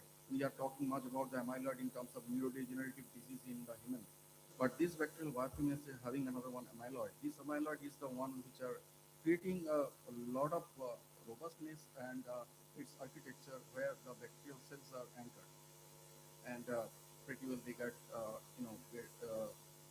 themselves secure from the antibiotics whatever. So strategy should be adopted, or we need more studies to find out how we can reach all these barriers for these drugs to be. So it needs more studies in this direction. So now the tone is warming up, I guess. So everybody is introduced to some extent. So I'll open up with a very general question. So in the context of a communicable disease and non-communicable disease, let's not go to a lot of differentiation, just between non-communicable diseases and communicable diseases, and considering India as a country, how feasible do you think, or in other words, what do you think are the primary roadblocks, okay, which can be solved and which are slightly difficult to solve in actually establishing any kind of real-time mapping of disease status across the country? What do you think will be a low-hanging fruit and with a huge impact, and what may be something which is far-fetched but really important? So I think I'll start with a clinical perspective on this question.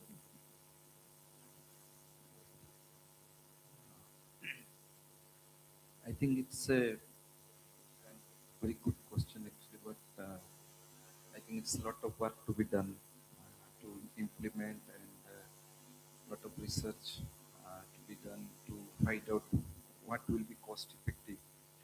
And it will see the non-communicable disease which can be preventable. And so, take an example like diabetes, or say example of diabetes. What has been shown that some of the study which has been recently done in USA, they found that you can uh, put some chips, and you can find out whenever the blood sugar is going up, or whenever some of the fatty acids or something is going up, you can ask the people to do some exercise like that.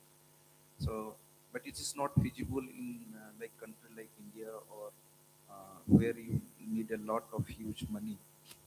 So, so it's very difficult to implement. But what I can say, probably because most of the non-communicable disease may be modifiable if you tackle at the onset, or like the remission of the type 2 diabetes. Like if you have a diabetes less than 1 year, and you can have some lifestyle modification and some exercise, or probably maybe the microbiota may come in future also. So that may be taken into the consideration, but lot of work to be done, I think so. Just to put a little more context, so during COVID, we saw that even India had almost a 24-hour reporting time of where the COVID cases are there, what are the numbers. So it was almost the best example we have so far to real-time monitoring of any epidemic, any disease state. Unfortunately, despite having huge screening programs for diabetes, chronic kidney disease, hypertension, we still don't have that, right? And it doesn't seem to be a very difficult challenge. Why do you think? Is it not that important, or what are the challenges there? With the coffee, and you consider these type 2 diabetes or cardiovascular disease, you have a multiple factors. It's very difficult which factor to tackle. It's not a simple factor. Is it diabetes? Say, like in type 1 diabetes, maybe it's autoimmune. So you can tackle like magic bullet, like you can prevent it in future if possible.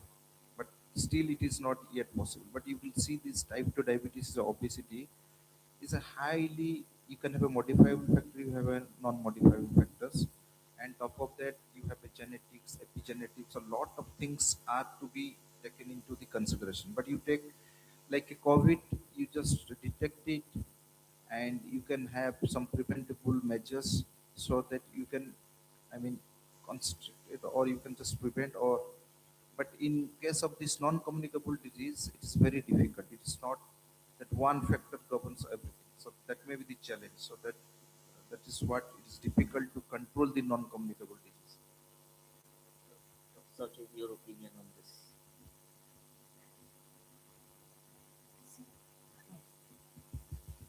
So I think one of the challenges in non-communicable diseases is the reluctance of participants to be a part of the screening program. Like the way Professor Shishidhara also said in the morning, that, and this is our experience also when we do field studies or microgram studies,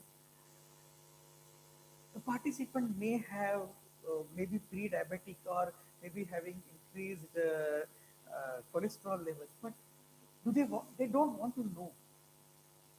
So they said, I'm quite happy, healthy. I don't want to know whether I have a diabetes or I have a higher cholesterol level or I'm likely to get diabetes. I don't want to know. So see, for COVID it was different because the testing was mandatory. Here, since these things are not mandatory and voluntary, uh, voluntarily people being a part of a skill program is very difficult because the answer is something which they do not want to know. Do you think if there are policy lobbies that make these tests mandatory at PHC, CHC levels, okay, mass screening of at least the fundamentals chronic diseases, so would that really benefit in some way? See, Or that, it is a bag of worms which but nobody that wants there is to again open? ethical dilemma kind of because who bears the burden of the treatment then? Once you are diagnosed of a hypertension or diabetes, screening is fine. I mean, again, this is a question which we have to face in ethical committees for such projects. That then you have, I mean, diabetes and hypertension are simpler examples. But then after they are diagnosed, who bears the burden of the treatment? So it opens up a kind of Pandora's box where many other problems crop up once you open it. Yeah, so I, purposefully brought this question ahead, especially in the interest of the young researchers. When I transitioned from an academic career to entrepreneurship, and especially in the low-hanging fruit area of medical diagnostics, and we were working on developing diagnostics for CKD and preeclampsia, trying to primarily look at kidney health through a urine test. Leave apart the technological challenge of miniaturizing and creating a new tech that could go into the point of care. The biggest barrier to healthcare doesn't come from the side of the technology. Technology is difficult. Developing a technology to make it work is extraordinarily challenging. But despite if a technology works, the uptake from the other side for all the work that you're putting in has lot more than scientific and logical reasons. It's very psychological and perception driven rather than logic and science. Yeah, And that is something young researchers, early career scientists should keep in mind when they think that they are trying to develop a translating technology. And it has nothing to do with education and awareness. Even the most educated people would be reluctant to undergo a screening for diabetes. Education has its own disadvantage. That's a different story. Yeah, Naresh. On this, I just want to add a perspective. When it is about non-communicable disease, it adds on a genetic factor. And whenever it has a genetic factor, it has a social problem.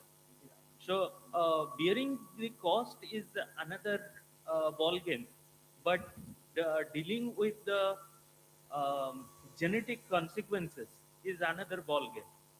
In late 19th century, when diabetes was known to be a primary driver of diabetes was type 1 diabetes, not type 2. So by that time, people had already known that it runs in families. So most often families were being segregated, and marriage were not allowed in type 1 diabetic people's homes.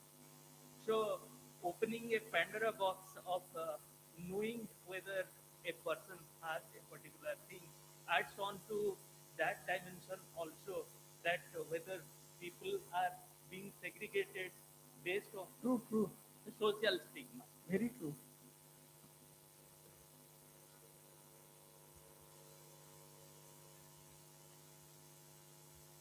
You see, the interesting part is if you are from another subject, you do have a fresh perspective. So when Shurajit Babu, you were saying that everybody knows that there is a forum venture.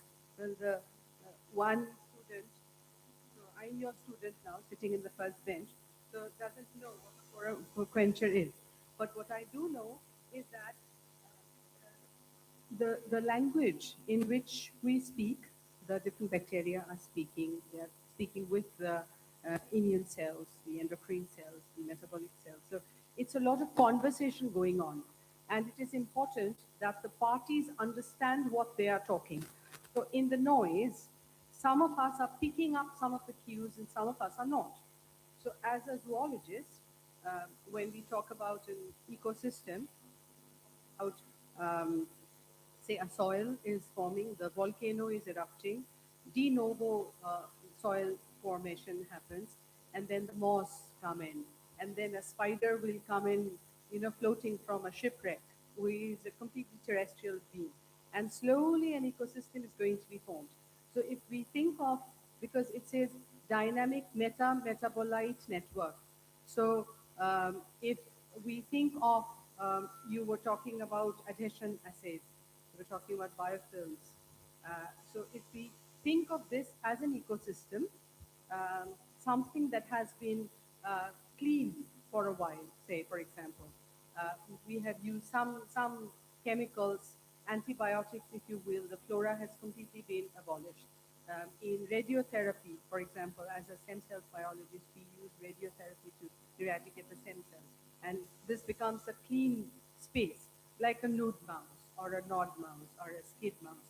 So from there on, if we were to establish a comparatively new ecosystem, so the first will be the pioneers, the pioneer colony, and then the secondary, and then there will be a climax colony. I'm talking in absolutely zoological, ecological terms. So if I could have your and everybody else in the panel's um, uh, comment on that, that can we use the language that the bacteria use, turn it around, make it inaudible to the different bacteria that we do not want to hear the quorum, and from there on use the therapeutics in a way to come back to the wellness. Can we think of that? The metabolite here is the language in which the bacteria are speaking, and if somehow that could be, rebooted to factory settings, if you will. Well, very well thought question. Uh, the terms are concept what you have provided is really how our new species colonized by primary succession and the secondary succession in the ecology. That's a very primary classes we take to our students. So here also, if we imagine a situation where we have eradicated the entire microbial load from one organ, and we are trying to reestablish with our desired microorganism, and definitely they will produce some metabolites, and there will be crosstalk between them, and we are expecting there will be a meta-metabolite network which will be favorable for our desired activities also. It may be possible theoretically, but look at the practical aspect, because the microorganisms which are very specific, particularly organ-wise, not all microbes will be colonized on each and every organ wherever we desire. They have the organ specificity. So looking at that part, if we really want to colonize with our desired one, there will be these biases, and definitely it will not be able to colonize further. But what we can do is really try to say, like we have learned also from Sachesar's talk, because it is having a wide variety. Within the Indian subcontinent itself, we have found the microbial metabolite or the gut microbes having a lot of variety due to the ethnicity, due to the different food habits people they can have. So making a generalized tools or the experimental approach to establish a desired one would be, I don't think it will be really possible. It may not be. It will be it has to be very specific. Yeah, it must be very specific, and but moreover, it is possible to autocorrect the system, is what I'm asking. yeah, it the may entire be, panel. it may be possible to some extent, but I don't know. I think the practitioners he may put it much more light on these, whether really our gut microbes, if we are providing, can it really give us do the benefit? We know there are probiotics, although we have seen the probiotica is the major microbial flora, but in the market probiotics, all are the lactobacillus and bacillus. so they are no way going to be helpful. So these are some kind of contradictory things we have, but we have no clinical experiments conducted that really can help. But of course, this meta-metabolite analysis is a very, very challenging task. Already, all of us said that there are no reviewers also to review the research papers what he is submitting. It's a very challenging field he has taken up. And this meta-metabolite analysis and the metabolites which are produced by the microorganisms, they do have the cost. They talk with each other. They have the genetic network so that it can provide some benefits, or they can really do it not for our sake, they do for their own sake to survive. So if we can get, but say, for example, if we could exclude a group of rogue bacteria and thereby reset. So the question to the entire panel would be, if we could autocorrect the system using the meta-metabolite network, what would be your comment on that? So basically, we are trying to autocorrect. We are trying to go back to that primal state where we don't have diseases. মানে চির বসন্তের you mean to say the notobiotic stage, and where there will be nothing? So we are well, is what I'm trying to say. We are well and we are good. Even if we have diabetes and this and that, we don't want to know. We are good and that's it. So can we autocorrect? So I think my counter would be, do we know what was the zero state? I think we do not know. When the child is born, assuming he is healthy, we know that they inherit the gut microbiota of the mother. I think this. And so it's always it's always a dynamic state where we really do not know what is zero. We can have a relative zero, but not an absolute zero. And On how this- do you make sure that you are abolishing only the bad features and not some good features as well? When you are trying, when we, reset a phone or a laptop, unless we have taken backup, we lose all the data, right? So how do you partition the good ones from bad ones and keep only the good ones and throw away the bad ones? On this context, I want to ask a question that do we have gut microbiota to when we are born? Do the neonates that are just born out of mother's womb, do they have gut microbiota? Yeah, they have. They do. They have. And the neonates and adults, how do they differ, the gut microbiota? How do they differ in the sense? I mean, You talked about species distribution and everything. Okay, so what I can tell you the succession. So what we believe today is when baby is in the womb, it is sterile. That is a belief. Okay, there are no contradictions on that. So the baby starts getting microbiota during the birth, vagina, and then from the breast milk is the kind of its exposure to microbiota starts, and then of course the breast milk forms the major source of microbiota. Breast milk oligosaccharides are kind of prebiotics which promote the growth of bacteria, and then it picks it up from the mother, from the environment, and from the diet. The succession happens, which gets stabilized at the age of, let us say, 3 to 4 years. Yeah.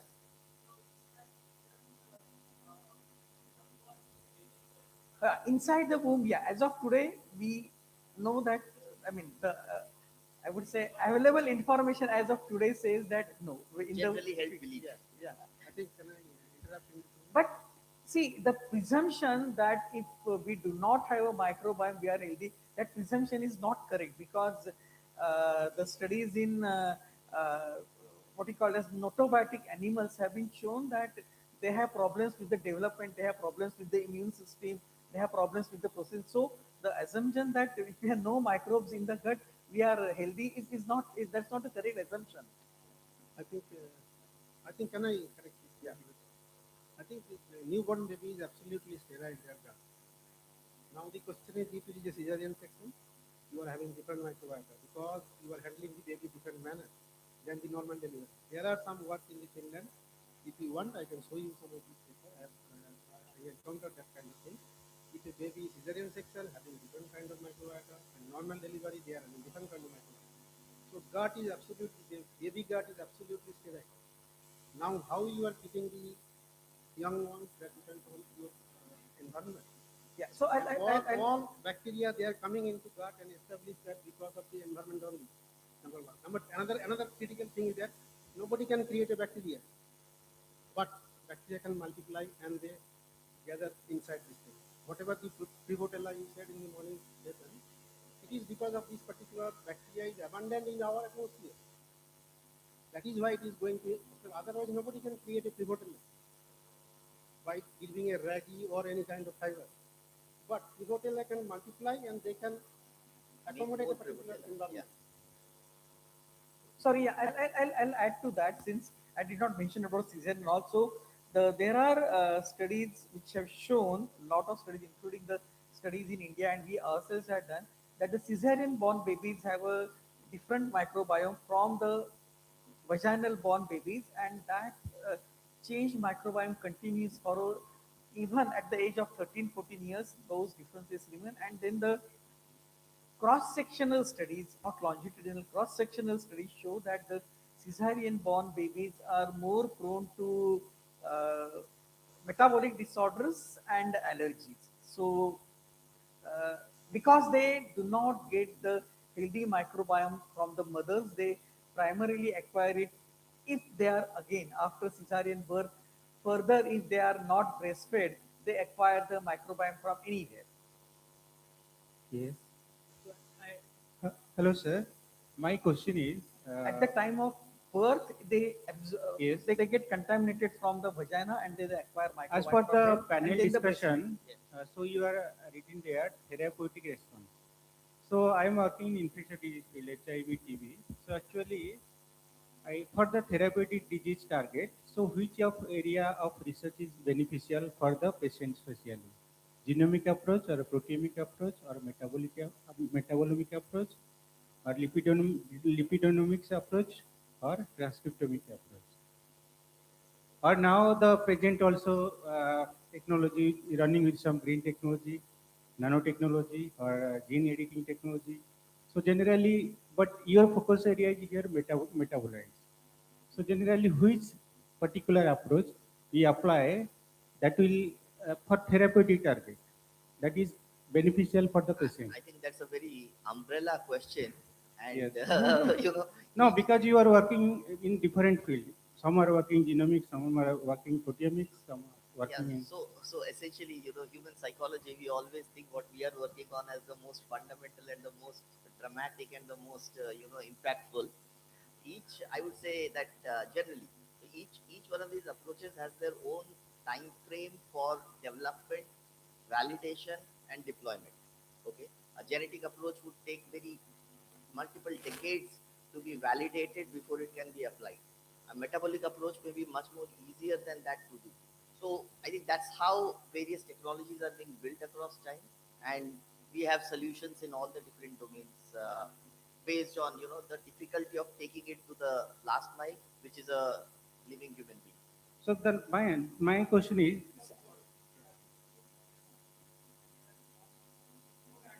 Yes, diagnosing completely. Yeah. yes, yes. Thank you, sir. Yeah, Dr. Srinivasan has one question. We'll pick that. As you said, we thought a little bit bigger, but I think you brought up something extremely important while discussing many aspects, whether it be cesarean or breast milk colonization, how society perceives each of these available science and technology, and what is our knowledge base, right? And for some time we thought breast milk is not good. We should go for fortified milk and everything. Now breast milk is bad. Cesarean is not good. Natural birth without anesthesia. So society perceives these things from science in many different ways. And all these technologies, however, whatever we develop, and since we are sitting in NISER in an academic institute where they start at 12, where is our responsibility? Is our responsibility limited to only discovery, and technology and societal perception is left to somebody else's thinking? Or do we as an academics also have a responsibility to change the societal perception and for them to believe that how to take logical decisions and scientific decisions. Is this what we are meant to be, or what is our responsibility here? And this question is extremely pertinent because where we get confused is also our responsibility seems to be more only with discovery. That's how we perceive ourselves. That is how our every hierarchy goes on. So where is our responsibility lies? How do we change the societal perception to be more scientific and develop a more scientific tempo? You want me to answer this question? So was it a comment or a question, Srini? So yeah, it's a state of existence, right? So maybe I can give you my perspective, okay? Simply because I transitioned from being an active academician to the other side of the table, and I I strongly resonate with you. I think I would put it, say, as an academician, you are knowledge creators, you are discoverers of truth, okay? And that's what we perceive as academicians as. Now, there is another layer, which is the layer of operators. That means who take the knowledge from these discoverers to the last one. These are, people like Dr. Behra, clinicians, spokesmen, policy bodies, who are actually taking that information and to the final line. The toughest one or the slowest to respond is that last mile. That's the common man. Okay, they take years and years of psychological priming to be able to either accept a concept or reject a concept. So, as a limitation, I would say, as an academician, it's a fundamental right and responsibility to keep discovering truth. But then, what is truth? There's no absolute truth. Truth today may not be truth enough tomorrow. Okay. So we need to be nimble enough to accept that fact as an academician that the truth is ever changing. And at the same time, whatever be the current truth, that should be spoken out loudly, confidently at various places, with a primary responsibility being to avoid pseudoscience to propagate it. Okay? If the scientists are not propagating their science confidently, then there would be a pseudoscientist propagating a pseudoscience confidently. So I think that's my take on it. Yeah. Yeah.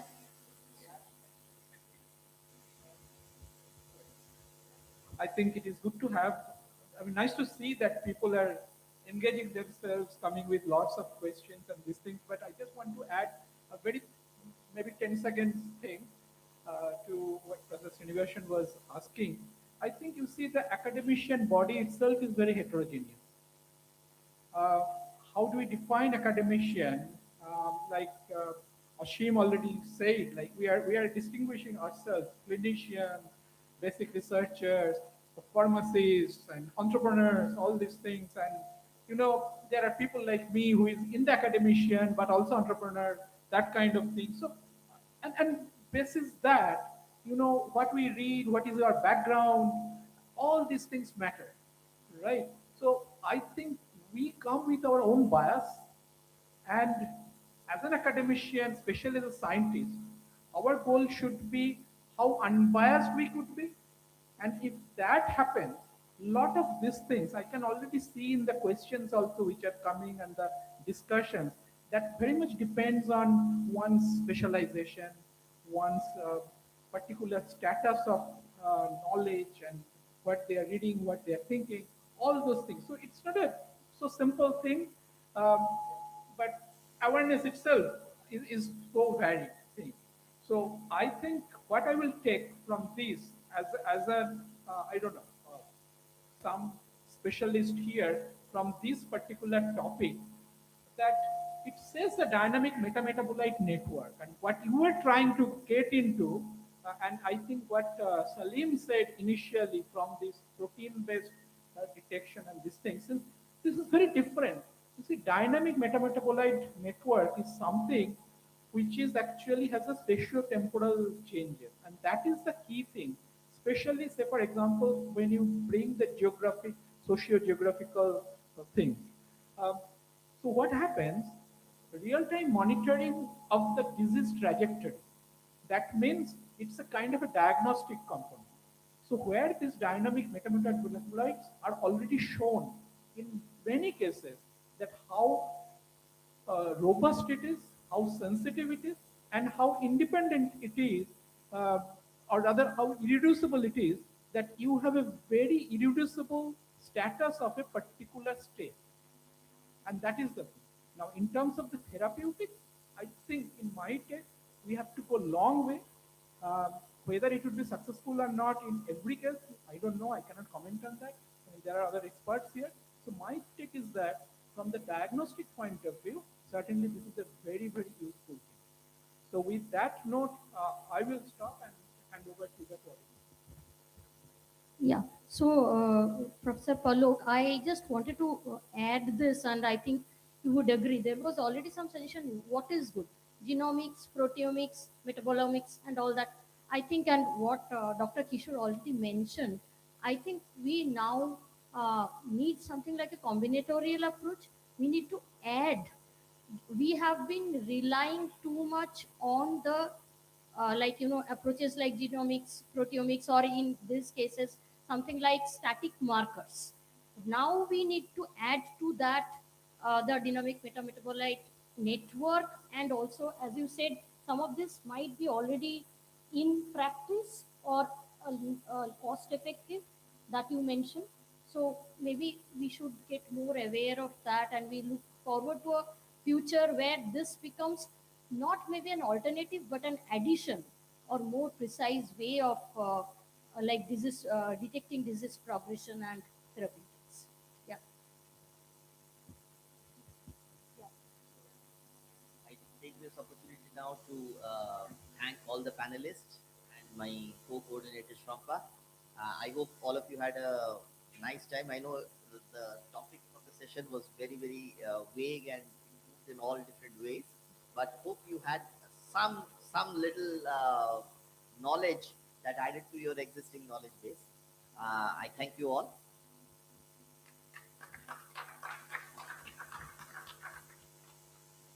So, I would like to extend our sincere thanks to all our panel members for such a thought provoking and enriching discussion, and also Dr. Asim Mishra for hosting this session. So, please join your hands together for them for applauding them.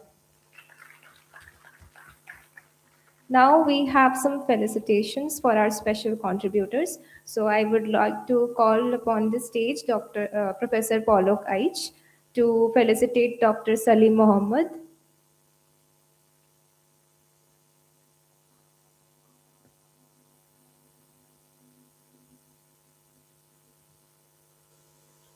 Professor Surajit Das.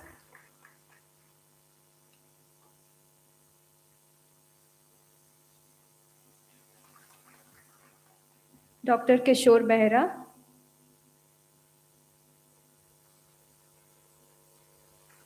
And Dr. Shampa Ghosh.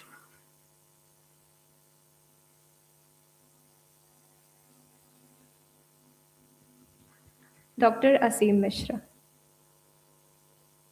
Oh.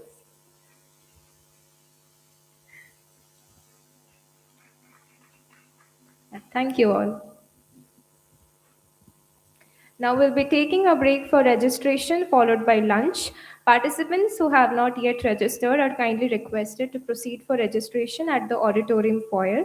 This will be followed by lunch from 1:20 p.m. to 2:10 p.m. Lunch will take place on the third floor of the library building. May I request everyone to kindly complete the registration process, enjoy your lunch break, and be back in the auditorium sharp by 2:10 p.m. so that we can resume the afternoon session on time.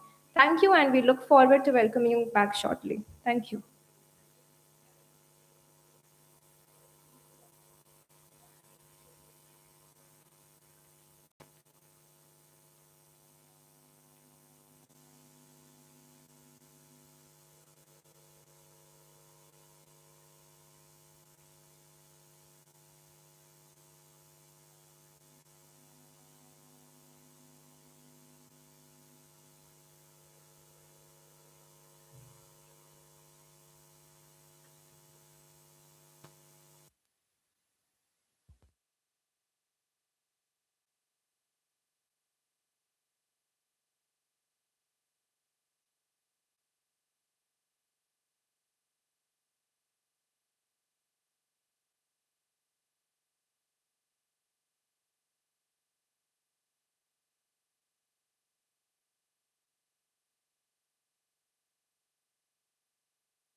Good afternoon, everyone, and welcome back.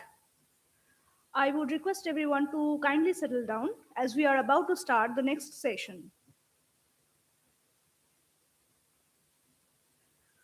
I hope you all had a wonderful lunch and perhaps a quick recharge as well. As we all know, the post lunch session is often the real test of our attention spans, but we promise to keep the session engaging enough to keep everyone awake. With that, we will now move on to the second half of today's program.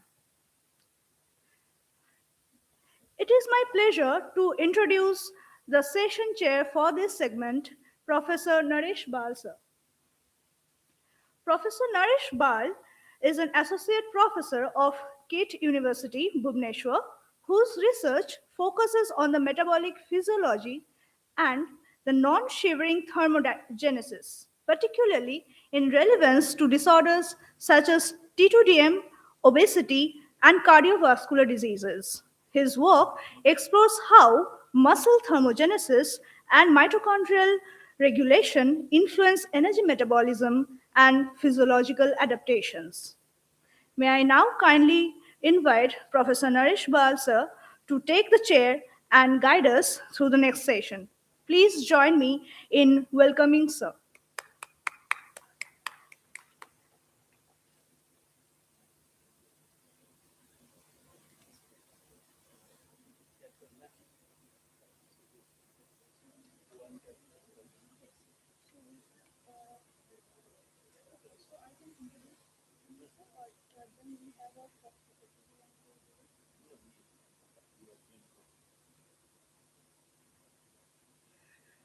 Good afternoon. I got a tough job to keep you awake after the lunch.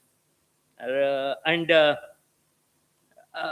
didn't remember that, or I didn't see that I have to chair this session. I was not prepared. Sorry for that. But uh, our first speaker is Dr. Anil Kumar, and please introduce him. And I invite, because he is doing a fairly better job than what I can do. So, please. So, for the first speaker of this session, we have Dr. Anil Kumar, who is currently the staff scientist of the National Institute of Immunology, New Delhi. His research focuses on the microbiota derived metabolites and their role in human health and disease, particularly with the potential in understanding and targeting cancers such as colorectal cancer. He is also an accomplished inventor and holds more than 50 patents across different technological applications. In this talk, he will discuss about the anti-cancer potential of gut microbiota-derived metabolites and their role in influencing colon cancer cell growth and survival. Over to you, sir.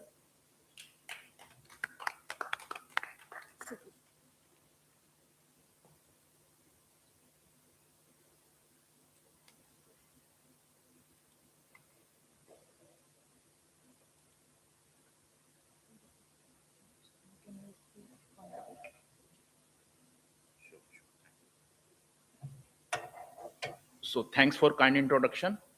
First of all, I would like to thank Dr. Palok Aich for inviting me here. It is indeed a pleasure to be here and speaking about my lab and my work.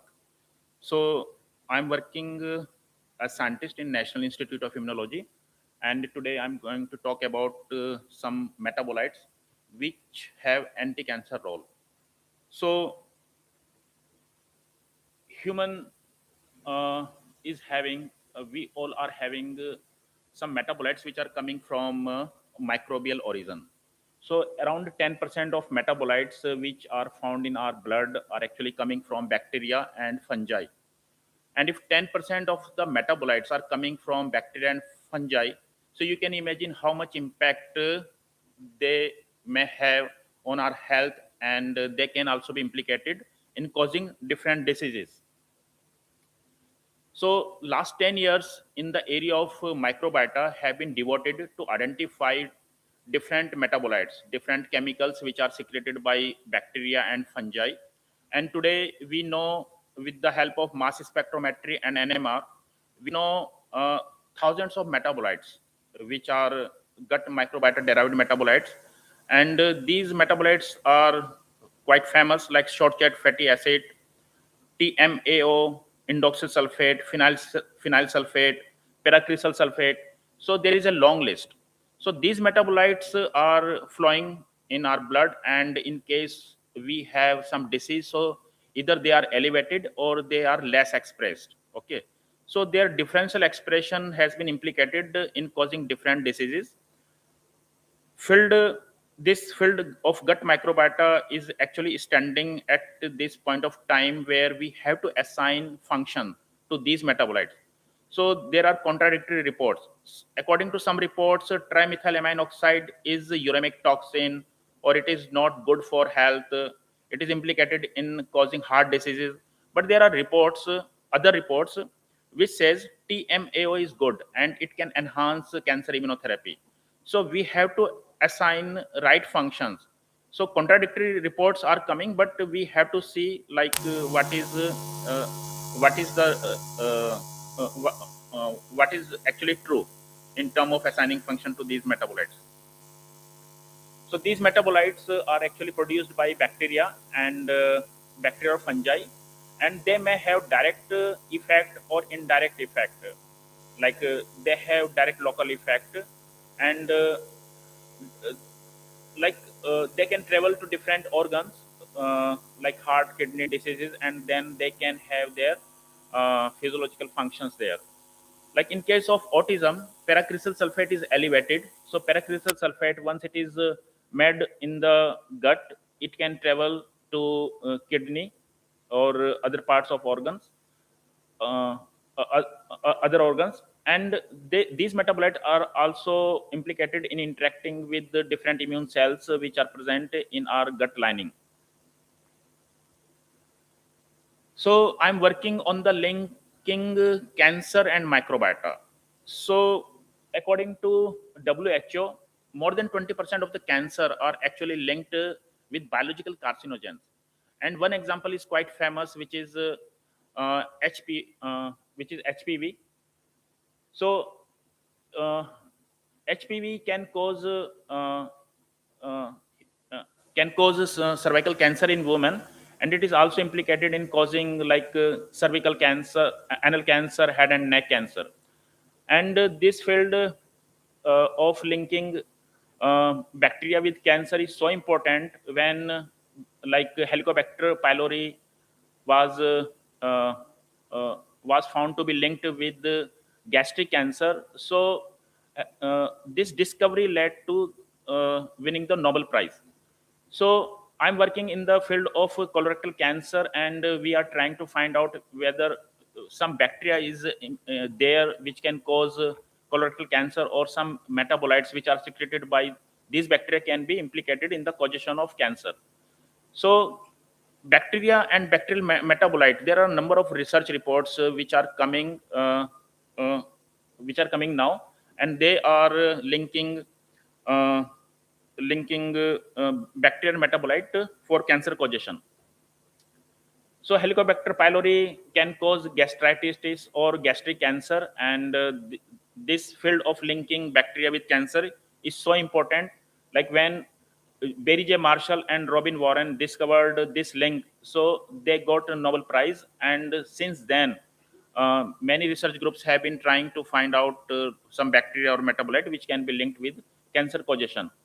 And in case of colorectal cancer, like Fusobacterium nucleatum, E. coli, Enterococcus, S. bovis, B. fragilis.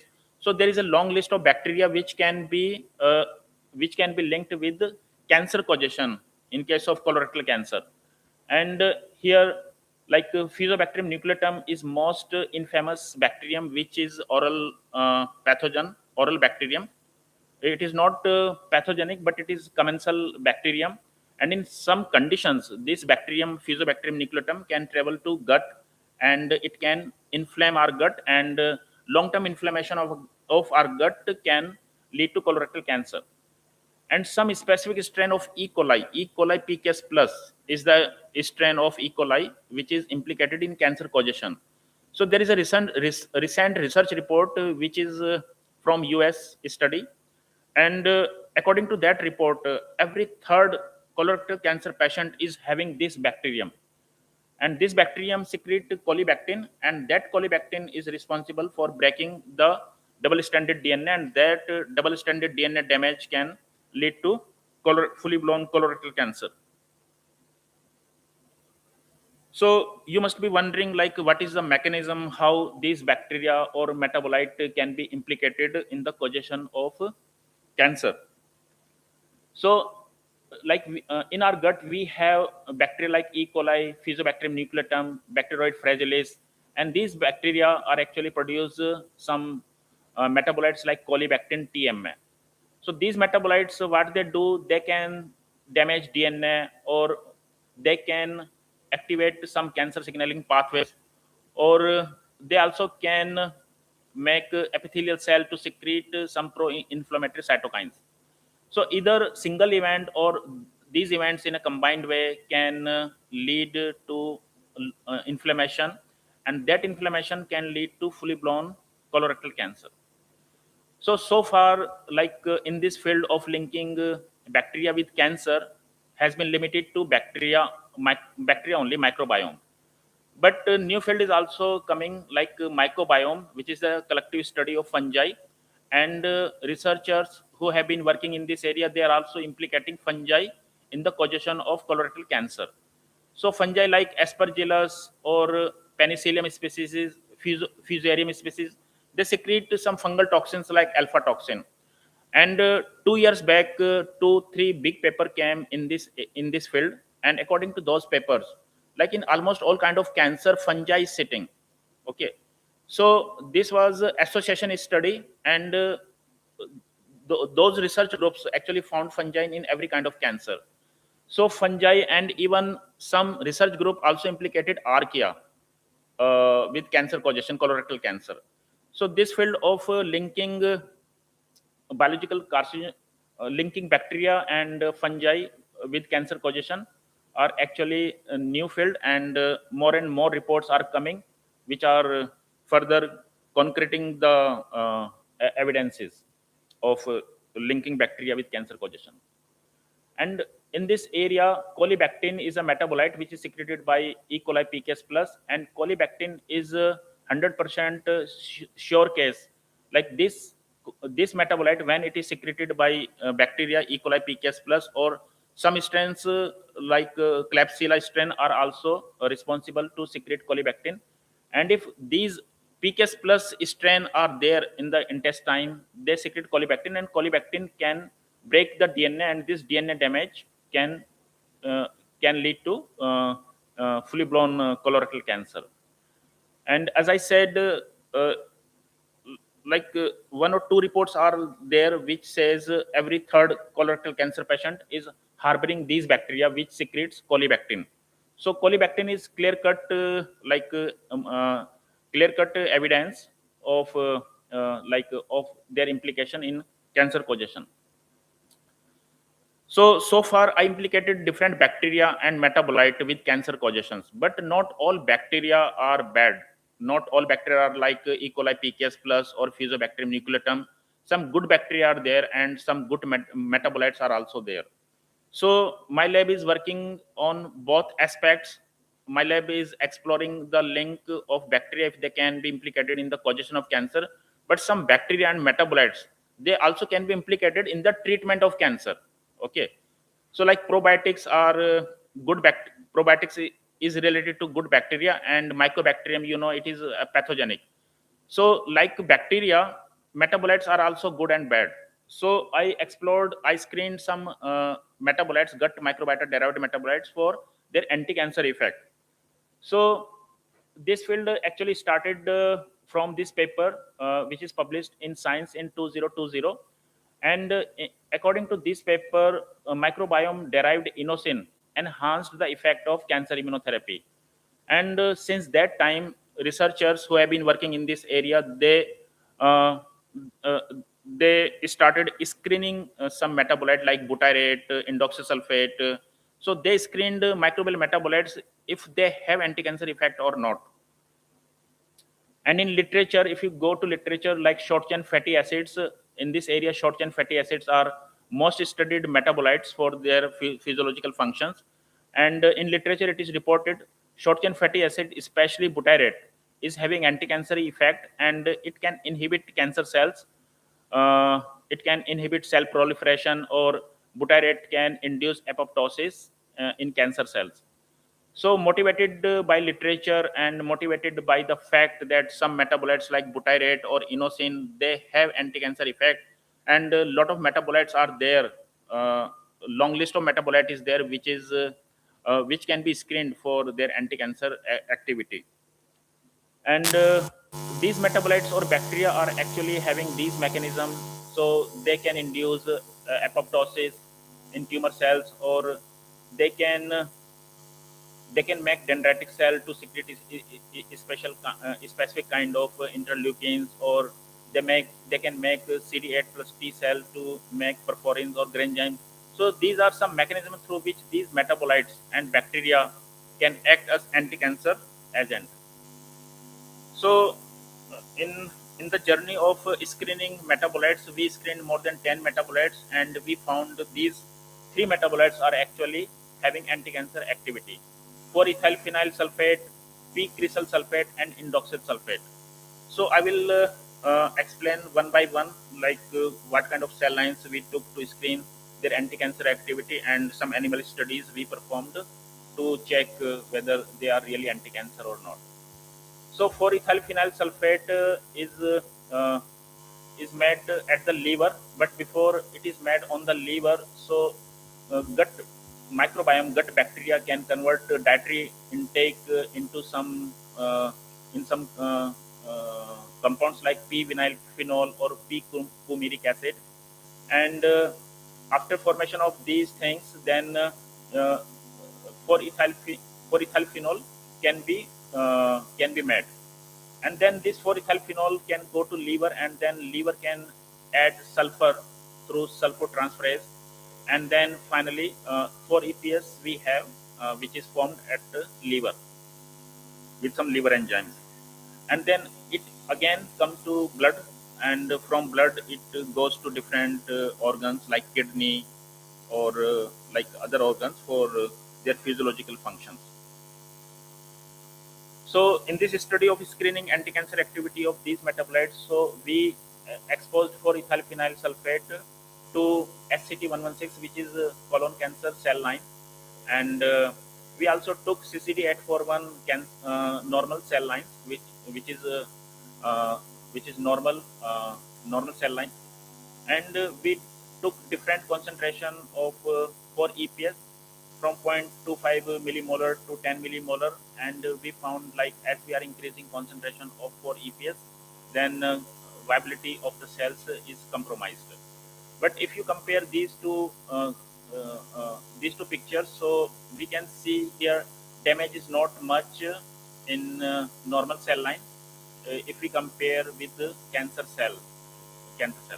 So here damage is very selective, and in a very selective way, 4-ethyl phenyl sulfate is killing cancer cell in comparison to normal cell line.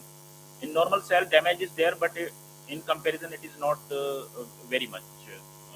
It is not that much significant. Then we did more viability assay like ATP content assay we performed, and we found, like, at higher concentration 4 millimolar and 10 milli, 5 millimolar and 10 millimolar at a different time point, 24 hour, 48 hour, 72 hour.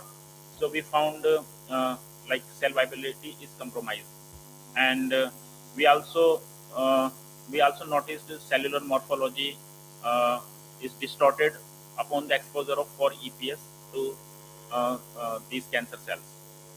Then we did colonogenic assay, and colonogenic assay we found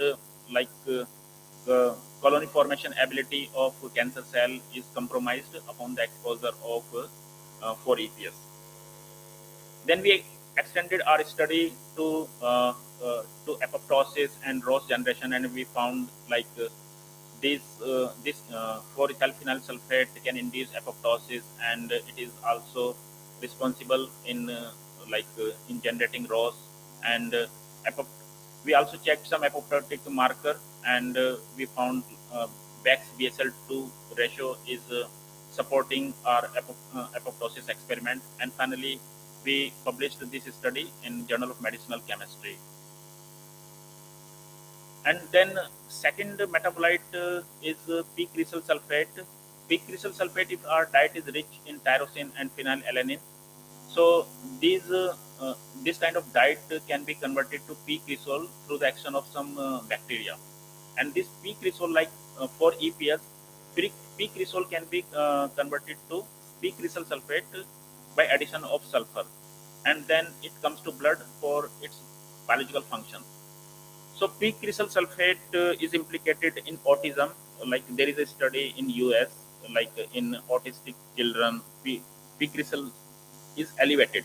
So this is association study, but here we found something very different. Like p-cresol sulfate has anti-cancer activity. So again, we took these two cell line, SCT116 and CCT841, and we performed same set of experiment. And here we found like damage is not that much in normal cell line in comparison to cancer cell line. And we found same result, like cellular morphology is distorted when we exposed peak species to cancer cell, and then ATP content cell viability is compromised as we increase the concentration of PCS. And then we did membrane integrity assay in this case. So like LDH release has been observed as we expose the cell to PCS. And then colonogenic assay, as we performed in the case of EPS, we also did this time, and we found like colony formation is compromised upon the exposure of PCS. Then we did the cell cycle analysis, and we found the cell cycle had been arrested uh, at S phase when we exposed PCS to cancer cell. Then apoptosis and Ross generations, we observed it can induce apoptosis. And then third metabolite was indoxysulfate. So indoxysulfate, if we have dietary tryptophan, so some gut bacteria have tryptophanase, and then tryptophanase, bacterial tryptophanase can convert these dietary things to indole, and these indoles go to blood, and from blood they go to liver, and liver can make indoxysulfate from indole. So one reason was that like not many metabolites have been screened for their anti-cancer activity, but one reason why we selected indoxyl sulfate, because many cancer drugs are actually indole derivatives. So nintedanib or sunitinib, so all these are like cancer drug vincristines, and they are indole derivatives. And if these are indole derivatives, then we wondered like indoxysulfate can also be checked whether it has anti-cancer activity like vincristine or other indole indole indole carrying molecules. So in this case, we took two cell line here, SCT116 and ST29, and we found like cell viability is decreased upon the exposure of indoxysulfate. And then again, we did some other assays, ATP content assay, and we found like compromise in cancer cell health upon the exposure of indoxysulfate. LDH release was observed in both the cell line, SCT116 and ST29. Then it can induce apoptosis. We observed that, and colony formation assay and other things we did in the same way. And then we extended this study to animal. So we thought whether indoxysulfate or other metabolites, they are safe or not for their further use. Okay, because these are uh, very like preliminary studies, and we have to check whether these metabolites can be considered safe for their further application or not. And we found like upon the exposure of when we fed mice with indoxysulfate, so we didn't see any change in the spleen length or colon length. So we didn't find much difference. And like indoxasulfate didn't harm. Uh, we also did other assays, and we found we found no inflammation in normal colonic cells of animals. And our results showed that these IS and other metabolites are actually responsible for inducing apoptosis, cell cycle arrest. They can inhibit cell viability, they can compromise membrane integrity. And like when we exposed animals to these metabolites, bulbsy mice in this case we took, so it does not cause any harm or inflammation. So these metabolites are safe to be used as anti-cancer agent, but more experiments are needed. We have to develop tumor in the animal, and we have to check whether those tumors can be tumor burden can be lessened with the exposure of these metabolites or not. So those experiments are remaining. And again, like in case of indoxasulfate, we published this study in Journal of Medicinal Chemistry, and we also filed one US patent to protect this invention. So in last, I want to acknowledge different funding agencies: NI Core Grant and DHR, DBT, ICMR, NRF. So I also want to acknowledge my students who enabled the work. And I'm open to question if you have any question. Thank you.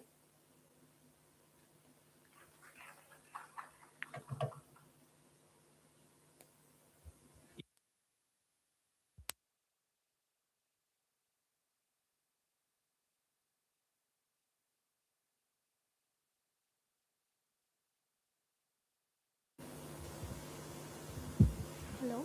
Yeah, so I'm Nivedita. I just wanted to ask you one thing. Like you told somewhere in p-crescyl sulfate is also involved in autism, right?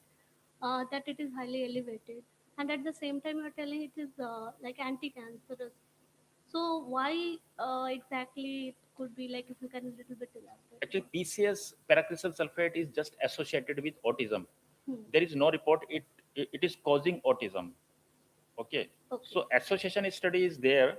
Okay. I just shared extra information to you. Okay. But it is just there is no causal link between PCS and autism. This is just association study. Okay, and other thing is that have you ever looked at, upon the host factors as well? Because it's just about the pathogenesis which I want to understand. That from the microbiome perspective, they are secreting certain molecules, right? At the same time, if we talk about the host factors, there are also many reports where host are also generating some kind of tRNAs and those related studies where the breakage of certain things can also inhibit the bacteria per se. So have you ever like thought of it about it, like, because since you like mentioned about the fusobacteria, so those studies are very Yeah, you are very right. Like they should not be one sided, and host should also be considered. Okay. So both the things should be studied in one go. But like we didn't study host side. We just concentrated our studies on screening microbial metabolites for their anti-cancer activity. But it is needed actually. We also should understand host side here. Thank you.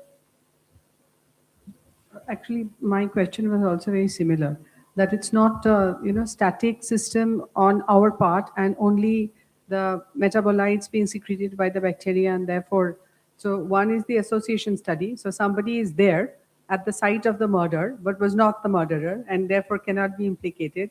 And the other is there is a direct cause and effect relationship. So similar question. Okay. So it's not like the host system is simply there, and therefore the bacterial metabolites are contributing positively or negatively to cancer initiation, progression, or pause. So that is my question. So how do you screen that? How do you know that they are not there just by association and that there is a direct causal mechanism involved here? You want to understand causal relationship? Yeah. Okay. So like when we talk about causal, like I just shared. Both cause and effect. So there is a direct correlation, whether there is a direct correlation or it is simply there. Okay. So like in case of if anyone is having E. coli PKS plus, okay, so forget host site, whatever the host site is. If anyone is having E. coli PKS plus strain in the stomach, so it is like 99% sure that E. coli PKS plus will secrete colibactin, and colibactin will break DNA, and that DNA damage is deleterious. It is dangerous, and it can create colorectal cancer. Okay, so every third colorectal cancer patient is harboring these bacteria. Okay, irrespective of host side, if these poisons, if these toxins are there, these bacteria are there, then it is more than 99% surety. Like So that is true for pathogens. What yeah, about for gut-dwelling bacteria and their metabolites? yeah, I'm talking about metabolites. Yeah, I'm also talking about metabolites. Yeah. I'm trying to understand the association. So there may be the pathogenic as well. So it's a mess. It's not like a skid mouse or a nude mouse where you colonize it deliberately with something. It's a mess in a real world situation.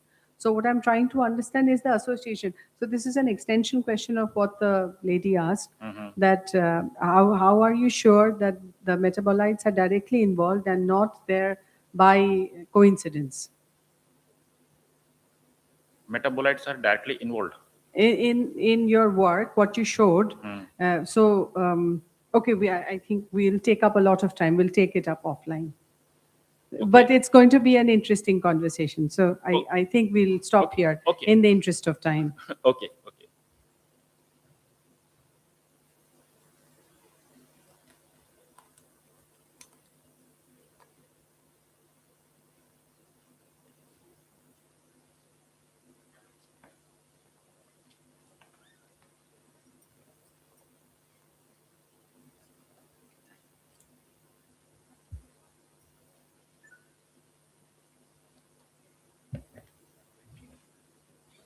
Thank you, Dr. Kumar, for such an interesting talk, highlighting the emerging role of microbiota-derived metabolites and their potential implications in cancer therapeutics. Now, I would like to request our session chair to kindly felicitate him with a small token of appreciation.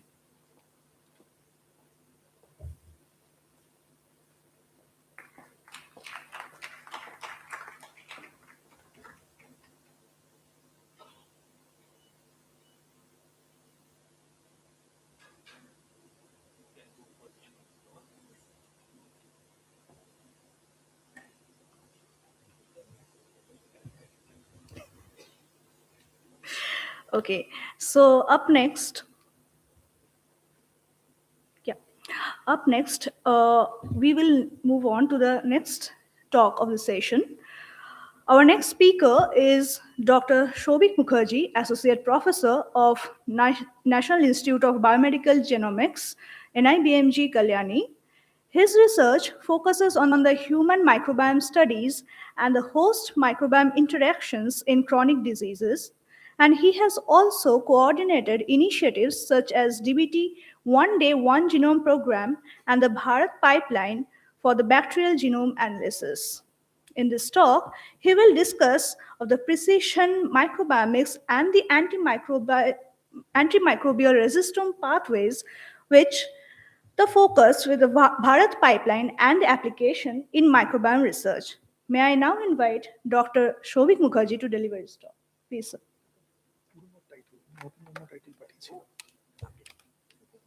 Yeah. So this was the first time when I communicated the title was that, but now I've changed it because I thought that this will be interesting. So hi, I'm Shovik, and I'll switch on my stopwatch. That will be good because I keep on and on. Yeah, thank you. So my talk is precision microbiomics in maternal and child health research. And we will also talk about something called the Bharat analysis pipeline, but that's something we did for the community. I come from NIBMG. NIBMG is in West Bengal, in Kalyani. It is 40 kilometers from Kolkata, the capital. So whenever I start my talk, I pay my homage to the person who coined the term microbiome. It is a homage to Joshua Lederberg. And this is the person who told that the ecological community of commensal, symbiotic, and pathogenic microorganisms that literally share our body space, but have been all but ignored as determinants of health and disease. That's called microbiome. Microbes do not only mean pathogens, microbes also mean your forgotten organ. And why I say so, I'll come to it. Previously, it was thought 90% of your cells are of human cells, of the human are microbial in nature. And that led to the foundation of the Human Microbiome Project. After the Human Microbiome Project is done, they revised it and they found out that it's not that 90% of cells in the human body are microbial, but actually 50% of cells. And I think Professor Shouche also has mentioned that we are not a single organism, we are a supra-organism. Supra-organism means collection of individuals behaving as a unit. So your happiness, your sadness, your success, everything is not yours. It's also of your Staphylos, Strepto, Fuso, all those bacteria together. So our genetic landscape is a summation of the genes embedded in our human genome and our microbiome.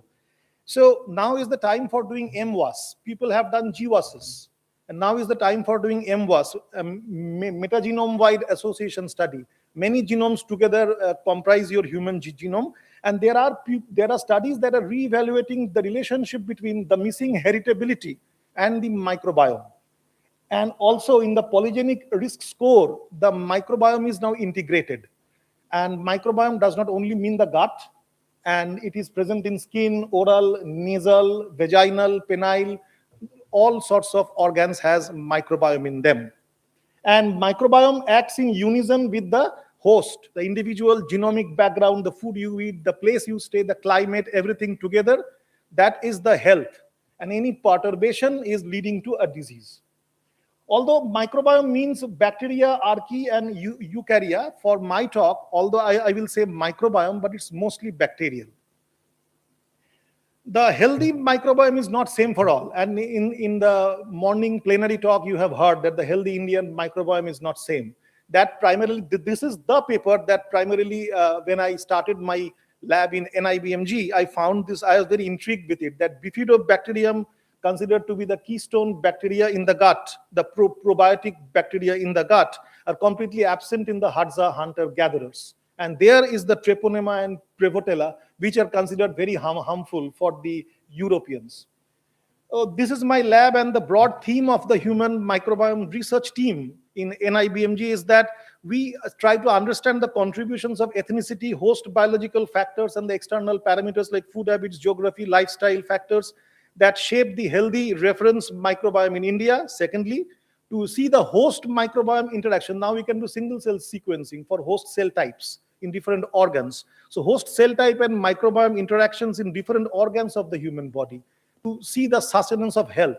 And once we have understood the A and B, then we go to see the perturbations in the microbiome in different organs for complex kinds of diseases. So our lab works on different areas. We started with the skin diseases. That's very close to my heart because I worked on innate immunity in my PhD and postdoc. But, maternal and child health is something that I will be speaking now. I will be mainly talking about Moshumi's PhD work. She has finished her PhD, and Ankita's work also. We also work in different areas like in diabetic foot ulcers, diabetic retinopathy, LVPI, and gut microbiome and metabolome axis in colorectal cancer. It's a virtual cancer center of DBT that I am also a member of for the microbiome and metabolome part. And this is something we do for the community. The AMR surveillance from the sewage called INSACOG Consortium. This INSACOG started during the COVID pandemic to identify COVID in sewage water. Now it has continued to do AMR.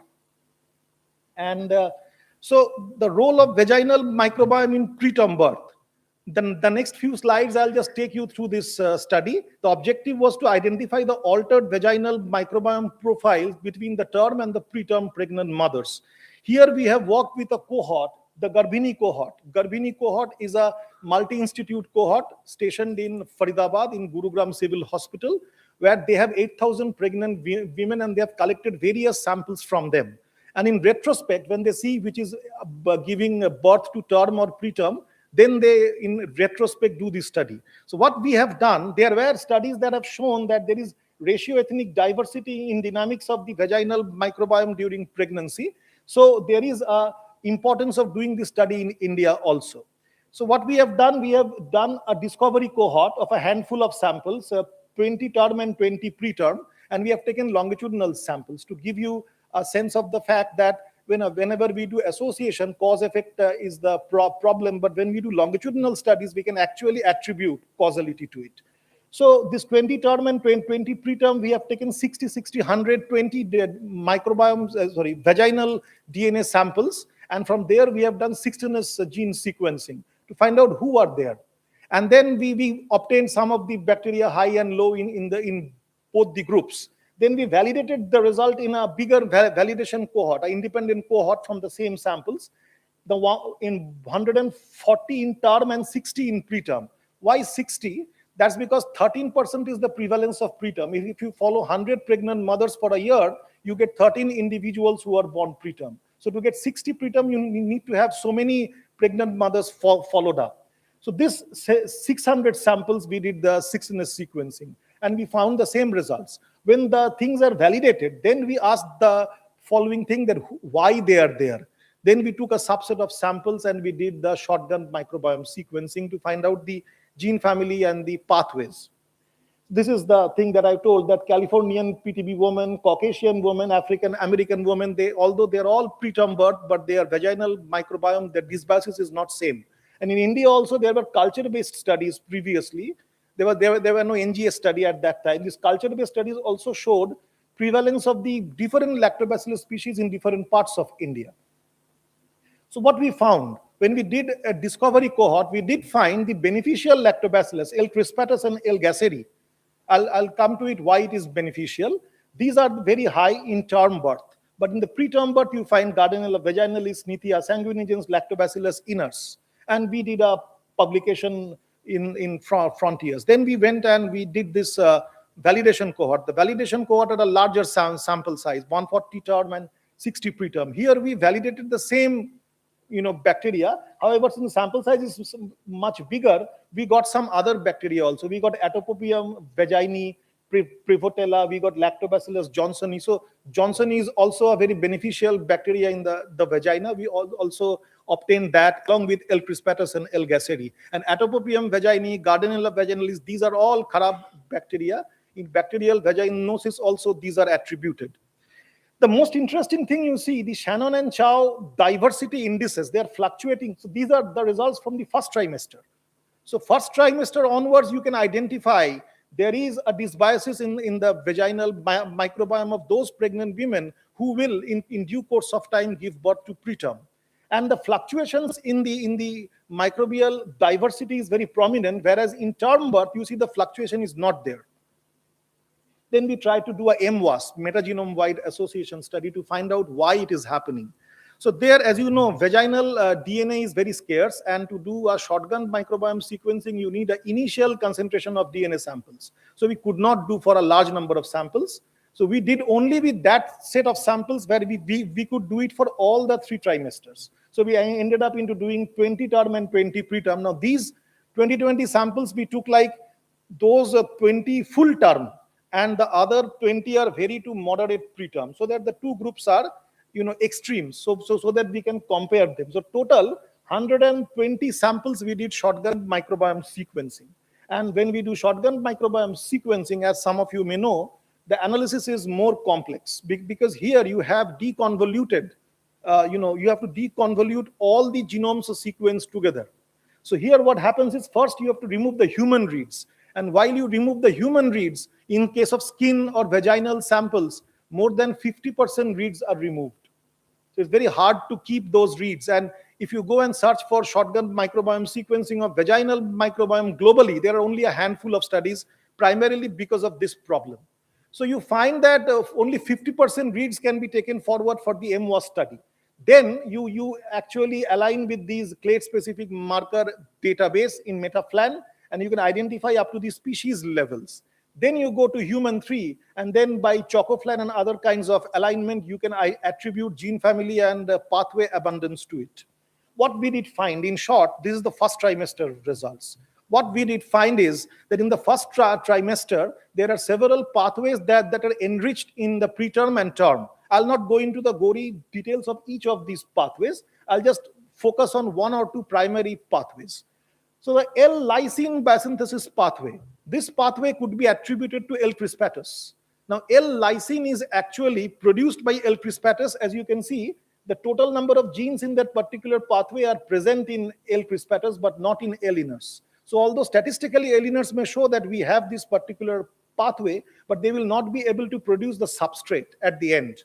So L-lysine is produced by L. crispatus in the vagina, and it's a key component of its antibacterial activity.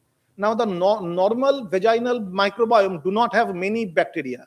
They have mostly 70 to 80%, they have L. crispatus. During pregnancy, it changes due to the hormonal and other changes, and it lands up to 20 to 30%, but yet it's the predominant form in vagina. So how does it kill or eradicate other bacteria? They eradicate it by using the L-lysine. L-lysine has a positive charge, and that can cleave the peptidoglycans of other bacteria. Studies have shown that. And people are now using silver nanoparticles along with these L-lysine for treating AMR.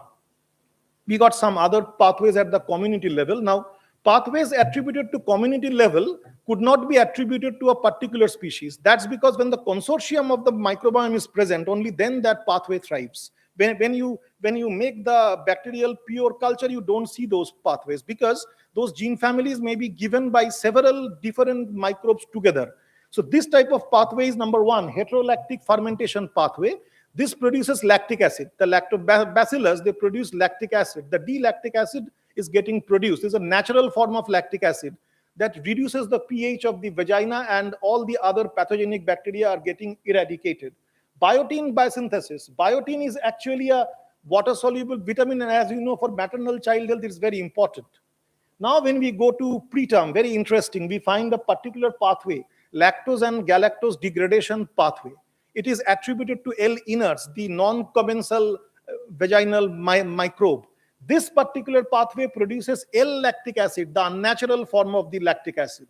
There are studies that have shown in the cervical epithelial cells, actually when you give L-lactic acid, inflammation starts, and if chlamydia infection is given there, that is getting completely eradicated. How does it function? L-lactic acid has been shown that MMP production it triggers in the cervix. It starts to degrade the collagen fibers, and then the premature cervical remodeling happens, preparing the body for the childbirth prematurely in the first or the second trimester. So these type of pathways are more enriched in the preterm microbiome of the vagina. We have found another pathway in preterm, that is the heme biosynthesis pathway. This particular pathway, as some of you may know, that those bacteria that produces virulent factors, they need iron. They sequester iron from the host, and they make their own heme. So this is those bacteria that are having those harmful bacteria. They need this formation of their own heme to make those virulent factors. We recently published this in collaboration with PHSTI. So it's a big cohort. It's a multi-institutional study. Sample collection, DNA isolation, culturomics, and the stick-based assay were made in the PHSTI by the PIs there. And in NIBMG, our lab has done all the sequencing for 16S, metagenomics, data analysis, and of course, interpretation. So my student has completed her PhD in August 2025. What we have seen, we had saliva samples also. Since it's a consortium, they had saliva samples also for some other studies. Now, when those saliva samples were there, we could take those samples where we have done the MWAS, those full term and very to moderate preterm, those individual saliva samples we could also get. We have found, even though there is no reported case of any oral problems, yet in preterm, there is a subtle changes in the microbiome. There are inflammation triggering gene families and pathways enriched. We don't know why it is so. There has to be a oral gut vaginal axis, but sadly we didn't have that stool samples. So we have now submitted it to a journal. It's under review. So preterm problems don't end with the pregnant women only. the child also suffers. So the preterm birth also has an effect on childbirth. And as you see, stunting, wasting, and underweight, their global prevalence, India has surpassed the global prevalence of stunting, wasting, and underweight.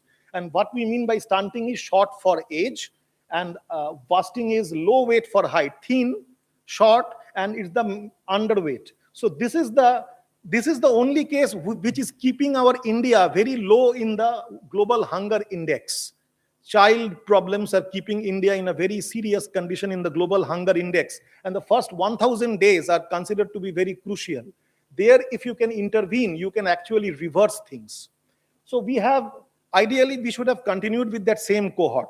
But in India, that cannot be done. Garbhini cohort has more well-characterized pregnant women, not children. This particular cohort, WINGS cohort, Women and Infants Integrated Study, it's a cohort in Haryana that has excellent, child cohorts. And they contacted us and we did a study together. So this study is on these 13,500 mother-infant pairs. What they have done, they have given a package of interventions. It's not a single thing.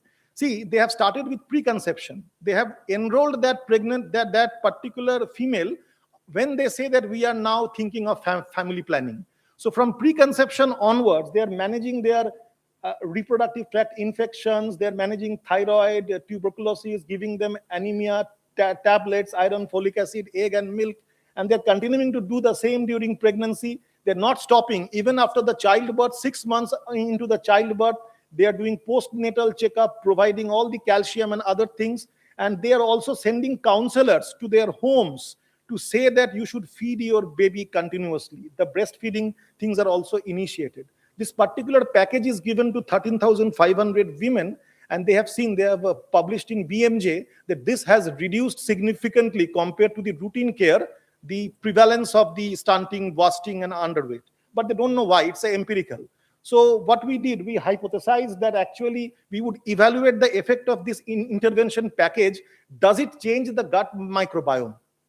So we took these 185 intervention samples and 207 routine care samples. And then first we started to know who are there.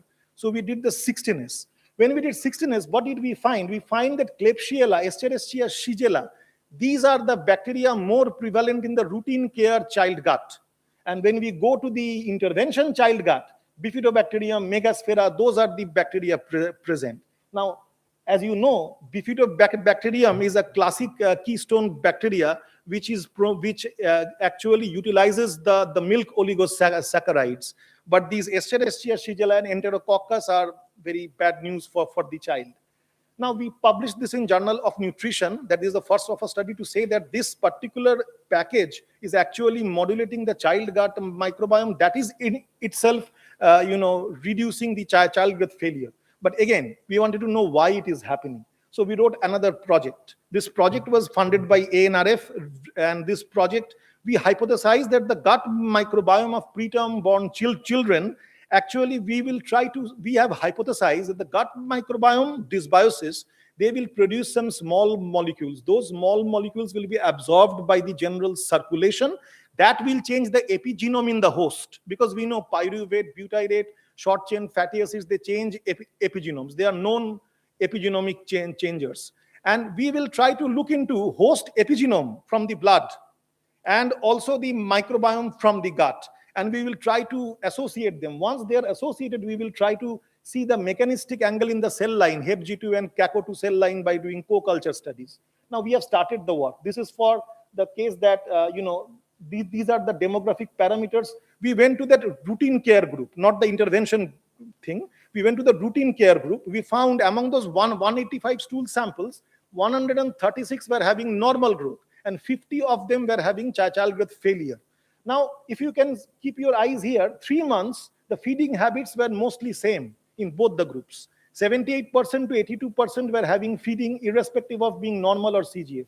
But in 6 months, those that are CGF, they reduced the feeding. 40% of the mothers are only feeding their babies. Here, 67% is feeding. So breastfeeding ought to have an effect on that. So what we did, we actually did shotgun microbiome sequencing of these 50, all the 50 child that were CGF, and the equal number of normal samples. We did shotgun microbiome sequencing, and we found lots of gene families and pathways associated.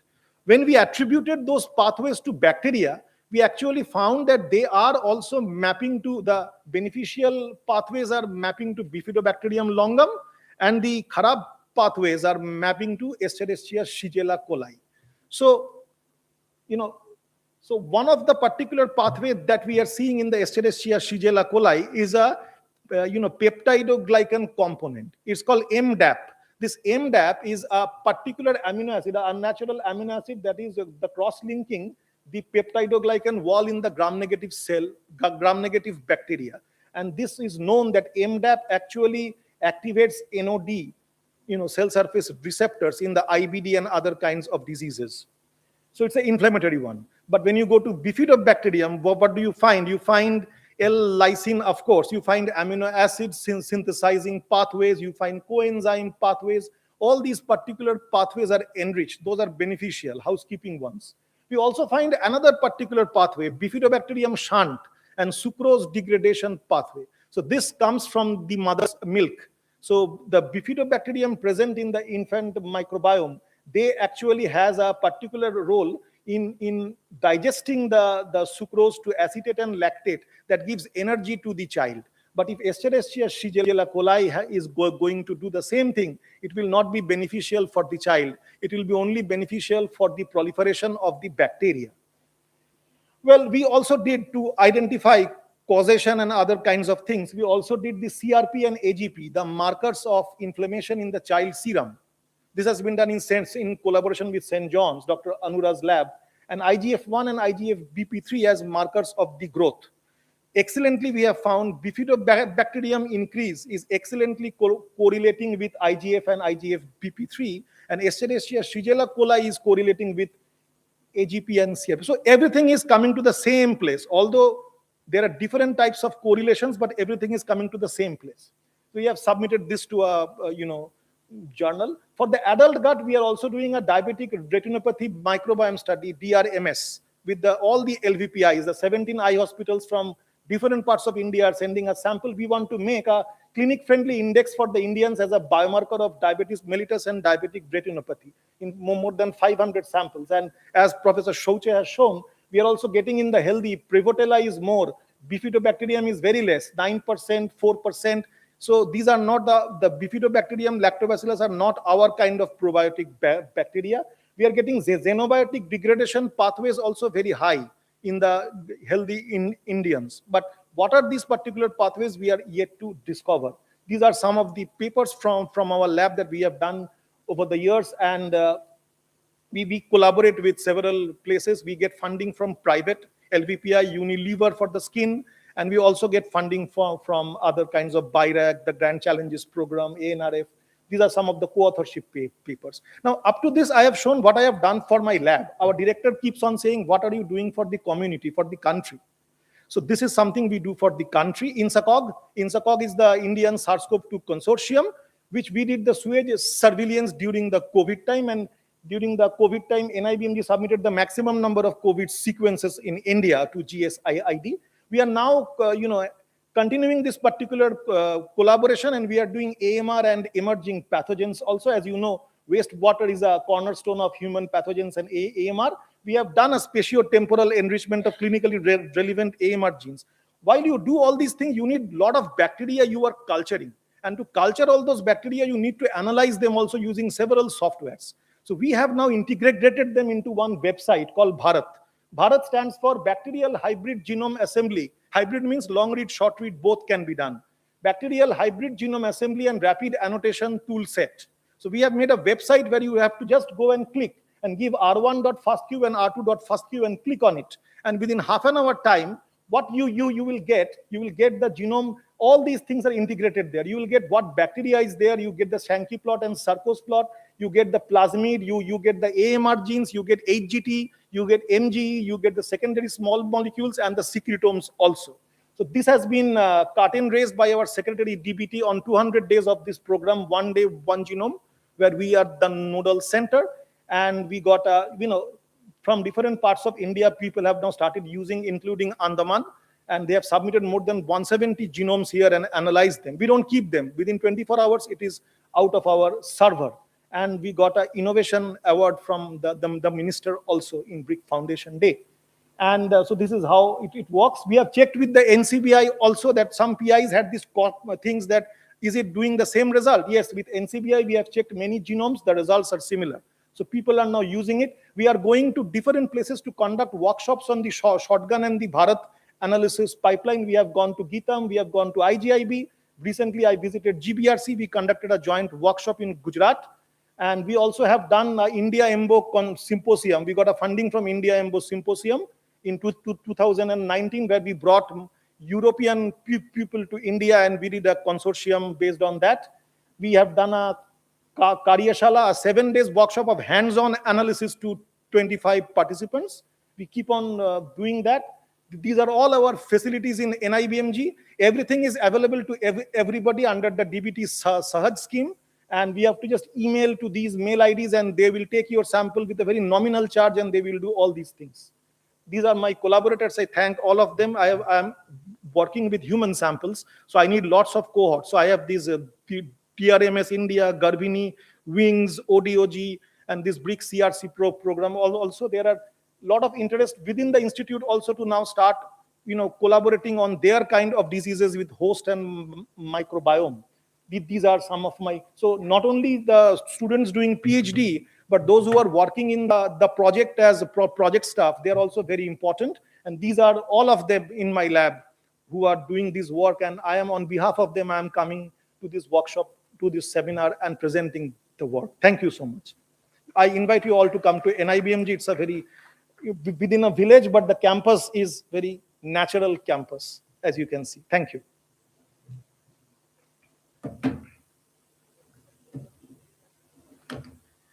So this is done by during the Saraswati Puja. So all the cartoon characters that are present from our times and the time of our students also, they have made them in a Bengali attire, eating ilish or having the sweets and all. So one of my students has done this Tintin. So we not only do science, we also encourage to do all these things. So that's some of the art by students. No. Tintin only. Thank you.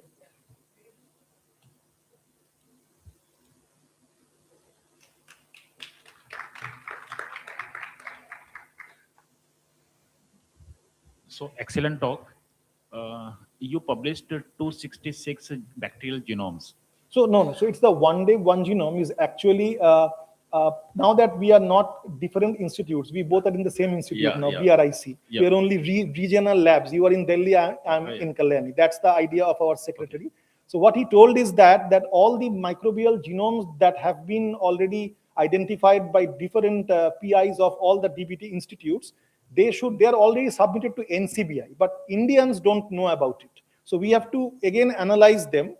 And then because the updated softwares and all, and then we have to make some social media things in Facebook, Twitter for the common man for the college students to understand.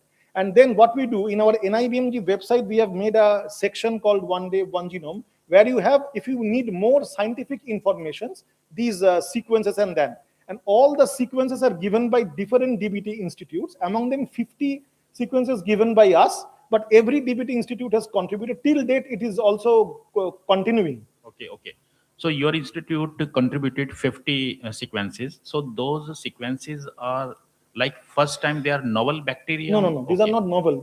These are something that Indian scientists have identified, and they are present in. So these are not only the pathogenic bacteria. The secretary wants to know about the beneficial bacteria present in earth, in soil, not only the humans, but we have only human samples, so we have contributed human samples. Thank you. And all of these have to be submitted to the Indian NCBI now, called IBDC. So that is the main mandatory thing. You have to submit there, only then we will put it in One Day, One Genome.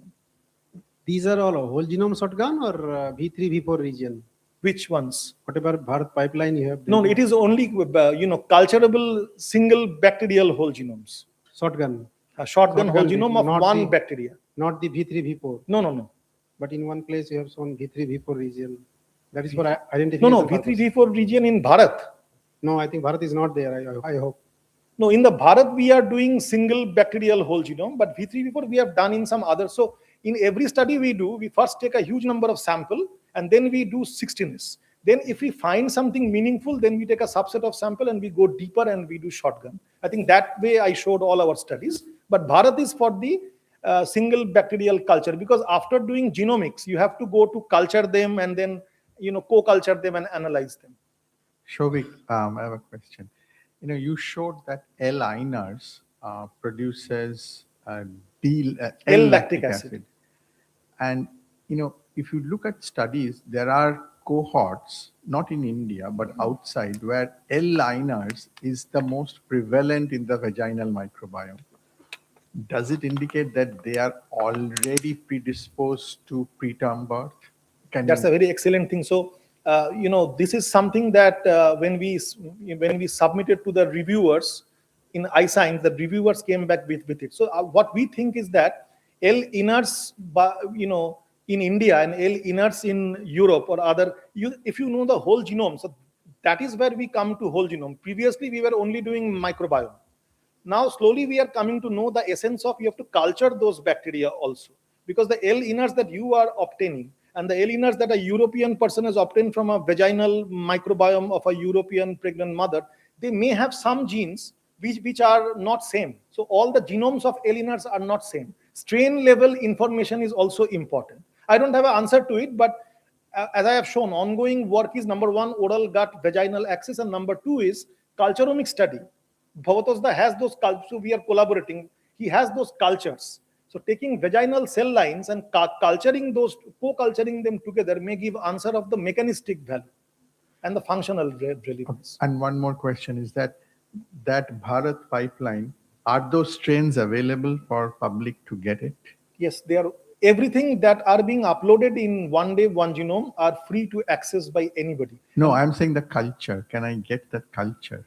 Cultures, you have to contact each PI. So Bharat pipeline is only for analysis. They don't store any results. PIs, they go. So if you don't know how to do informatics, you don't have to need any code. Just go and upload r1.fastq, r2.fastq and click. And we have integrated all the 15, 16 softwares. Those are standardly used in the background. They are working in the background. You are seeing only a GUI. So we have done it for our own convenience. When this One Day One Genome came to us, we were not doing bacterial culturomics. We were doing microbiome. But our director sent me, OM, you have to do it. I said, I'm not an expert in this bacterial whole genome thing. But you have to come out of your comfort zone. We all hear this thing in different times of our career. So then my students started working on that. And they thought every DBT institute sending their bacterial genomes, we have to analyze every day. Now, for their own convenience, they made a wrapper kind of thing, where input file will go from here and output will come from here. In the middle, all the things will happen. One output will be others' input. Then I told them, why don't you make a GUI? Then everybody can use it. And then we presented it to the director. Bharat coinage was done by Dr. Sagar Sengupta. So he told me, name it Bharat. I said, how can I name a bacterial thing Bharat? So he said, you can ask him. He said, my job is to give the acronym. Your job is to find out the meaning out of it. So then I went back and sat and how come Bharat can be done? And at the middle of the night, me and my students found out this bacterial hybrid, this. I SMS'd him. He SMS'd the next day to our secretary. He said, I will come and inaugurate it. So that's the way it happened.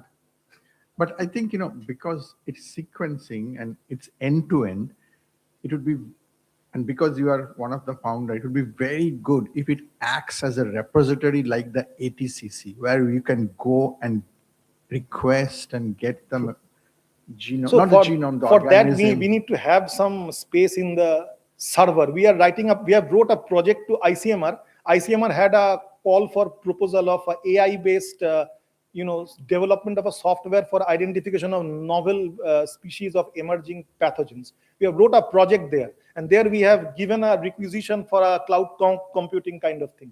No, I'm asking more for the culture.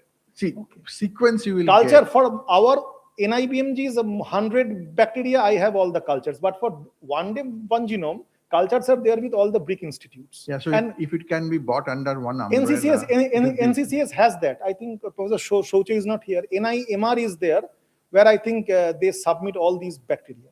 Okay, good. Thank you. Students, any more questions? Because it's for you that these are some gory details of the analysis.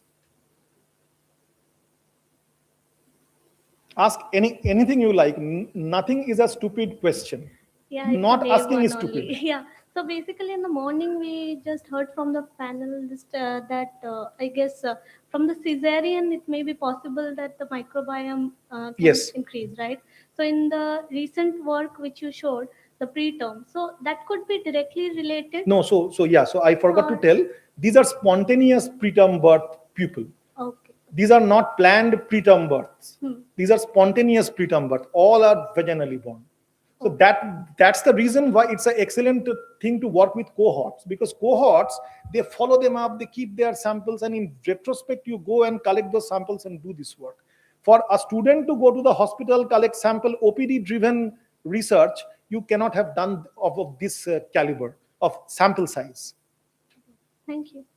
But it's a very excellent question. I forgot to mention these are spontaneous preterm birth, SPTB. Retrospect, yeah. Because first they got a project for making a cohort. Then they got a project to reach out to potential collaborators. Like DBT, things happen like that. Any students? Any other question? Thank you.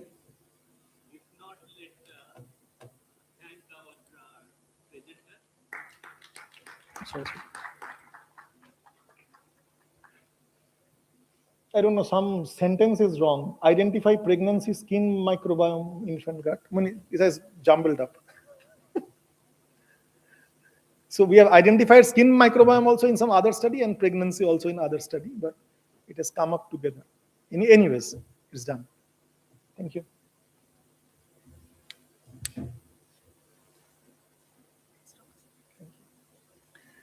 Thanks to Ankita, because she has taken good care of us. When we were hungry, she gave us food yesterday night. That's our pleasure, sir. We'll do that later then.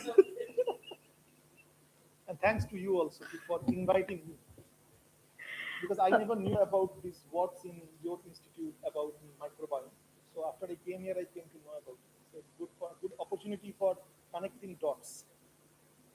And we are both in Eastern India, so it's an Eastern Indian connection. Thank you, Dr. Mukherjee, for this informative presentation. I would like to call upon the session chair, Dr. Bal, to kindly felicitate Dr. Mukherjee with a token of appreciation.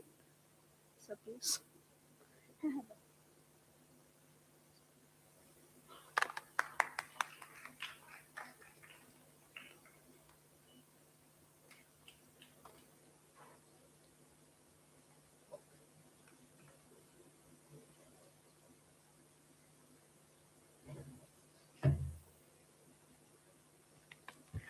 With that, this marks the end to our current session. Thank you, sir. Ladies and gentlemen, we will now take a short tea break. Tea and refreshments will be provided again outside the auditorium foyer.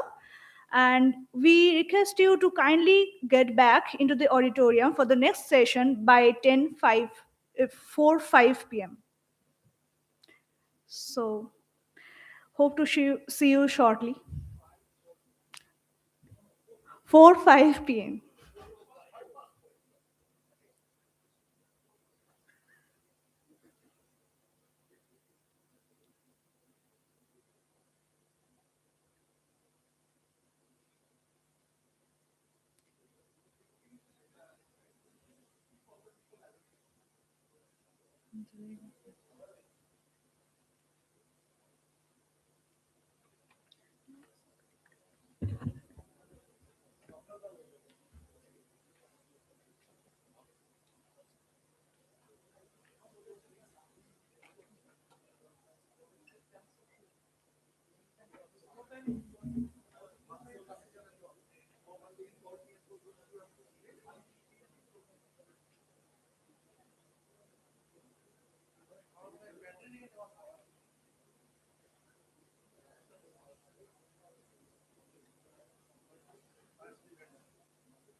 Good evening, everyone. I hope the tea was strong enough to recharge your brain cells because we still have some exciting sessions lined up for the evening. May I now kindly invite our session chair, Dr. Anil Kumar, to guide us through the session.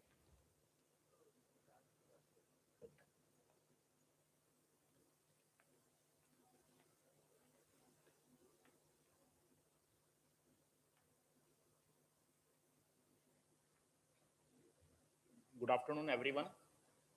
So I welcome you all to this last session. And in this last session, we have three speakers. We have plenary lecture from Professor Surajit Das. Then we have two short talks from Dr. Anil Kumar Bedya and Dr. Ramadas Balamurgan.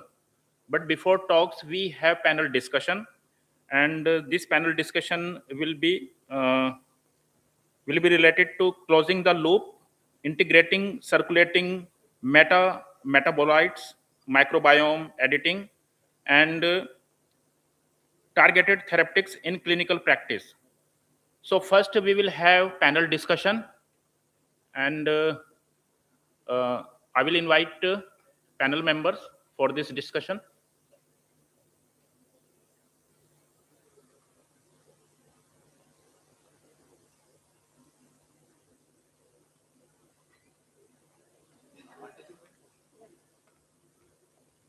So I would like to invite our esteemed panelists to please join us on the stage. Ms. Tanuja Mahanti, Professor Naresh Pal, Dr. Rupak Mitra, Dr. Ramanujam Srinivasan. Dr. Alok Kanungu.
During the discussion.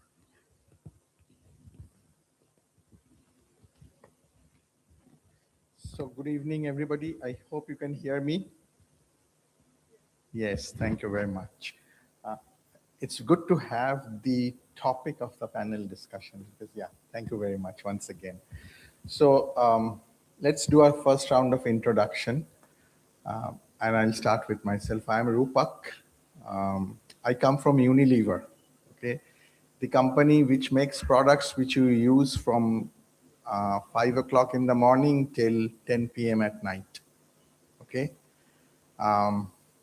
Starting from toothpaste to shampoo to soap to laundry detergent, everything you can think about. I am a microbiologist by training, but sometimes you have midlife crisis, and then I had one, and I diverted to skin microbiome. And for the last 7-8 years, I'm interested in looking at skin microbiome. Unilever per se is interested in looking at skin microbiome. We look into oral microbiome, skin starting from scalp till toe, vaginal microbiome. We cannot go into gut, okay? But that's our area of interest, and I very closely collaborate with some of the team members here who are sitting here, like Shovik, but the major area of interest is skin microbiome. Over to you, Dr. Ba. Hello, good afternoon. I just had a talk, so probably a few of you might remember me. I'm Dr. Naresh Bal from KIT University. I do work on muscle physiology. You may ask me why I am here, uh, because I know nothing about microbiology. I know nothing about microbiome. I am learning.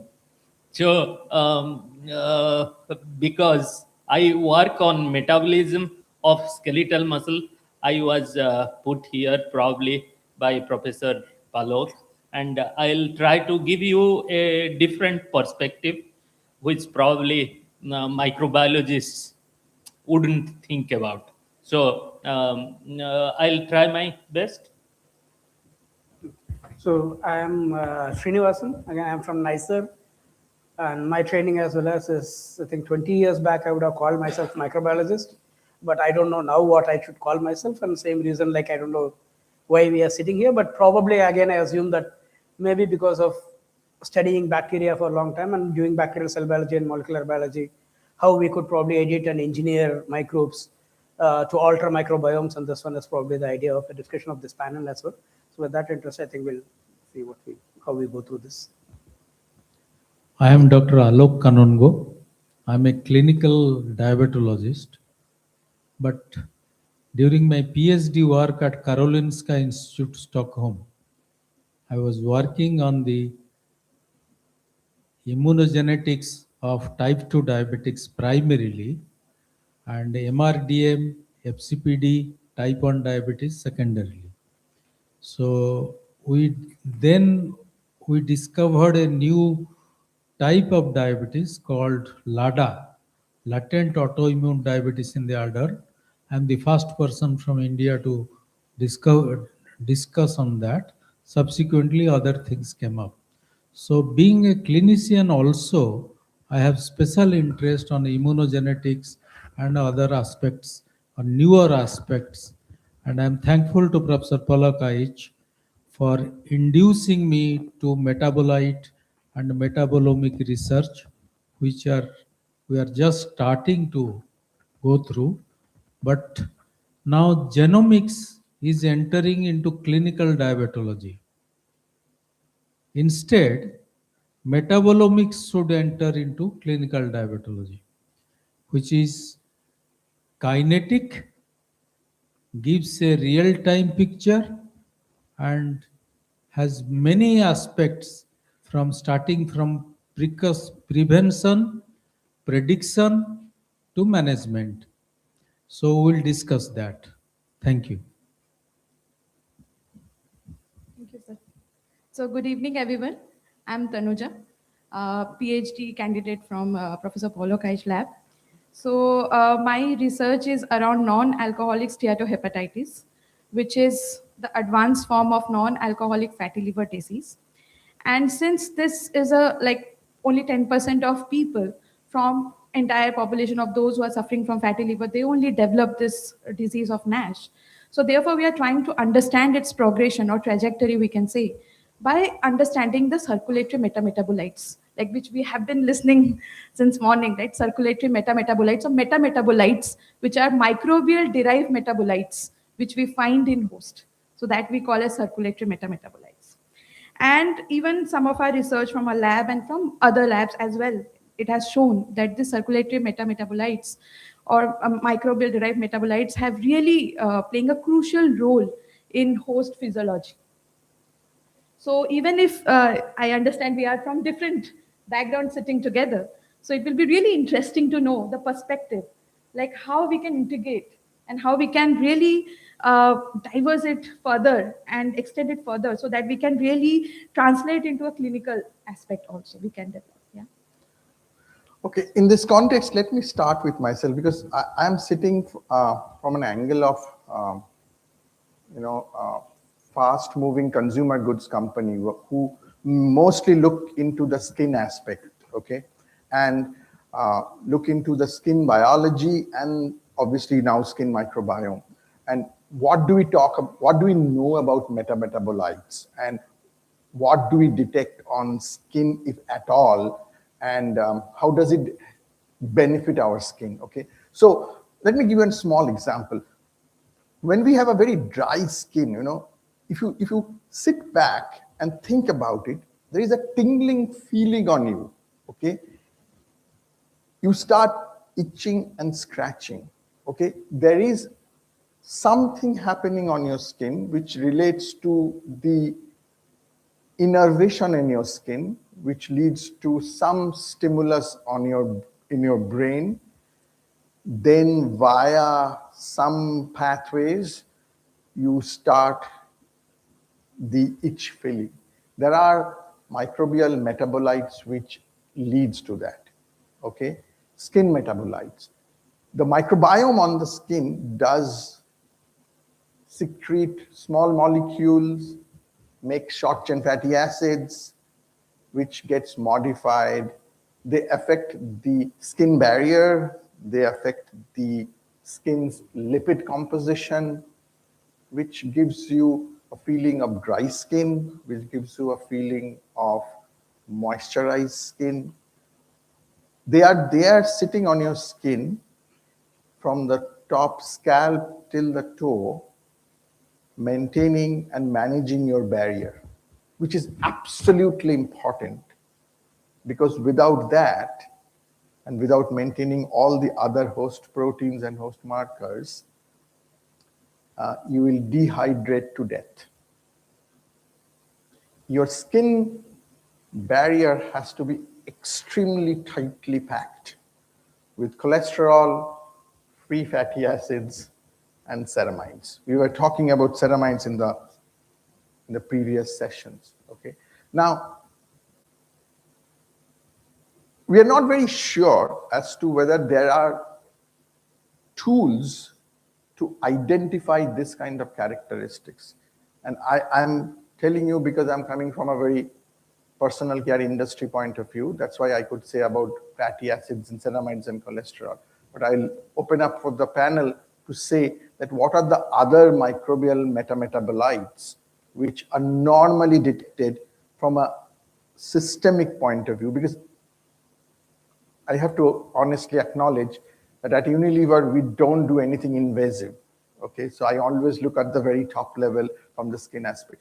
So I'll open the floor for our esteemed panelists to talk about other metametabolites which we can identify, which are in the circulation, but can give us a clue for some sort of a manifestation that is, or that should be very, very routine, which is currently not. Over to you, Professor Mark. So I am wondering if the metametabolites that you are talking about, they can be affected by host factors like what cell composition we have in the down epidermal layer, how thickness of the epidermal layer, like the adipose tissue, subcutaneous adipose tissue layers are, because those can easily secrete a lot of things which may be very heterogeneous between people. Yeah, it's a good question. But see, and again, from the very point of view of microbiome, we have to understand that although we say we have gut microbiome, we have skin, we have scalp, we have oral, vaginal, they don't, and correct me if I'm wrong, if I'm saying this thing wrong, they don't come in contact with your blood. Okay, if that has happened, none of us would be staying or sitting here. I am not. No, I understand. No, the microbiome on skin does not penetrate. Okay, it is very superficial. Till now, live microbiome deep inside the skin has not been demonstrated. They can always say, okay, there is DNA there, but a live bug growing, like a very well-known bug of our skin is Staphylococcus epidermidis and Propionibacterium or Cutibacterium acnes. They are on your face, they are on your body, different parts of the body, but they are not very deep inside.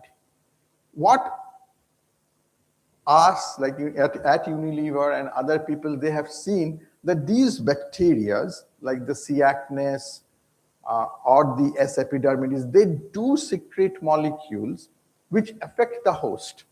They boost the host's barrier. they boost some sort of an anti-inflammatory property.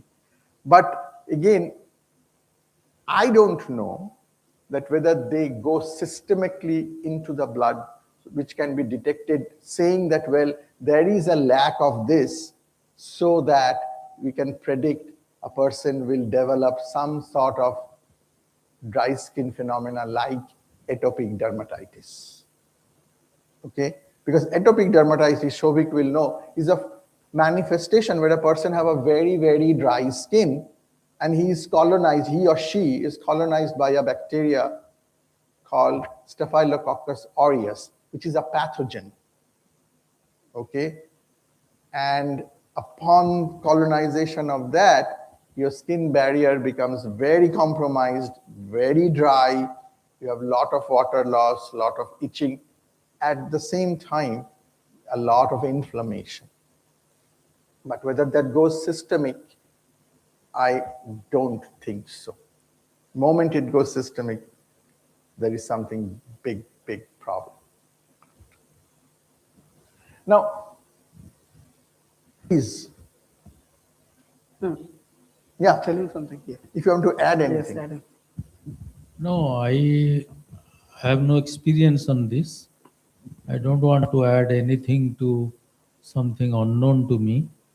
I can only speak on role of this concept in diabetic therapeutics, prevention. Maybe you can add on comparing between diabetic people and non-diabetic people. If the Dryness same is a- infection can have same Dryness- skin infection can have differential effects. Absolutely. But the pointer here is these microbiomes do not enter to the bloodstream. Only if they enter to the bloodstream, the plenty of glucose that is available and the other invasions increase the infection to a multifold effect, which is not there in non-diabetic. Because it is there, if 30% in non-diabetic, it will be 70 to 80% in diabetics, because plenty of food is available for the growth of bacteria. So Staphylococcus aureus is also available in other places than the skin. So that is a treatable condition, but it causing so much of dryness is a bit new to us.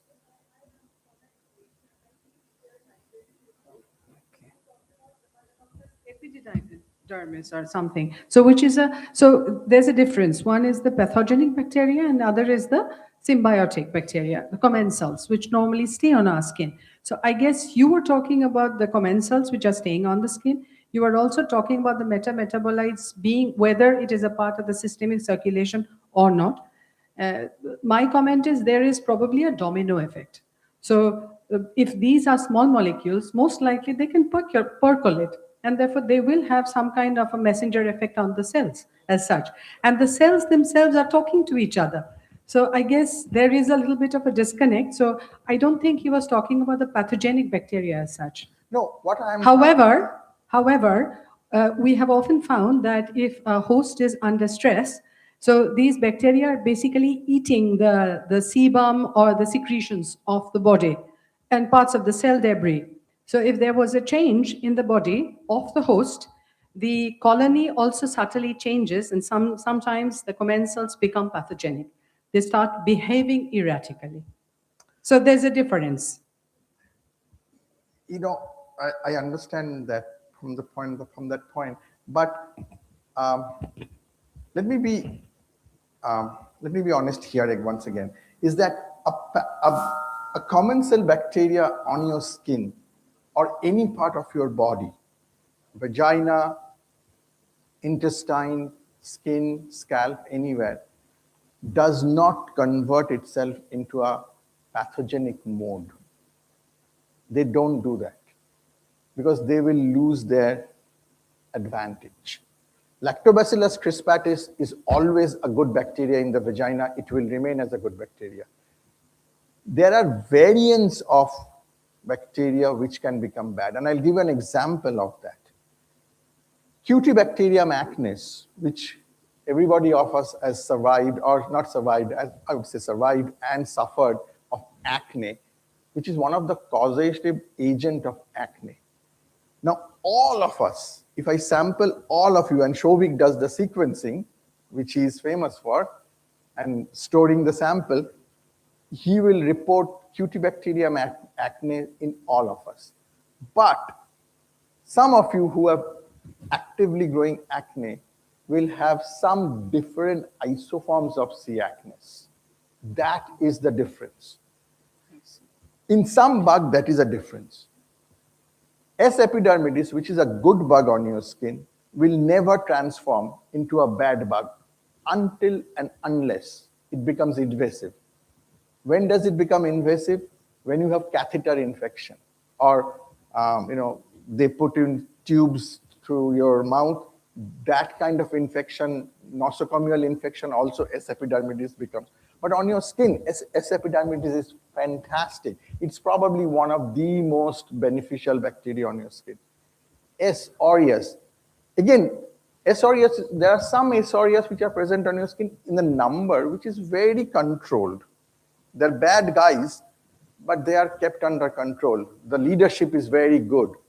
Other environment is very good. So they are bad, their number is small. They are rogue, but their number is under control. They are hooligans, their number is under control. But under a very unusual situation, when you have a lot of inflammation, somehow S. aureus becomes very pathogenic, their number increases, and it becomes very hard to control. That's what atopic dermatitis is. Our whole body is covered with a lot of fungi, okay? And I think everybody, in the previous discussion, we are also talking about fungi also. There are fungi on your scalp also, malassezia. You have dandruff. But there are malassezia or fungi on your scalp also. But there are situations which molds it so that it becomes very pathogenic. Otherwise, they're on your skin doing all good jobs, hunky-dory with you.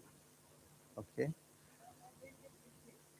Sometimes they get replaced, their number changes, but mostly they are very beneficial on your skin also. Okay. So, do you think from a bacterial and fungal ratios, they can be of any rogueness that they can bring in? Okay, very good question. Okay, the rogueness actually, whether it's a question of cause and effect, we really don't know. But when you have dandruff, what we have seen that these numbers changes. Okay, on your scalp there are both bacteria and fungi, and when you go from a progression of normal healthy to a dandruff condition, the number of bacteria or a class of bacteria actually changes. So a dandruff condition is not only because of fungi, it's because of the ratio of bacteria and fungi changing, and a class of bacteria increasing dramatically, 10x. Okay, so there is a role played by that. And remember, host plays an enormous role. Everybody knows that. So, it's an interaction. It's a two-way street. It's not one directional. One thing I wanted to add to what you were saying, like it's about the taxonomy classifications. Today, Sauche sir also told, like metabolite give us an edge to understand the functional aspect of it. So there may be some cases, right? Like a population of a bacteria is like exchanged by or alternate by some another form of bacteria. But at the end, if the metabolite is same, so we may not see the changes. In some cases, we have found that as well.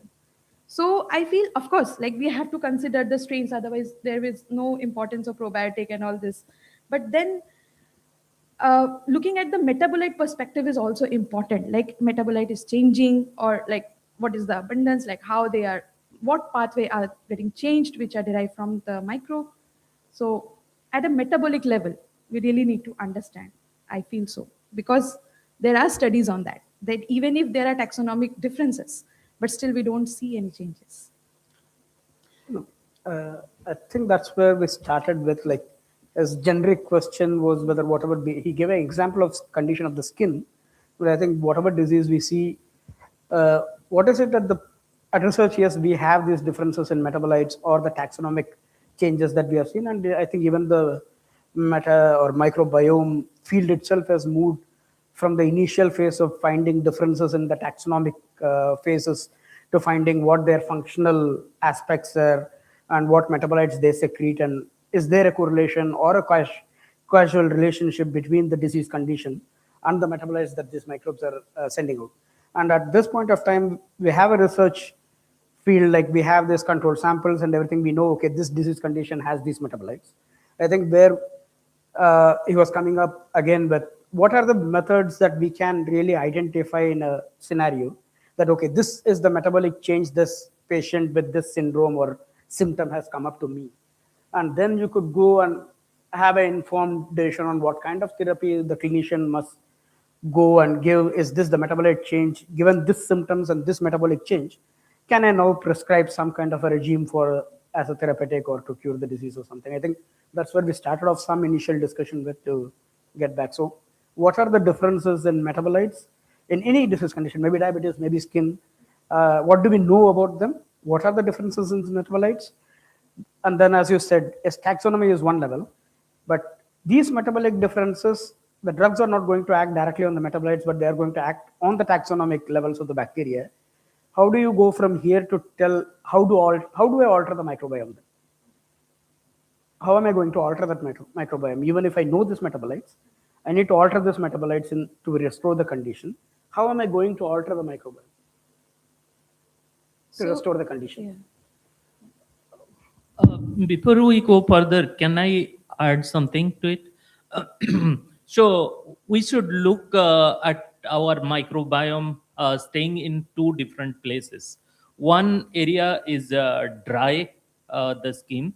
The other area, all other areas which are moist, having fluids. So definitely they would prefer different metabolites. They will secrete different metabolites, dry versus wet. So is there something to add on to that when we think of analyzing the metabolites? You know, because you pointed out about the dry and the wet condition, I'll just give an example and tell you why do somebody in a previous discussion, somebody said that some people sweat a lot, okay, and we stink, okay, and why I could say this, because Unilever has a big business on deo or deodorant. We all use deodorant, okay? Just a small example. The deodorant business in southeast part of Asia is not very popular because people in southeast part of Asia does not sweat a lot, or they sweat a lot, but they don't give out the molecule, which is the food for the bacteria in your underarm. You sweat, we all sweat, but we stink because that sweat molecule has a food for the bacteria which is in your underarm, and that bacteria is eating that molecule and releasing an odorous molecule. Now remember, what happens if that precursor molecule is not released by the host, like us? Then the bacteria does not have any food to eat, or that good food to eat, that pizza to eat, so it will not make that odor molecule. So I will not stink. So our deodorant business will suffer, or any business which caters to that odor tackling issue will suffer. So all of us are sweating, and we have different degree of sweat, but this odor which comes is because of the bacteria which is in your underarm. It's a moist environment. Nature has made that bacteria to stay in your underarm and it provides that food. It takes up that metabolite the host makes. I'm not very sure why the host makes that metabolite, but it makes it, it comes out, the bacteria takes it in. There's a classical pathway which is there. The bacteria takes in, breaks it, releases it.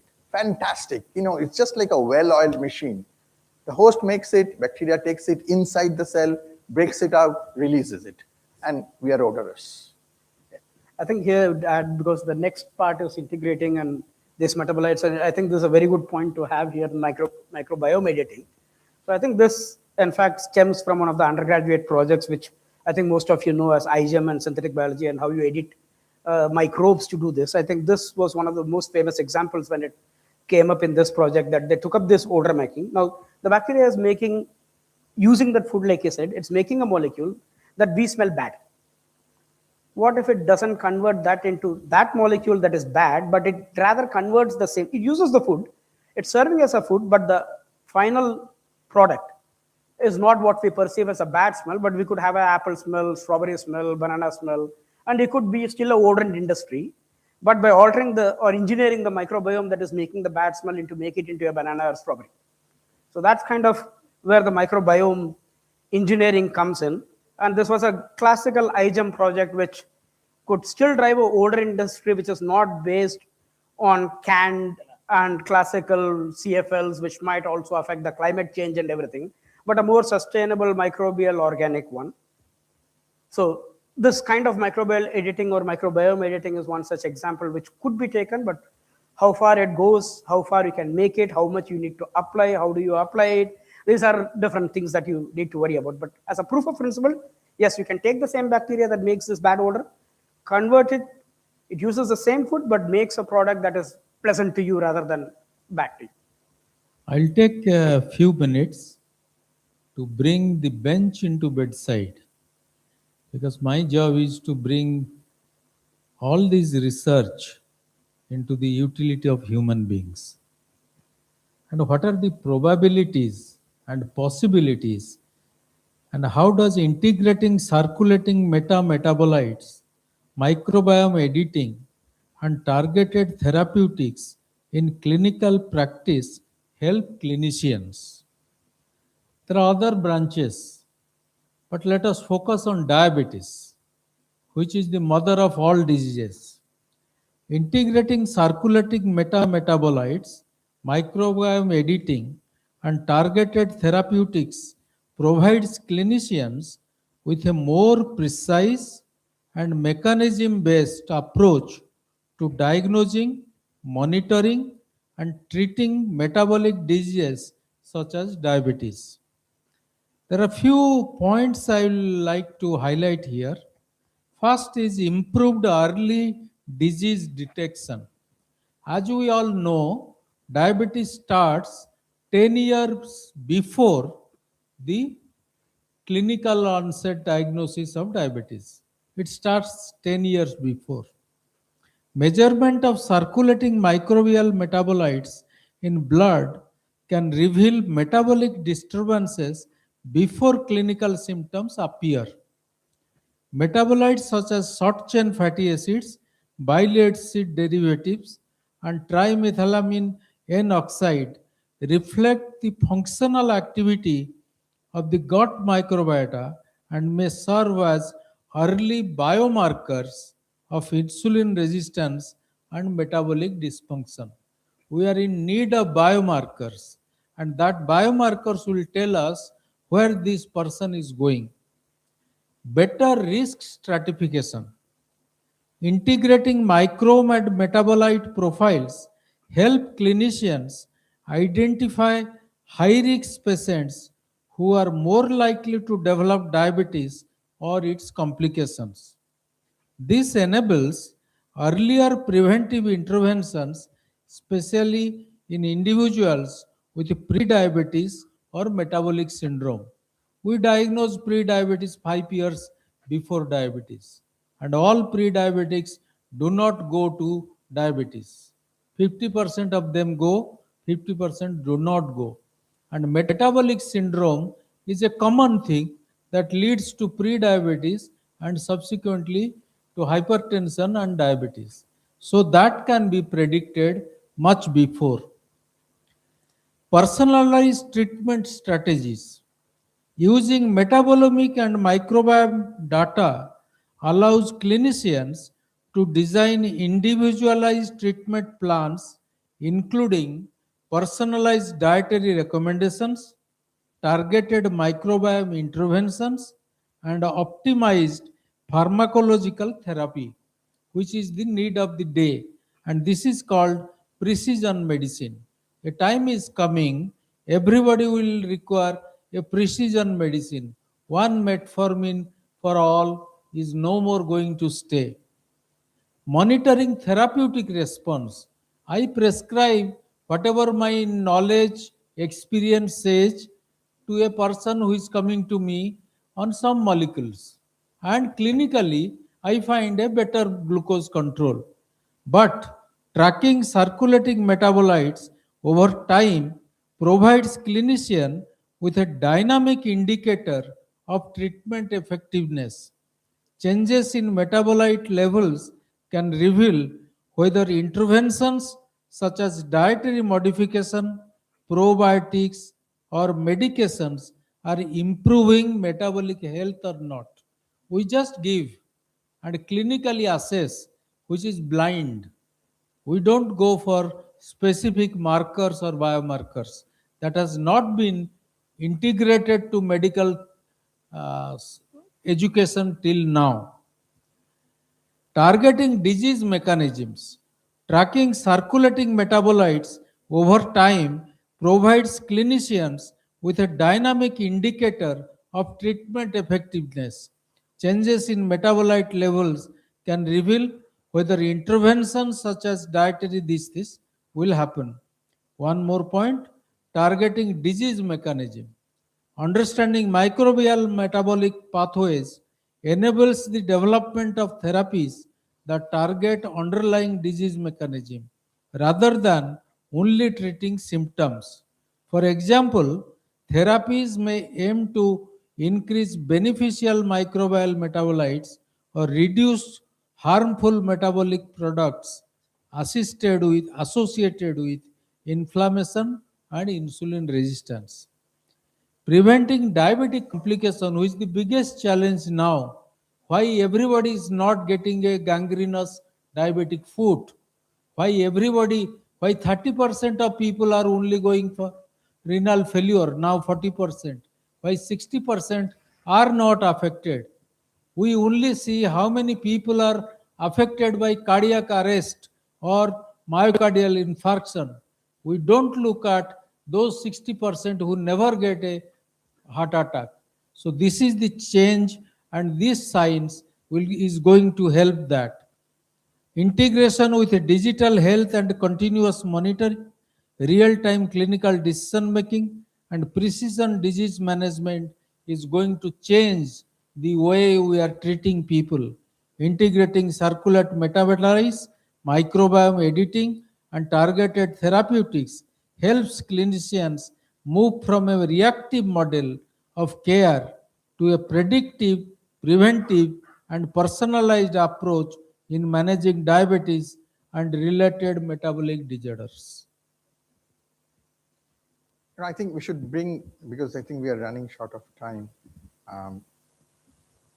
One thing in our previous panel discussion, we all decided, or we all discussed and came to a conclusion that probably we really don't know, we don't want to hear that I am predisposed to a certain disease. I think that's the biggest challenge. There are probably, and again, I'm wanting to be stand corrected, that there are metabolites, there are markers available to tell you that you are predisposed to certain disease, at least some disease. But still now, if you go for your annual health checkup, there are only certain things that are checked. You're starting your blood sugar level, your HbA1c, some cellular parameters, but I don't know, I have never, for the last 10, 15 years, I've never seen somebody checking my TMAO, which is a very good indicator of certain health problem. And I don't know, I have not seen that. Is that part of the regular health checkup? Do I really want to know that? But those are aspects which needs to be integrated. That, again, measuring HbA1c or blood sugar level did not come in one day, or maybe did not come in 10 years. It took some time to get established and put it into the system. Similarly, there needs to be education done, but I think there are markers which needs to be integrated into our annual health checkup plan, which can give us some indications that yes, you are, and we have to accept it that yes, if I am predisposed to something, I better take care of it rather than, at the end when there is already a manifestation, I am already in the deathbed. I'll beg to differ. What sure. I told that these things, this scientific approach has not yet been included into medical curriculum, and doctors do not know much about it. But a time is fast coming when these things will predict a lot of positive things. Now people are diagnosing pre-diabetes. And pre-diabetes, now in India there are 12 crore diabetic and 14 crore pre-diabetic.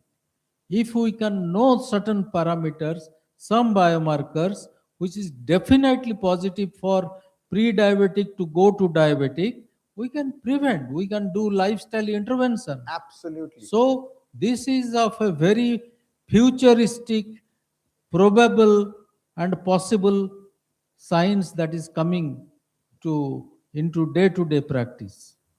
Thank you. Maybe our lipid panels, those we test regularly, those lipid panels only have few cholesterol and triglyceride, and others just calculations based on them.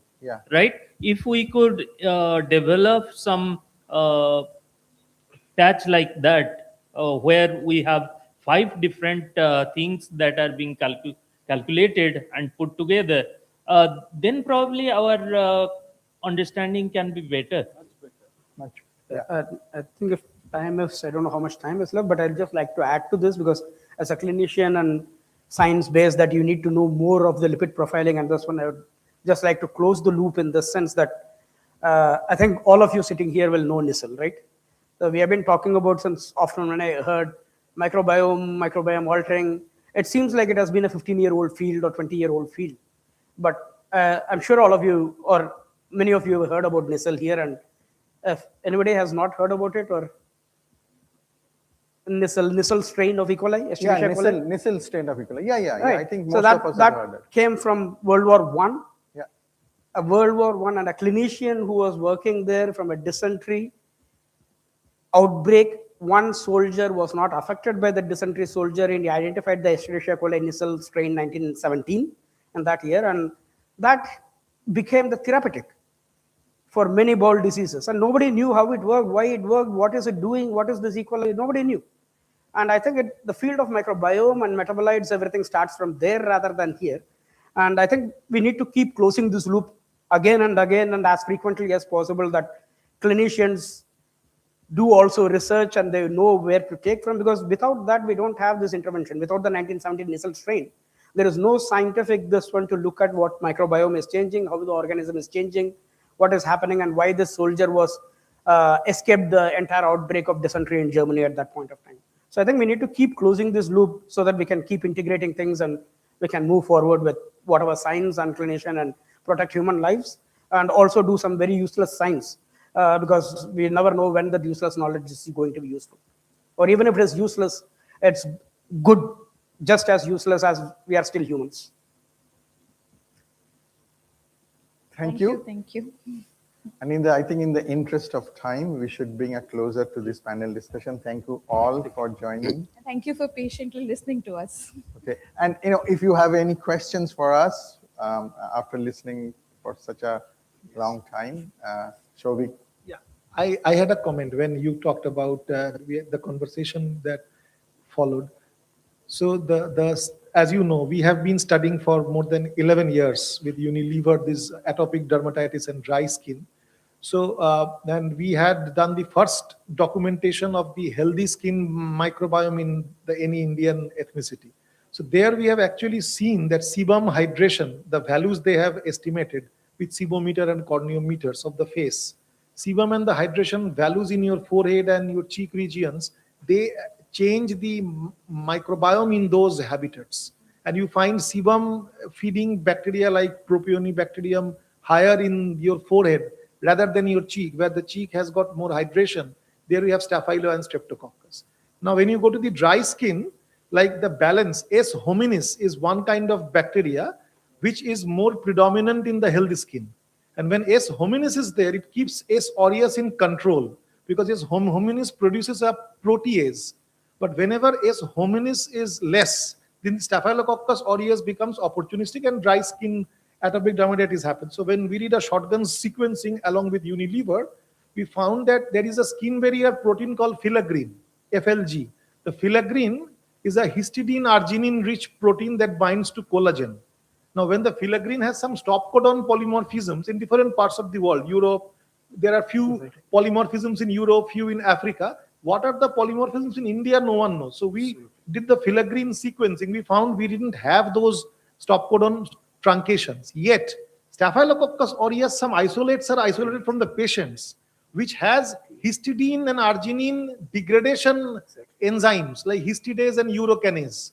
So that is actually cleaving the filaggrin and mimicking the same. So that we are now checking in vitro for making a therapeutic molecule along with them. So this is what we are doing on this. That's exactly. This is exactly what, like, evolution of things and where the species goes, and even if you edit and if you alter the microbiome, you don't know which species is suddenly going to innovate something and go on. That element of surprise is what is the beauty of biology everywhere. You don't get that in the universe. Okay, so I want to contribute what has been discussed. So these metabolites are a renal biomarker, like biomarker of CKD, AKD, and my lab developed some sensors, and those sensors can detect these biomarkers in just 10 minutes or 15 minutes. So these sensors have been developed, and we are going to check, we are going to validate them on clinical samples. So like hippuric acid or TMAO is also uremic toxin, and then indoxyl sulfate, and so more metabolites are renal biomarker for AKD, for detecting AKD or CKD. And is this now practiced, or you're planning to? Yeah, so we are submitting a project to ICMR to validate these sensors on renal patient who are having AKD or CKD. So these metabolites have potentials, and if if we can screen a large number of patients, then they can be considered as biomarker. One more thing which I was thinking about while I'm sitting in, and obviously yesterday evening also when I was thinking about this panel discussion, we talk a lot about systemic thing, okay, which is actually invasive. Remember, you have to take blood, okay. A very futuristic, it's a dream thing, is that if we can detect those things in your saliva. Saliva is non-invasive. Nobody can stop you from giving you the saliva. Spit it out, it's there.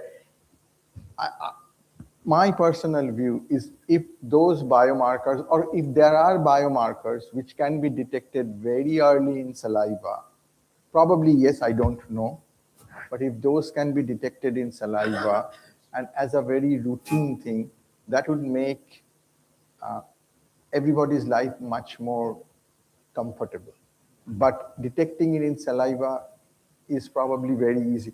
I know for oral cancer, there are markers which comes in saliva. There are other markers for, for gum health, obviously everything is in saliva. But if there are other systemic markers or systemic manifestations which can be detected in through saliva, I think that would be a blessing in disguise for all of us and for the humanity. That's all. Thank you. Thank you for the opportunity. Thank you. Thank you.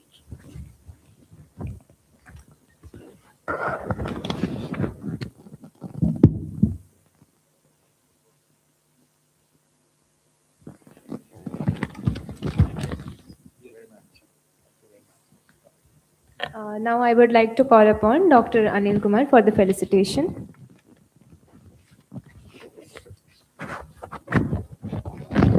So I would like to request Sir to felicitate Ms. Tanuja Mahanti.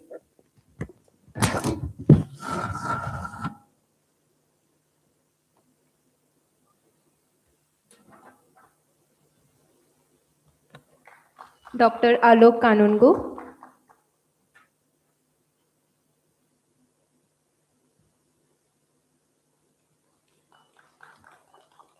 Dr. Rupak Mitra.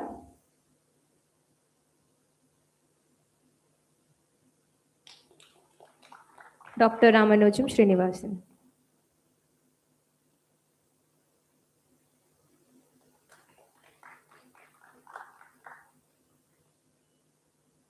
Thank you, sir.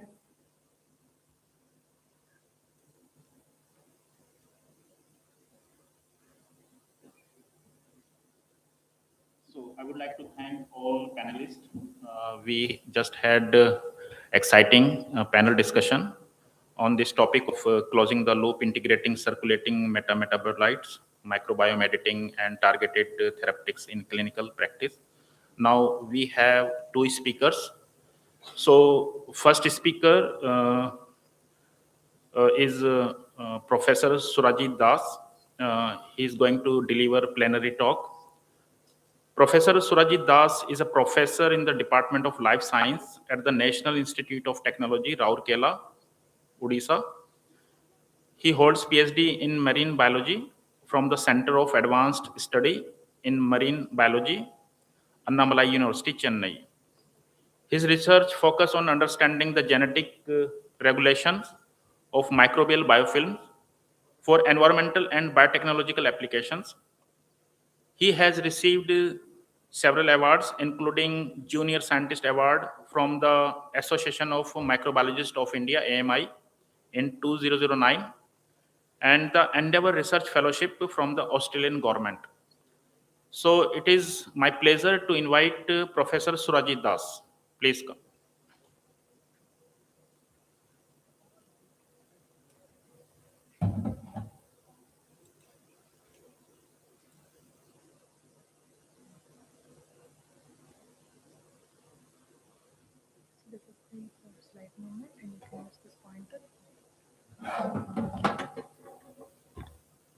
Thank you very much. Good afternoon, every one of you. We find a very thin population, but being microbiologists, we do not worry about the number. We know they are small but very powerful. So let us think that our small audience will be, of course, a very powerful team. Well, already I mentioned about my field of research during the panel discussion, that I work on understanding the microbial biofilm. Microbial means even fungal biofilm also I do work on. Particularly here in this talk, I would like to correlate the phenomenon of biofilm formation by bacteria and how we can, or our understanding on biofilm can lead to development of some therapeutic strategies which can eradicate biofilm-based infection. Moving ahead, just try to give you some of the information which for the benefit of the students. Well, we are well aware that biofilm is causing some disease or worsening some of the conditions, including the gum disease or cystic fibrosis, renal calculi, and implant contamination or catheter contamination. in terms of clinical settings. But if you look at the natural settings, which are found naturally, here in the meridionabiotic surfaces, hot spring, driftwood, or any kind of plant roots also where we find the rhizosphere. These are the naturally occurring source, even in the human also, if we consider they are colonized and they are colonized into different organs, they too also form the biofilm. But now let us look back, why do they form biofilm? If we see in our cases where we have a saying in English that united we stand, similarly, in case of these microbial cells also, they grow together to have some benefits, including the self-defense. Then this allows to remain attached to the favorable niche, and lastly, it increases cell-to-cell communication, which is the major important aspect through which it can cause disease. And this microbial biofilm is having two components. One is the cell, other one is the polymer. And these cells are embedded or anchored at the polymer, forming a complex together we call biofilm. And if we divide this complex into cell, and the gray matter is the one called the EPS. Well, so nowadays we have seen there are a lot of studies on biofilm or to understand about the biofilm and their genetic regulation. But these studies of biofilm is not very old. Or of course, we started studying microbial assemblages since time immemorial from 16th century by Anthony van Leeuwenhoek, later on by Louis Pasteur, but it was not named as the biofilm. It was considered as the aggregates. And on 18th century also, we may found that this was the aggregates, but later on, some of the papers we have found that this is considered as the biofilm, named to given the name by the Costa-Stone, 1978.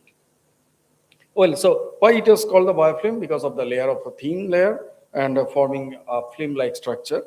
But once knowing that, there was a lot of studies carried out since 1980s, beyond 1990s in the modern era of biofilm. Mostly development of the microscopic tools to decipher what is there. We know about the biofilm, they are forming with the cells and so. But most of the things, if you see the evolution of the studies or the series of the studies conducted, but basically based on the microscopic tools and techniques, besides the molecular biology advancements, has given us some kind of information through which we now understand that there is a transition stage. And this transition is named as the planktonic to the biofilm stage transition. Very important aspect in the formation of the biofilm. When there is an infection or any kind of settlement, initial settlement, for example, on our tooth itself, the students, you can feel your biofilm if you put your tongue on the tooth, there will be a slimy layer, and that layer is nothing but the formation of the layer of biofilm. And this transition from biofilm to planktonic to the biofilm is occurring, and with that, there is a change of the size of the cell, and that's what we call it as the phenotypic alternation. It's a very important aspect. Let's look at here how these phenotypic alternations occurred in the different stages of the biofilm. But before that, we need to understand how the biofilm formation occurs. During the panel discussion also, we are telling about at what stage there will be formation of the, or manifestation of the disease. If you look at the initial attachment, this attachment is the primary and crucial step in finding out suitable substratum. Not all the substratum will be useful for the bacteria to grow or to form the layer which is named as the monolayer. And once the layer formation occurs, then there the bacteria will start disintegrating the flagella so that it will no longer require its locomotion.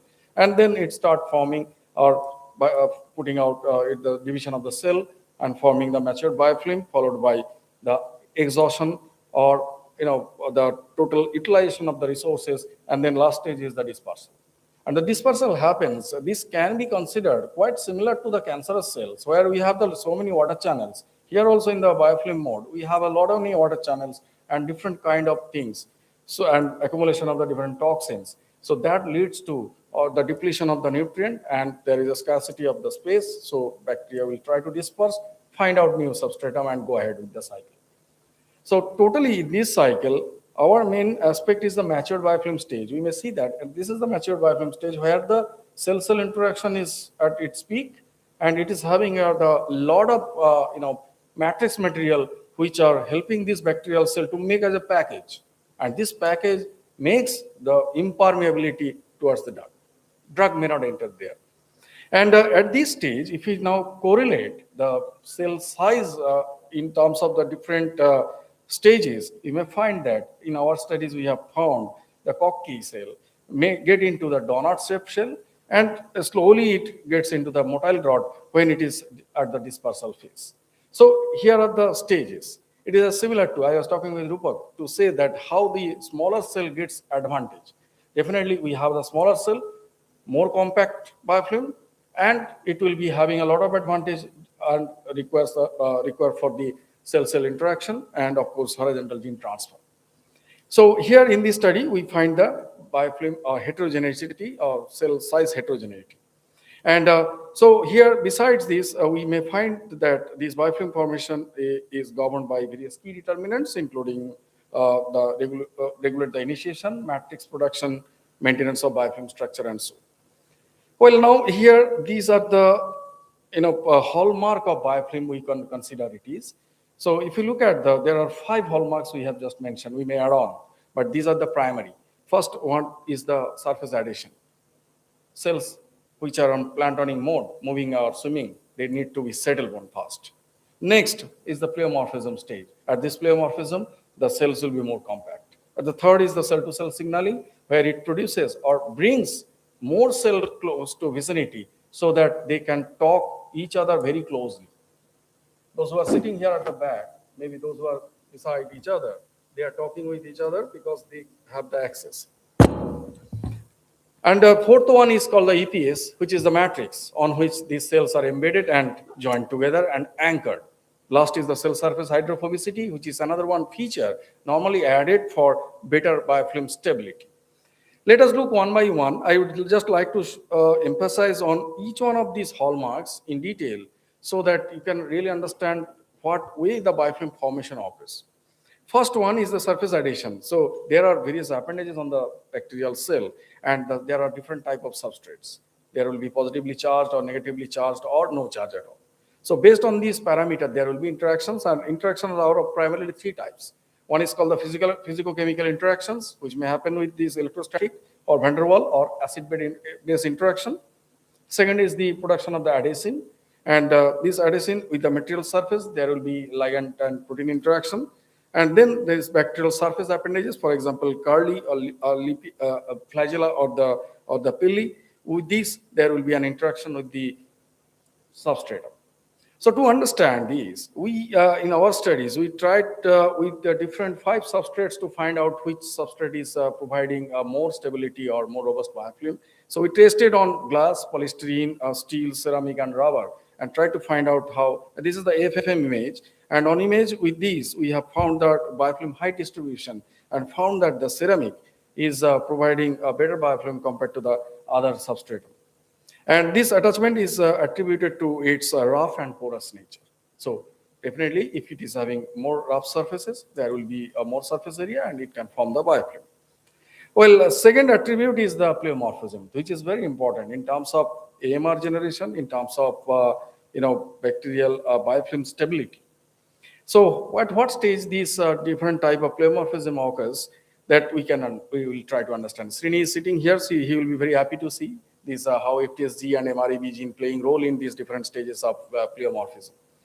So here in the mid stage of the biofilm and in the dispersal, there will be the biofilm stages. Now, let us have a look on a bacterial colony grown on the Petri plate. So if you look at here, this is the stage. Here, this is the colony formed of the Bacillus subtilis. And we have found there are 3 distinct layers. One is called the inner layer, middle layer, and the outer layer. And in this inner, middle, and outer region, there will be substantial expansion. And if you look at the area coverage, at initial stage of biofilm growth, like 12 hour, there will be not much area covered by this outermost layer. Whereas at the time progresses, at 72 hour, we can find the more area is covered, found at the outermost layer. What does this indicate? That we will see here. In these cases, we try to find out what is the cell size. So if we see here, number of individuals in the inner, middle, and outer layer is actually the dominant subpopulation found. So inner layer will be the smaller cell, and outer, as much as you are going to the periphery, you may find the more longer cells. it is having a larger significance in terms of extending the, kind of antimicrobial resistance. So now again, we try to decipher and making a cross section of the colony. If you look at the cross section of the colony and in a colony biofilm, so there is a microenvironment created. Imagine this was the protruding out these the colonies, and you have made a section, and there is a nutrient gradient we find. So towards the core, there will be the nutrient gradient. Here outside there will be high. And then pH also you can find it will be more acidic, and in case of the oxygen gradient, it will be oxic, and this will be anoxic gradient, and here will be the oxic part towards the outer side. And in case of the pellicle biofilm, I mean the submerged biofilm, so here we find the similar fashion, and this way we may attribute the reason why this colony biofilm will be showing different type of pleomorphism. Well, now let us look at here to determine how much the pH is converted or changed. We have done this bromothiamyl blue indicator, and we have found that the color of the medium changed to yellow from blue-green after 18 hours of biofilm growth. That shows there is a low pH. And then pH of the spent medium turns acidic when the time of biofilm development occurred. That means over time, there is a change of the pH, and definitely due to which we find that there is a low pH at this point. And now with this heat map, basically this heat map provides with these fluorescence imaging, we try to find out at the inner core, there will be the mean intensity will be low, and outermost layer, there will be the mean intensity will be more. So in this way, we really try to find out how this acidic pH and the neutral pH gradient we find within the colony biofilm grown. So towards the core, inner core, there will be the acidic pH. Towards the outermost layer, it will be the neutral pH. And now, what way this gets benefit, and understanding this pleomorphic feature of biofilm, how best we can manage the disease progression. So first point is this: due to the formation of the pleomorphism, the bacteria gets advantage of enhanced tolerance to stress. Imagine the four conditions we have given. This is the cocci, smaller cells, and this can be really shredded off. And now this is the streptococci. It is having the 3 different cells, and this is the bacilli having more surface area attached on the surface, and this is the comma-shaped vibrio. So based on the different types or the size of the bacterial cells, so there is an adaptation and enhanced tolerance. And increased antibiotic tolerance, this is another feature. We may see here, this is the longer cell, and in this longer cell, the efflux pump is more active compared to the cells which are the smaller one. So that means core in a colony biofilm, when at the core there are the smaller cells and the periphery are the longer cells, these longer cells will be more active in terms of the effluxing out of the antibiotics. Well, so diagnostic challenge is also there with the bacteria forming biofilm, because atypical morphology leads to misidentification during microscopy, and culture-based diagnostic also may fail to determine what pathogen is causing what disease. And evasion of the host immunity. So pathogenic bacteria adapt structurally and phenotypically to evade host immunity. So third aspect in this biofilm is the cell-cell signaling. Very important aspect here, due to which only we find bacteria, they are coming closer to each other. And there are 2 types of signaling system we find. Besides, there are many more. So popularly studied 2 mechanisms, what is called the intercellular signaling and intracellular signaling molecule. Intercellular signaling popularly called as the quorum sensing, and this intracellular signaling popularly called as the CDGMP signaling molecule, or nucleotide second messenger molecule signaling.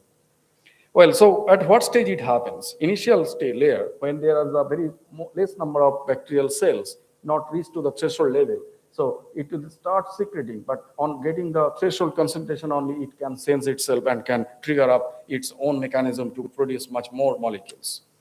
So we look at here, this is the intercellular signaling system, popularly known as the density-dependent mechanism, or called the quorum sensing system. Here at the low cell density, these HL autoinducers would not be sensed back by the bacterial cell, but at the high or threshold concentration, it can activate this less R and less I system in the pseudomonas and can produce the PLPSL and ALG, and which are on the gene expression, there will be the formation of the matrix, and the bacterial will be forming the biofilm. Well, so in this experiment, we actually wanted to find out the level of the gene expression of LAS-I and RHLI. We found over time, that means at 48 hours of growth, phenotypically, what is the biofilm peak that also correlated with the expression of the gene of LAS-I and RHLI. Well, so on finding out, what next we try to do, if these are the quorum sensing molecules, which called the autoinducer molecule, which are acyl homoserine lactone, is useful. So let us see if additionally or exogenously, if we add these exogenous molecule, it can trigger up the biofilm formation or not. So that's what we tried with the 4 different homoserine lactone molecules. And these 3-oxo-C12 homoserine lactone was very helpful at 2 microgram per ml, and swarming activity is very at higher level. So we may see here, this is the highest swarming activity, and corresponding to that, cell aggregation was also very high with this C12 homoserine lactone. And this showed that the C12 homoserine lactone promoted the swarming motility, followed by C8 homoserine lactone. Well, so next molecule was our signaling system was the intracellular signaling system. And this is primarily regulated by CDGMP and CDAMP. And this CDGMP and CDAMP, which is again linked with the gene called the FLAQ gene found in these flagella, because once the cell gets adhered onto the surface, it doesn't require further the motility. So this flagella gets disintegrated. That means there the flagella motor and rotor, all this complex, the mot A and mot B, these complex are then become neutral, not regulated or not required to propel the flagella. So here are the class 1, 2, 3, and different types of the genes listed, and all these genes are regulated by the master regulator named as the FLAQ. And in this planktonic mode, these at the low cyclic DGMP level, this FLAQ is actually blocking the biofilm matrix genes, and there will be no transcription of that. And once when there will be the higher level of these will bind with the FLAQ, and FLAQ is the repressor. And once this CDGMP is binding with the FLAQ become it will release this FLEN, and this FLEN can activate these transcription factors so that biofilm matrix gene can produce this matrix and can go ahead with the formation of the biofilm. Well, so next important aspect, which is quite new. Why we say new? But not many studies conducted on this role of the small RNA. With our DBT funding, we have just started studying this aspect and two-component system. All bacteriologists, everyone know what is called two-component system. It is nothing but histidine kinase, which detects and determines the stress, and this stress is actually carrying further for some kind of responses. This is called the response mechanism of the bacteria, popularly known as two-component system. So here also you may find this RATase and LADase. These are very important two histidine kinase found in the membrane, and they get activated with with activation. This GACase is phosphorylated to GAC, and this GAC further activate this regulatory RNA RSMY and RSMZ. So RSMY and RSMZ, again, it is initially blocked with the RSMA.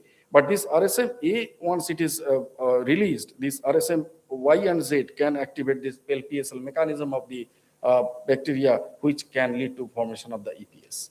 So now what important finding aspect is these RATase and the LADase, which are considered as the histidine kinase, which are again depending or activated based on the stress. And fourth part is the EPS. So these EPS, although it secretes at the later stage or the matured stage of the biofilm, at the initial stage EPS will not be there. At the later stage only the EPS formation occurs. But these EPS considered as the dark matter of these entire biofilm assemblage. But very important, if you look at the composition in the entire matrix zone, there will bacterial cells will be only 10 to 15%, EPS matrix will be considering up to 90%. And among which there will be the polysaccharide 40 to 95%. It varies. Not that polysaccharide will be always at the higher level. It may vary based on the growth condition also, or based on the even different type of the strains. And protein 1 to 60, nucleic acid 1 to 10, lipid 1 to 10%, or hemic acids or hemic substances, or many more small minor compositions are also found. So this is one of the typical image of the EPS. How does it look like? It's flake-like structures, and cells are embedded within these flake-like structures of the EPS. Now we need to find out all these different parts of these EPS. Initially, to go ahead with that, we tried to find out why EPS and how much stability of these EPS is. So with this biophysical characterization, we tried to find out the different functional group in the EPS with the FTR spectrum. And we found mostly the hydrophilic and hydrophobic, both the groups are present in the EPS. And with the XRD profile, we found it is the amorphous nature. And then we have carried out the thermogram and the DSC. With that, we found that it can tolerate even up to 600 degrees centigrade temperature. And DSC thermogram also presented and shown the endothermic and exothermic reactions. So that means the EPS is quite stable, even at very high temperature. And with that only, this EPS is nowadays used as a biobacterial polymer to produce different type of compounds like hydrogel and wound healing substances like that. EPS is being used. Well, now look at these extracellular polysaccharide, which is considered to be the major composition of this ECM, extracellular polymer, and how does it get secreted. So initially, if we remember or try to recall how this bacterial cell wall is synthesized, in a similar fashion, this bacterial EPS is also carried across the membrane and gets deposited outside the bacterial cell wall. And there are three different pathways. So it's called the WZX, WZY, ABC transporter, and the synthase-dependent pathway. But what way these are using or used are rendering these as a pathogenic.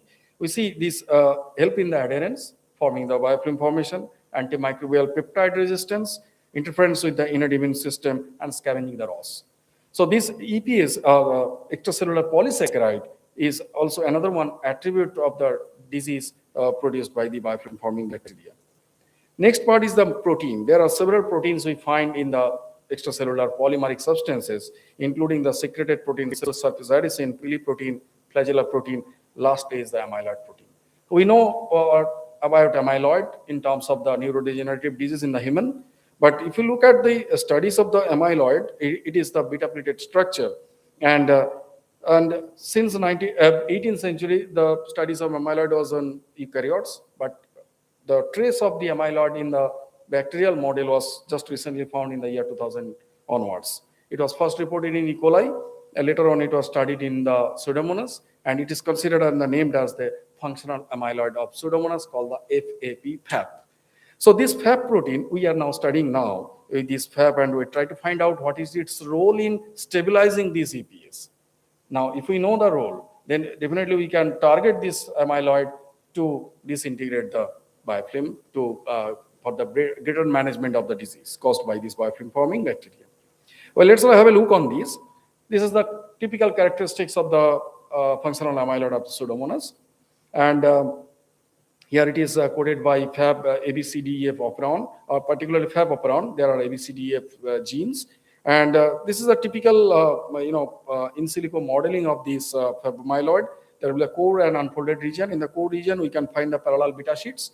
And if we do stain the colony with this Congo red, we may find a typical colony like this way. And if we do the staining with the thioflavin T, we can find the green fluorescence, and the FAPC on amplification, we found this FAPC gene quite similar to around 500 base pair. Can you please summarize? You have 5 minutes more. Yeah, so enough. I'm close to end. Well, so exogenous addition of FAP fibrils we tried to find out. Okay, so to decipher the role of this FAP fibril, we have extracted the FAP fibril and added with this bacterial biofilm and tried to find out whether it enhances the biofilm formation or not. So this was the same image of the FAP fibril, and we have extracted this protein, and then we tried to characterize with the circular dichromosome and this then FTR peak. And then we introduced with during the growth of this biofilm, and then we checked, this is the FAP plus, and it has enhanced the biofilm formation. That means this amyloid has certain role to activate the amyloid, overall biofilm growth. So definitely with these, we actually came out with the conclusion that amyloid can be another one big good target for disrupting the biofilm. Well, so this eDNA, extracellular DNA we call it, because there will be so many cells which will be on dying or releasing or lysing, there will be release of this DNA, which will be again within the matrix. Well, what they do, this eDNA acts as the conditional agent, and it serves as a structural scaffold, enhances the biofilm cohesion and hydrophobicity. So next, what we tried to do, we extracted this eDNA, and again with the similar to the amyloid, we tried to incorporate during the growth and try to find out whether it also enhances the growth of the biofilm or not. So on exogenous addition, we found there will be there was a higher yield of EPS on eDNA supplementation, and exogenous addition of eDNA enhances the EPS production. And next, we wanted to find out what is its structure. So we found more alpha helix structure. Alpha helix structure of these gives more stability of the matrix. And then we tried to find out its molar elliptical structure and its peak area. With this, we found that this protein and eDNA complex exhibited a marked shift in the molar ellipticity, and it plays a multifunctional role in scaffolding biofilm architecture. Lastly is the cell surface hydrophobicity. So basically what it does, so there are hydrophobins, beta-sheet amyloid, and so many. So it facilitates bacterial adhesion and biofilm stability by promoting surface attachment. Well, so after knowing the hallmarks of the biofilm, how we can really understand the role of these biofilm in the different disease progression. So if we look at, most important part is the AMR here, and multi-drug resistant pathogen generation because of the horizontal gene transfer. So next, what we try to do, how we can control these biofilm mediated disease. So there are two ways. One is inhibition of the biofilm. Second is the biofilm dispersal. If you look at the inhibition of the biofilm, we can do with quorum sensing or quorum quencher, what we talked about in the morning. Here in the quorum sensing inhibitor we can add, and along with this antibiotic if we add, then it will bind with this signal receptor, and this antibiotic will be released, and it can get into the bacterial cell to kill it. Next is the one, this is about these cyclic DGMP prevention. So there are the enzymes, it's called the PD, called the phosphodiesterase and diguanide cyclase that can be inhibited, and so that CDGMP activation will be blocked, and therefore biofilm formation also can be halted. And the next is the targeting biofilm two-component system. So we have learned about the two-component system, LADase and ratase. So LADase and the ratase, if we give the structural analog, it can bind with, and it can really block this one for the further translation or so. With that also, we can target to inhibit the biofilm. Well, next, third aspect, if we fail to inhibit the biofilm or initiation of the biofilm formation, we have still hope, we can disperse the biofilm. So one way is to do the CRISPR array, the molecular scissor with this guide RNA, we can do the cutting, and we can clip this DNA gene for the formation of the biofilm. Then enzymatic lysis, and then we can do the fast therapy. Fast therapy is not a very new concept. Since many years, people have tried to control the bacterial disease with the bacteriophage. But here also we can control the biofilm with this fast therapy. Well, lastly, so there are so many things which have talked about a biofilm not desirable. It is in a clinical setting, it is causing a lot of challenges. But beyond that, beyond the dark side, there are biofilm also having a great role in resilience towards the climate change. So in the environmental bacteria, we find that these are quite resilient. And it can also help in the remediation of the pollutants and wastewater treatment. Basically, all these kind of different reactors, biofilm reactors are produced with these biofilm forming bacteria to address these industrially generated pollutants. And plant growth promotion, of course. The rhizobacteria, what we find, the PGPR, plant growth promoting rhizobacteria, is applied, and we have seen the higher growth of these biofilm forming bacteria. Well, with this, I would like to summarize. So on summary, what I really like to emphasize is that the hallmarks of the biofilm, and biofilm formation occurs in the multi-stage process. And if you look at this mechanism or study and understand this mechanism of biofilm formation, we can design some strategies to block it so that the biofilm mediated diseases can be prevented. Okay, so let me end up here. And this is the matrixome, what we talked about, polysaccharide, lipid, and particularly DNA and the protein in terms of amyloid protein, that also can be inhibited if you really want to control the biofilm mediated diseases. Well, I'd like to thank every one of you. particularly Professor Palak for inviting me to share a few of the works we have done in our laboratory. Thank you, one and all. Thank you, Dr. Das. Any question from audience? Yeah, excellent talk and very intriguing. So we have been, so you told about the aspect in the in vitro thing, that how you can inhibit or how these things are formed. What we see from patient samples, like we have a project on diabetic foot ulcers. And in diabetic foot ulcers, meaning infectious foot ulcers, which don't heal. So there, when we take the wound biopsies and we do confocal microscopy after fish, this fluorescence in situ hybridization, we have these eubacterial probes which color them red, and we have a glycocalyx Alexa fluor probe which colors them the green. And then we see the red and green colocalization. And we also see in vitro biofilm formation of those culturable bacteria and try to correlate them with these things.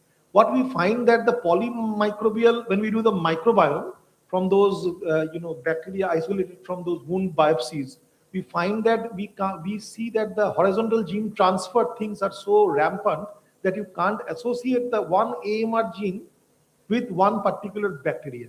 They're all near the mobile genetic elements and all. So these biofilms, how to inhibit them? As you are saying that there are different stages. So shall we, because before we can detect, how we can inhibit? Well, that was the very much big challenge, actually practical challenge you said to us. But normally in nature, the biofilm is not a monoculture. It is always polymicrobial in a natural setting. And in this polymicrobial, the horizontal gene transfer is so rampant, as we said, it is really difficult to stop it. We will not be able to stop this horizontal gene transfer because a lot of eDNA is produced because of the lysis of the cell, which are further not released back to the environment, but remains there within that packaging. So since there are a lot of DNAs and the transfer of the genetic elements or the insertion sequence will be too prominent and functional, it's really hard to differentiate them. But it can be done one way, other way you can do the culture and can separate it, and you can do it. But in the normal setup, it will be there in the polymicrobial infection. And detection at early stage, it will be really difficult to find out whether it is forming biofilm or not unless we do this kind of some marker analysis or do metabolite analysis. Metabolites like these quorum sensing molecule like lactone in case of the gram-negative bacteria and for example gram-positive autoinosine peptides. If these are not secreted before that, we will not be really able to trace whether they are going to form the biofilm or not.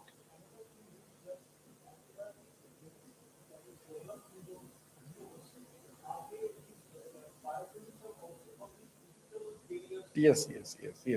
Basically, that is the challenge with the clinicians.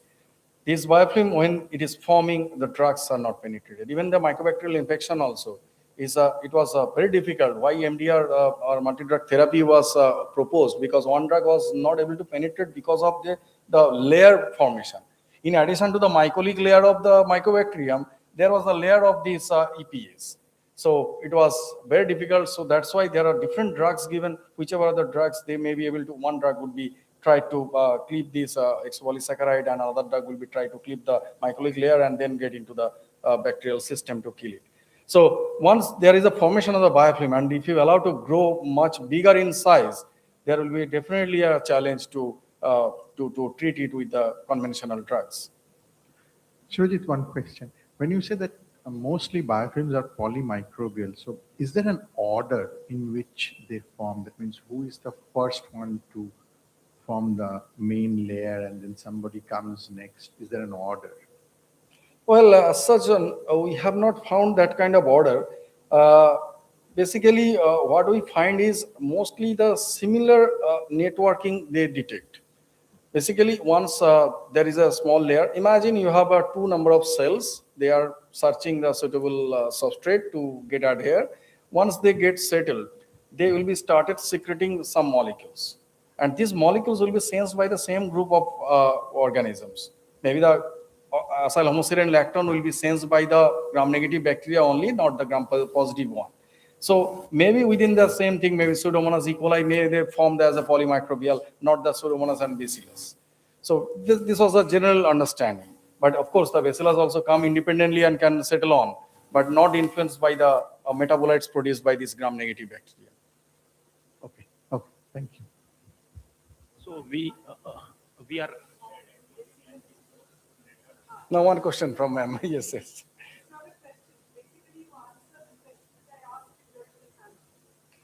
Okay. So one question from her, I think. Last.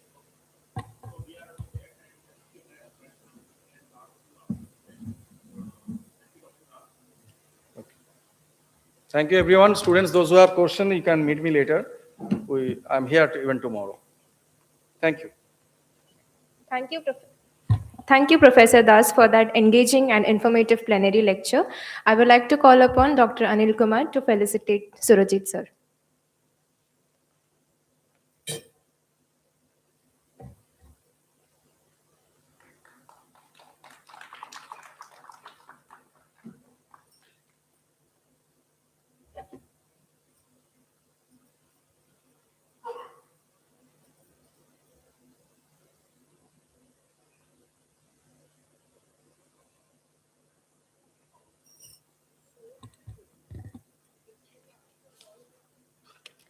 We'll now move to the next short talk of this session. Our next speaker is Dr. Anil Kumar Baidya, who earned his PhD in bioinformatics from Pondicherry University, where his research focused was on identifying genomic biomarkers in lung adenocarcinoma using computational approaches. He's currently a postdoctoral fellow at NISER Bhubaneswar, working on microbiome metabolome prediction and integrative multiomics approaches to understand host microbiome interactions. In this talk, he will discuss his work on predicting the microbiome from metabolome data and its implications for understanding complex biological interactions. May I now invite Dr. Anil Kumar Baidya to deliver his talk.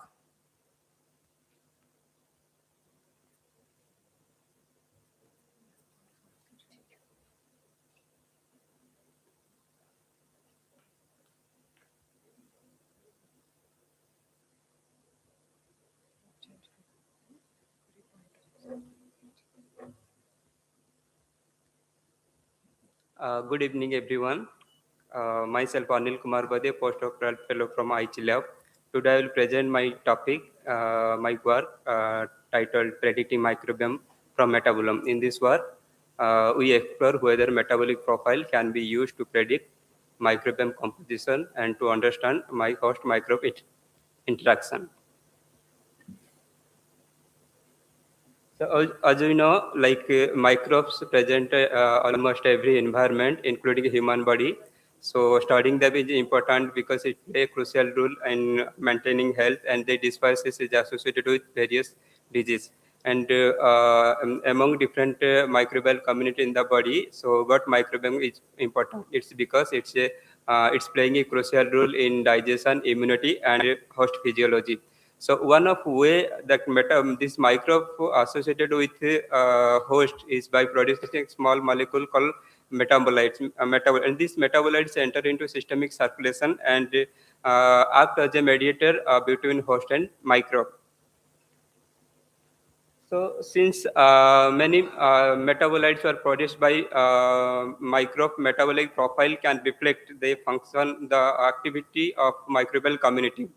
Therefore, analyzing metabolic signature can provide the opportunity to understand underlying microbial composition. So this raised an important question: can metabolite data be used to predict gut microbiome community composition? So in this study, we address this question to develop a computational framework that predict microbial abundance from metabolomics.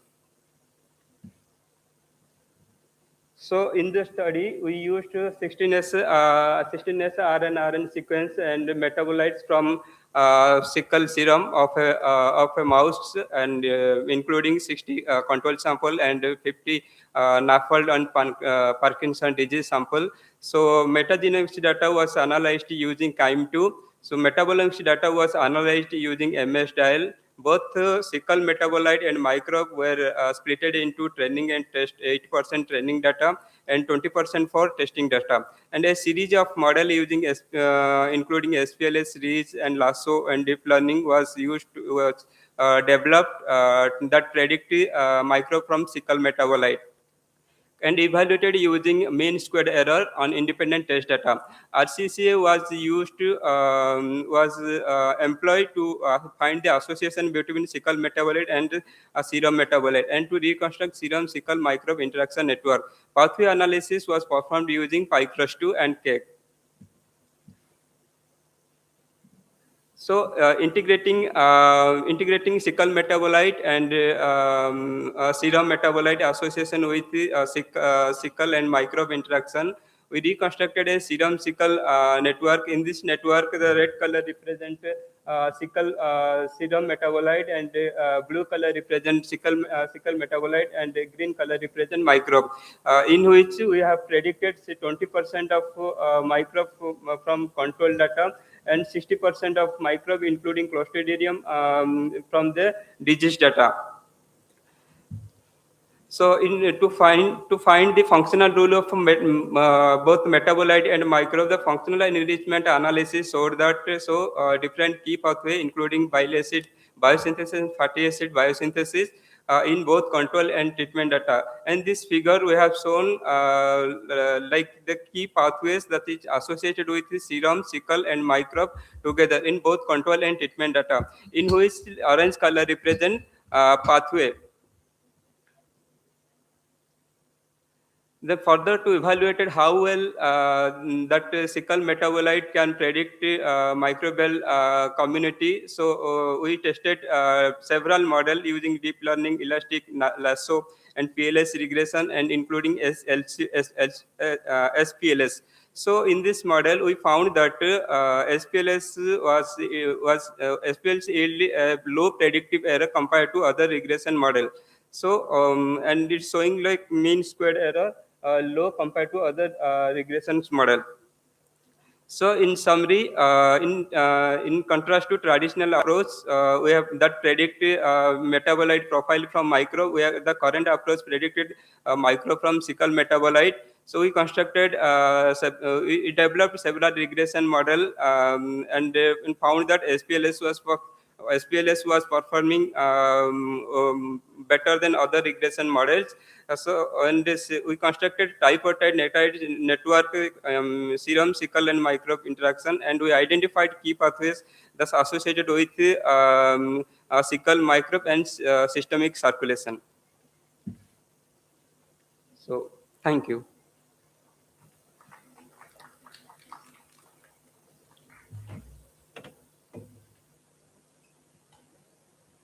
Yes, sir.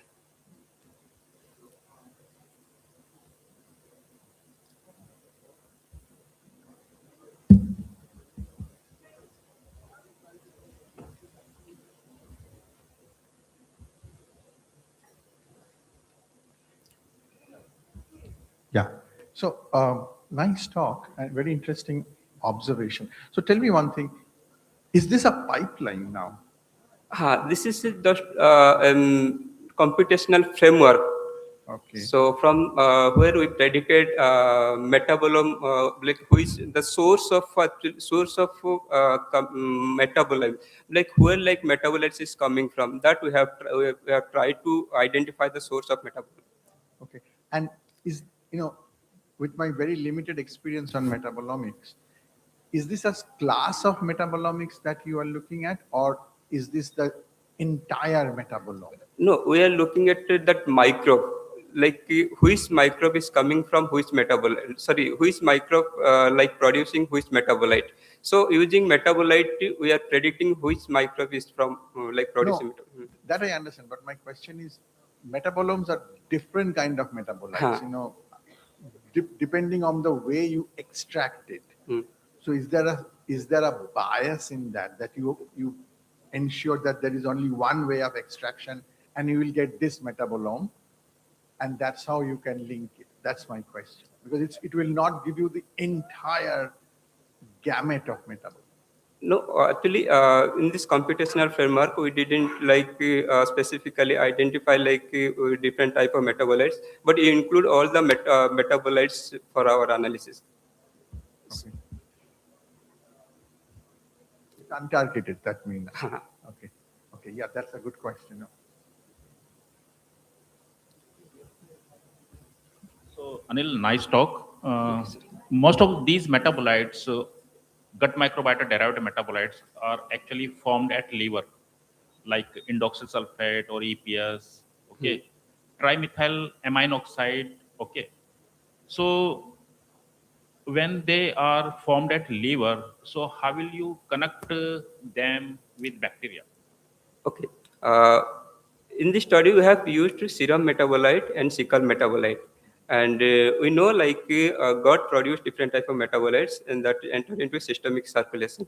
So that cecum that produce the metabolite is coming through the serum. It's coming through systemic circulation and creating the different disease. So we have included in our study different type of first we have predicted microbe from the cecal metabolite. Then we have connected cecal metabolite to serum metabolite.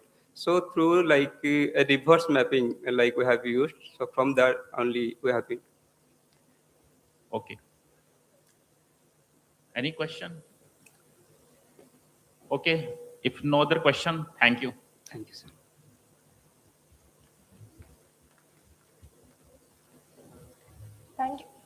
Thank you, Dr. Baidia, for that interesting presentation.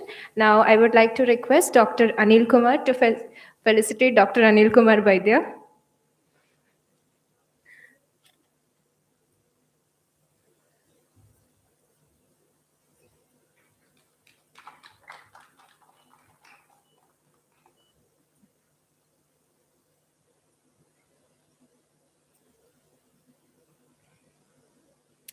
We'll now move to the next talk of this session.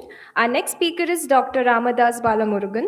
As we have already had the opportunity, so I will now like to directly invite him to the stage. May I now request Dr. Ramadas Balamurugan to kindly deliver his talk. Sir, the stage is yours.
Thank you, Dr. Palok, for inviting me, and I thank my my fellow Bangkok's people there. So yeah, so thanks Bangkok for also hosting me here. I would be talking. My team focuses on undernutrition biology and microbiome, and particularly on iron deficient anemia. This talk is directed on what we want to do and what we have achieved in the last couple of years on iron deficient anemia. So we have this burden of about 2 billion population across the world has iron deficient anemia, and about most of these are in the early life of starting from very early in the childhood to all the way to the woman in reproductive age and goes on to most of the crucial years like during pregnancy and so on, and then it actually throws the next generation into a vicious cycle of undernutrition. So which means there is this 2 billion population, and then they expose the next generation into this vicious cycle of undernutrition. So that's the kind of burden we are looking at.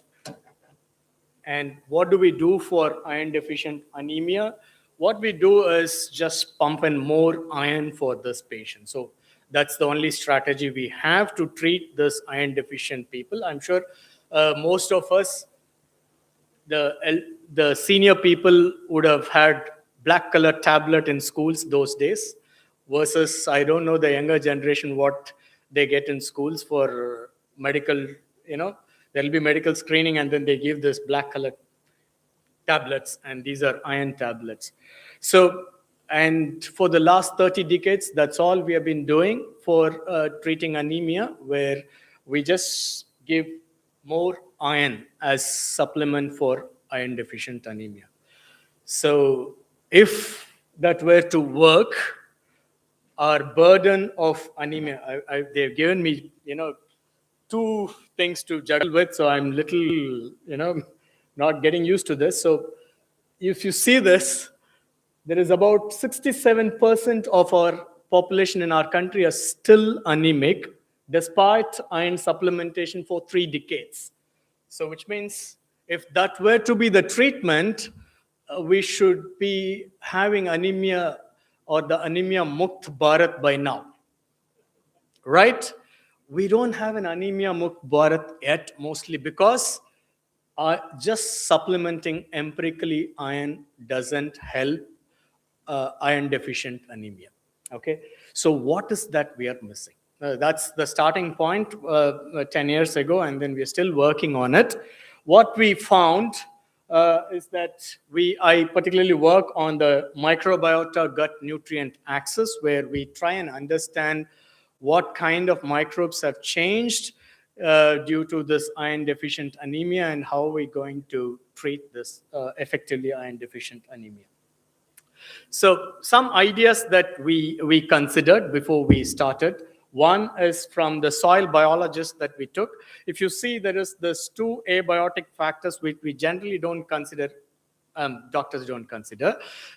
So the redox potential and the pH of a niche. Okay, the soil biologists actually understand this very well. They understand the pH and the redox of a particular niche, which actually determines the growth of a plant. So they use fertilizers, the biofertilizers nowadays, or the organic farming. These are some catch terms, but what they essentially do is they reset redox potential for making the conditions favorable for the plant growth. So the plant growth is not just growing plants, but also in terms of the yield. To increase productivity, they try and reset all this abiotic factors, and that's one of the ways that the farmers, they get better yields. So can we apply this for a disease condition, particularly like iron deficient anemia, where can we look at favorable conditions for these nutrients to be absorbed? That's the question we had as we begin with.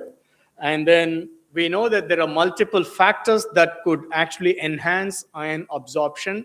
And as a biochemist, I teach medical students saying that, iron can be regulated only at the level of absorption. There is no excretion for iron. So we tell them that, there is this mucosal block theory. Iron has to be regulated at the level of absorption. So, that is all we have, because iron is tightly regulated in the body. We can't throw iron because it's too precious. So we only know and want to try and understand what are the factors that will actually essentially make the iron bioavailable so that our cells can take it. Well, starting from, short chain fatty acid, the phytase that the microbes can produce, and the various microbes that can produce siderophores and so on, to take the extra iron, are possibly options that are there in the milieu where iron gets absorbed. Okay, well, so these are some of the publication and experiments that we have done. One, where we have actually fed this girl with choco chip cookie, and this cookie has prebiotics. A prebiotic is nothing but complex carbohydrate. When we can't digest it, it goes all the way to the colon, and then it promotes microbes to eat it up, and then the microbes flourish in the colon. And then this in turn helps. What you see here is that the pH, acetate, butyrate, or some of the short chain fatty acids that keeps increasing in concentration as they start taking this across various time points when we feed them. And then the pH also changes, the fecal pH reduces, and then we have seen there is this zinc absorption is increasing in this patient. This is published well. The zinc absorption part is not done here because that is radio label zinc was fed. This was done in Africa, in Malawi. So the first part was done in our country where we tried to change the microbiome using prebiotic feed. Well, so essentially we changed the pH and SCFA production. So now we are thinking, what are the common foods that we have across our country? And then we found that the spices, fermented food, and high fiber, these are some options we have where we could increase this resistant starch content or the prebiotic in the food. Well, before that, before designing what could be the exact food, we wanted to, have some biomarkers that can predict actually whether this person is anemic and can we reset to this person to non-anemic. We just took top 20 microbes in anemic individual with just hemoglobin and neutrophil lymphocyte ratio. Neutrophil lymphocytes, these are the basic tests that one does in a peripheral setup where hemoglobin is measured and then measure a differential count where they can measure the neutrophil percentage and the lymphocyte percentage. So what does it give? Neutrophil gives acute inflammatory condition, lymphocyte chronicity of the inflammation. So we just took a simple ratio of neutrophil versus lymphocyte, and then we measured hemoglobin level and the top 20 microbes. Of course, microbes we are not going to do in the field to measure or look for anemia. This is just, we developed a predictive tool to design our food. And then we found that, we could with more than 80% accuracy, we can predict the disease anemia versus non-anemia. And we also identified a particular microbe called Roseberia fishes, which is more predictive in particularly low NLR population. And one more interesting microbe that we identified was a segmented filamentous bacteria. We found, and all the blue spokes that you see here are from India. Rest of them are from rest of the world. And then we collaborated with a French partner, and then we looked at our SFBs versus the SFBs that they have characterized across the world. And then this is where we stand from our anemic population. We also see that if the SFB concentration were to increase in anemic population, it increased with the neutrophil lymphocyte ratio also increasing. So which means the neutrophil concentration is increasing with the increased SFB. So which is again, there is some acute event that is happening all the time. So then we had to go to the site of where the actual action happens. That's the duodenum, where the ion absorption actually happens. So we took the biopsy from the duodenum. We looked at microbiome difference at the duodenal site, and then we found that with respect to the neutrophil and lymphocyte ratio, we found a lot of these microbes that are varying. So which means there is microbial association with respect to inflammation happening. So one step ahead, we decided we look at the microbiome and the host interaction. What we found is that the redox, in terms of the MRI we had published earlier, where microbial redox index we derived, and then with respect to, if you see, there are these two lines which are similar, whereas these two are different, where this one is in anemia, where the anemic individual lost the balance between this redox microbes, which was the ratio between the aerobes and anaerobes. The anaerobes were all over the place, while in normal individuals, the anaerobes were not that high and duodenum, which is expected. So we looked at the microbes and all the genes that were upregulated and downregulated in controls. There is a pattern that you see here.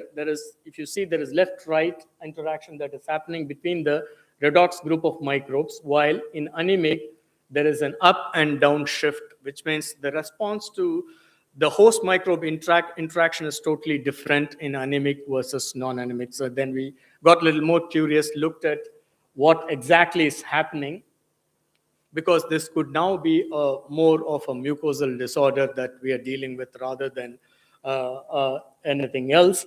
So we looked at the 3 layers that we looked at. One is the blood test that we do. Any lab you go, the blood test is done. We looked at the neutrophils, monocytes, all the iron parameters and neutrophils and so on. And the middle portion is the microbiome that is there in the duodenum, not in the stool. While the pink layer that you see here is the gene that upregulated or downregulated in these anemic individuals. So we see that there is a tight package here where there is all these iron parameters in the blood are associated with microbes here, and this particularly is associating with one of those RNA that is a non-coding RNA that is not described yet that is there.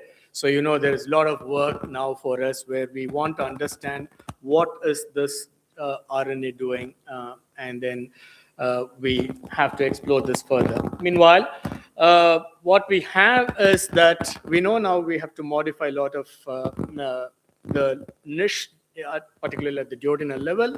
And then the one way that to do is to measure, intervene it using various options that we have here. And is that the mic? Oh.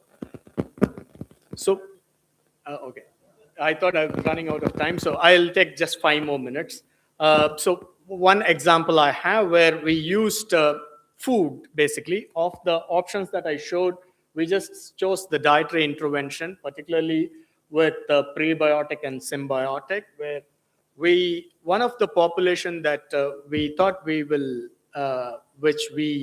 we thought we should intervene is that the pregnant women, because pregnant women, the national program says all the pregnant women in our country, irrespective of whether or not they are anemic, should get iron supplement. About 60 milligrams are pumped into them.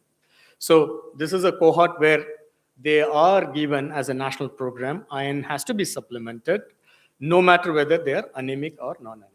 So what we did, we went to them. We gave one group of pregnant women, iron has to be given because I have no control on it. It's a national program. So what I have control is I just gave one group a prebiotic shake. Let me call it Nioba, native yogurt banana shake. Native yogurt banana shake. Okay. We just gave them a food as an intervention for 6 months, 180 days of iron supplementation along with the shake. And then what we achieved was this. HAS is nothing but a height for age Z-score, where we look at the height in the newborns. We looked at the newborns. We gave the mothers, we followed them at various time points up till 1 year of the child's life. So at the end of the first trimester, we recruited them. We started giving them from, that is the national program, because starting of the second trimester onwards, the iron supplementation goes in. And then along with the iron supplement, we kept giving them the shake. And every month, we started collecting samples. And then we measured all kinds of parameters that I will explain now. So this is what we found. It's 0.056. Forget significance. There is a change in height between intervention and control group. And we looked at the microbiome change. Yes, there are microbiome changes in microbes. So then we were curious what these microbes were doing. What we found is that iron redox capacity, we looked at iron acquisition and storage and iron reduction. These are 3 parameters in terms of iron we looked. And then we found that the iron acquisition was significantly improved with the intervention at the second trimester and the third trimester, while this iron acquisition had increased the reduction capacity, or iron was reduced more at the intervention group. And we found these are the microbes that were responsible for the changes that you see here. Okay? Well, so this is in the mothers. And now we want to look at what is happening in the infants. Only at the day 7, there was a change. And then we found that there is a lot of these microbes were responsible for this change that in terms of microbes. But then that's not what we are interested in. We are interested in the outcome on the development of the child. So we looked at how this microbiome was maturing in the children across time point. Say the time points were 7 days, 6 months, and 1 year. I mean, measured the microbiome pace, and then we looked at the microbiome pace where there is this intervention group was slightly better than the control group. We saw that intervention group had 2 spikes. We know that the microbes that are responsible for the 2 spikes as opposed to a diffused spike in the control group. And then finally, they were all catching up towards the end, but then were they the same? So when we looked for more in terms of the height for age, then we found that the intervention group had a significant positive trend across time. And then at 6 months, particularly, the line is crisscrossing, and then it's a positive trend in terms of height and the microbiome maturation. So, which means the 6 months is a time when a baby is exclusively breastfed.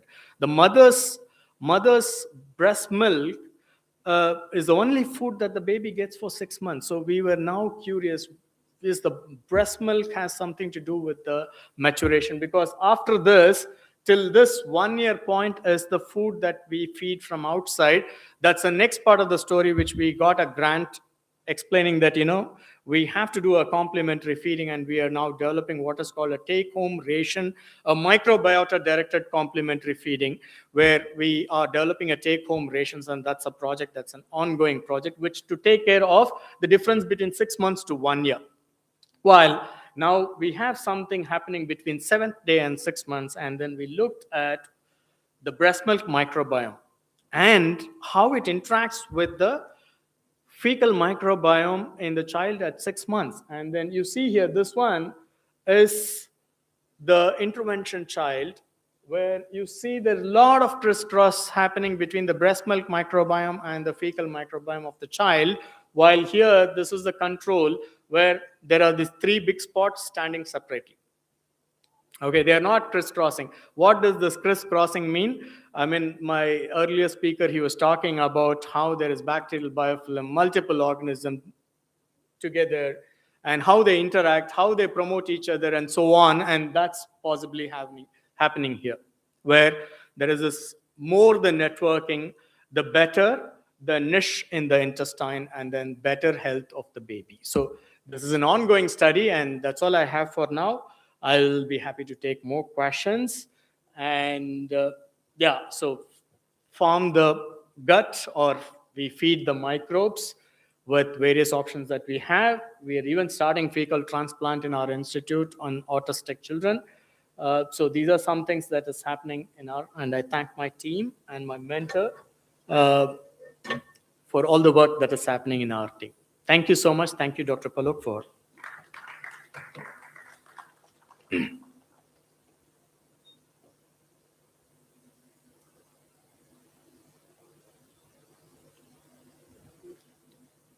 Yeah, please. So, yeah, very interesting. I just have a question, because we are also doing similar kind of, not that we did interventions of iron or something, but that intervention in Wings cohort, that they have done a lot of things like iron supplementation, folic acid, and other kinds of things. And breastfeeding came out to be a very significant predictor, because when we did mediation analysis, we found breastfeeding is actually mediating through bifidobacterium, and that is giving the outcome. Yeah.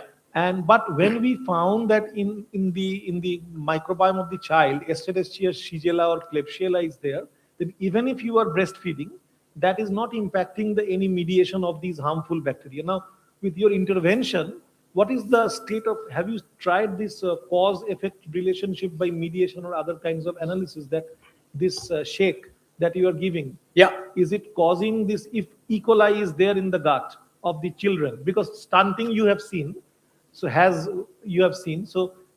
that mediate E. coli also? So actually at day 7, actually I've showed that result, I think. So day 7, actually the difference in microbiome we think is mostly due to the environment.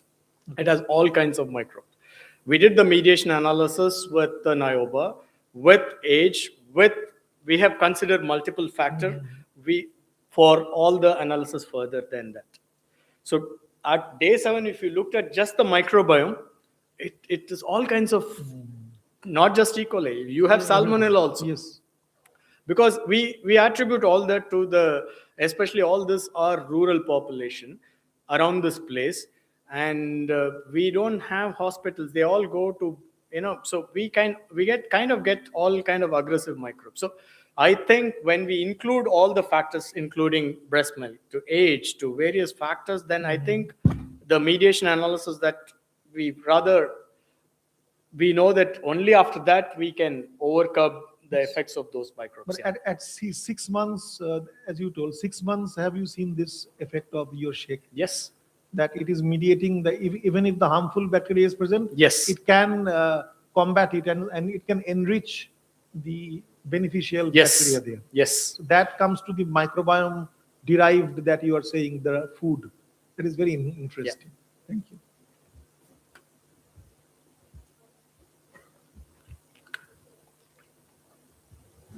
So along with your NIOBA drink, were you monitoring the other diet? Yes. Though we take dietary history, we monitor the food frequency questionnaire we take. We keep following them of one of the common food that we want to take note of was the fermented food as well, because that's another thing that we were interested in. So we were on a day-to-day basis, we are taking stock of it, yes. So, and that includes vegetarian and non-vegetarian? Yes, yes. I see. And do you see any change? Not much, no change, I should say, yeah. Diet had no role, yeah. With the iron? With respect to that. I see, I see. Thank you.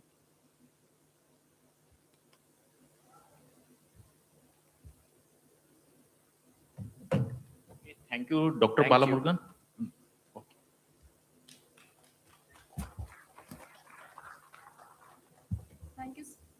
Thank you, sir, for such an interesting talk. Now I would like to request Dr. Anil Kumar to felicitate Dr. Balamurugan.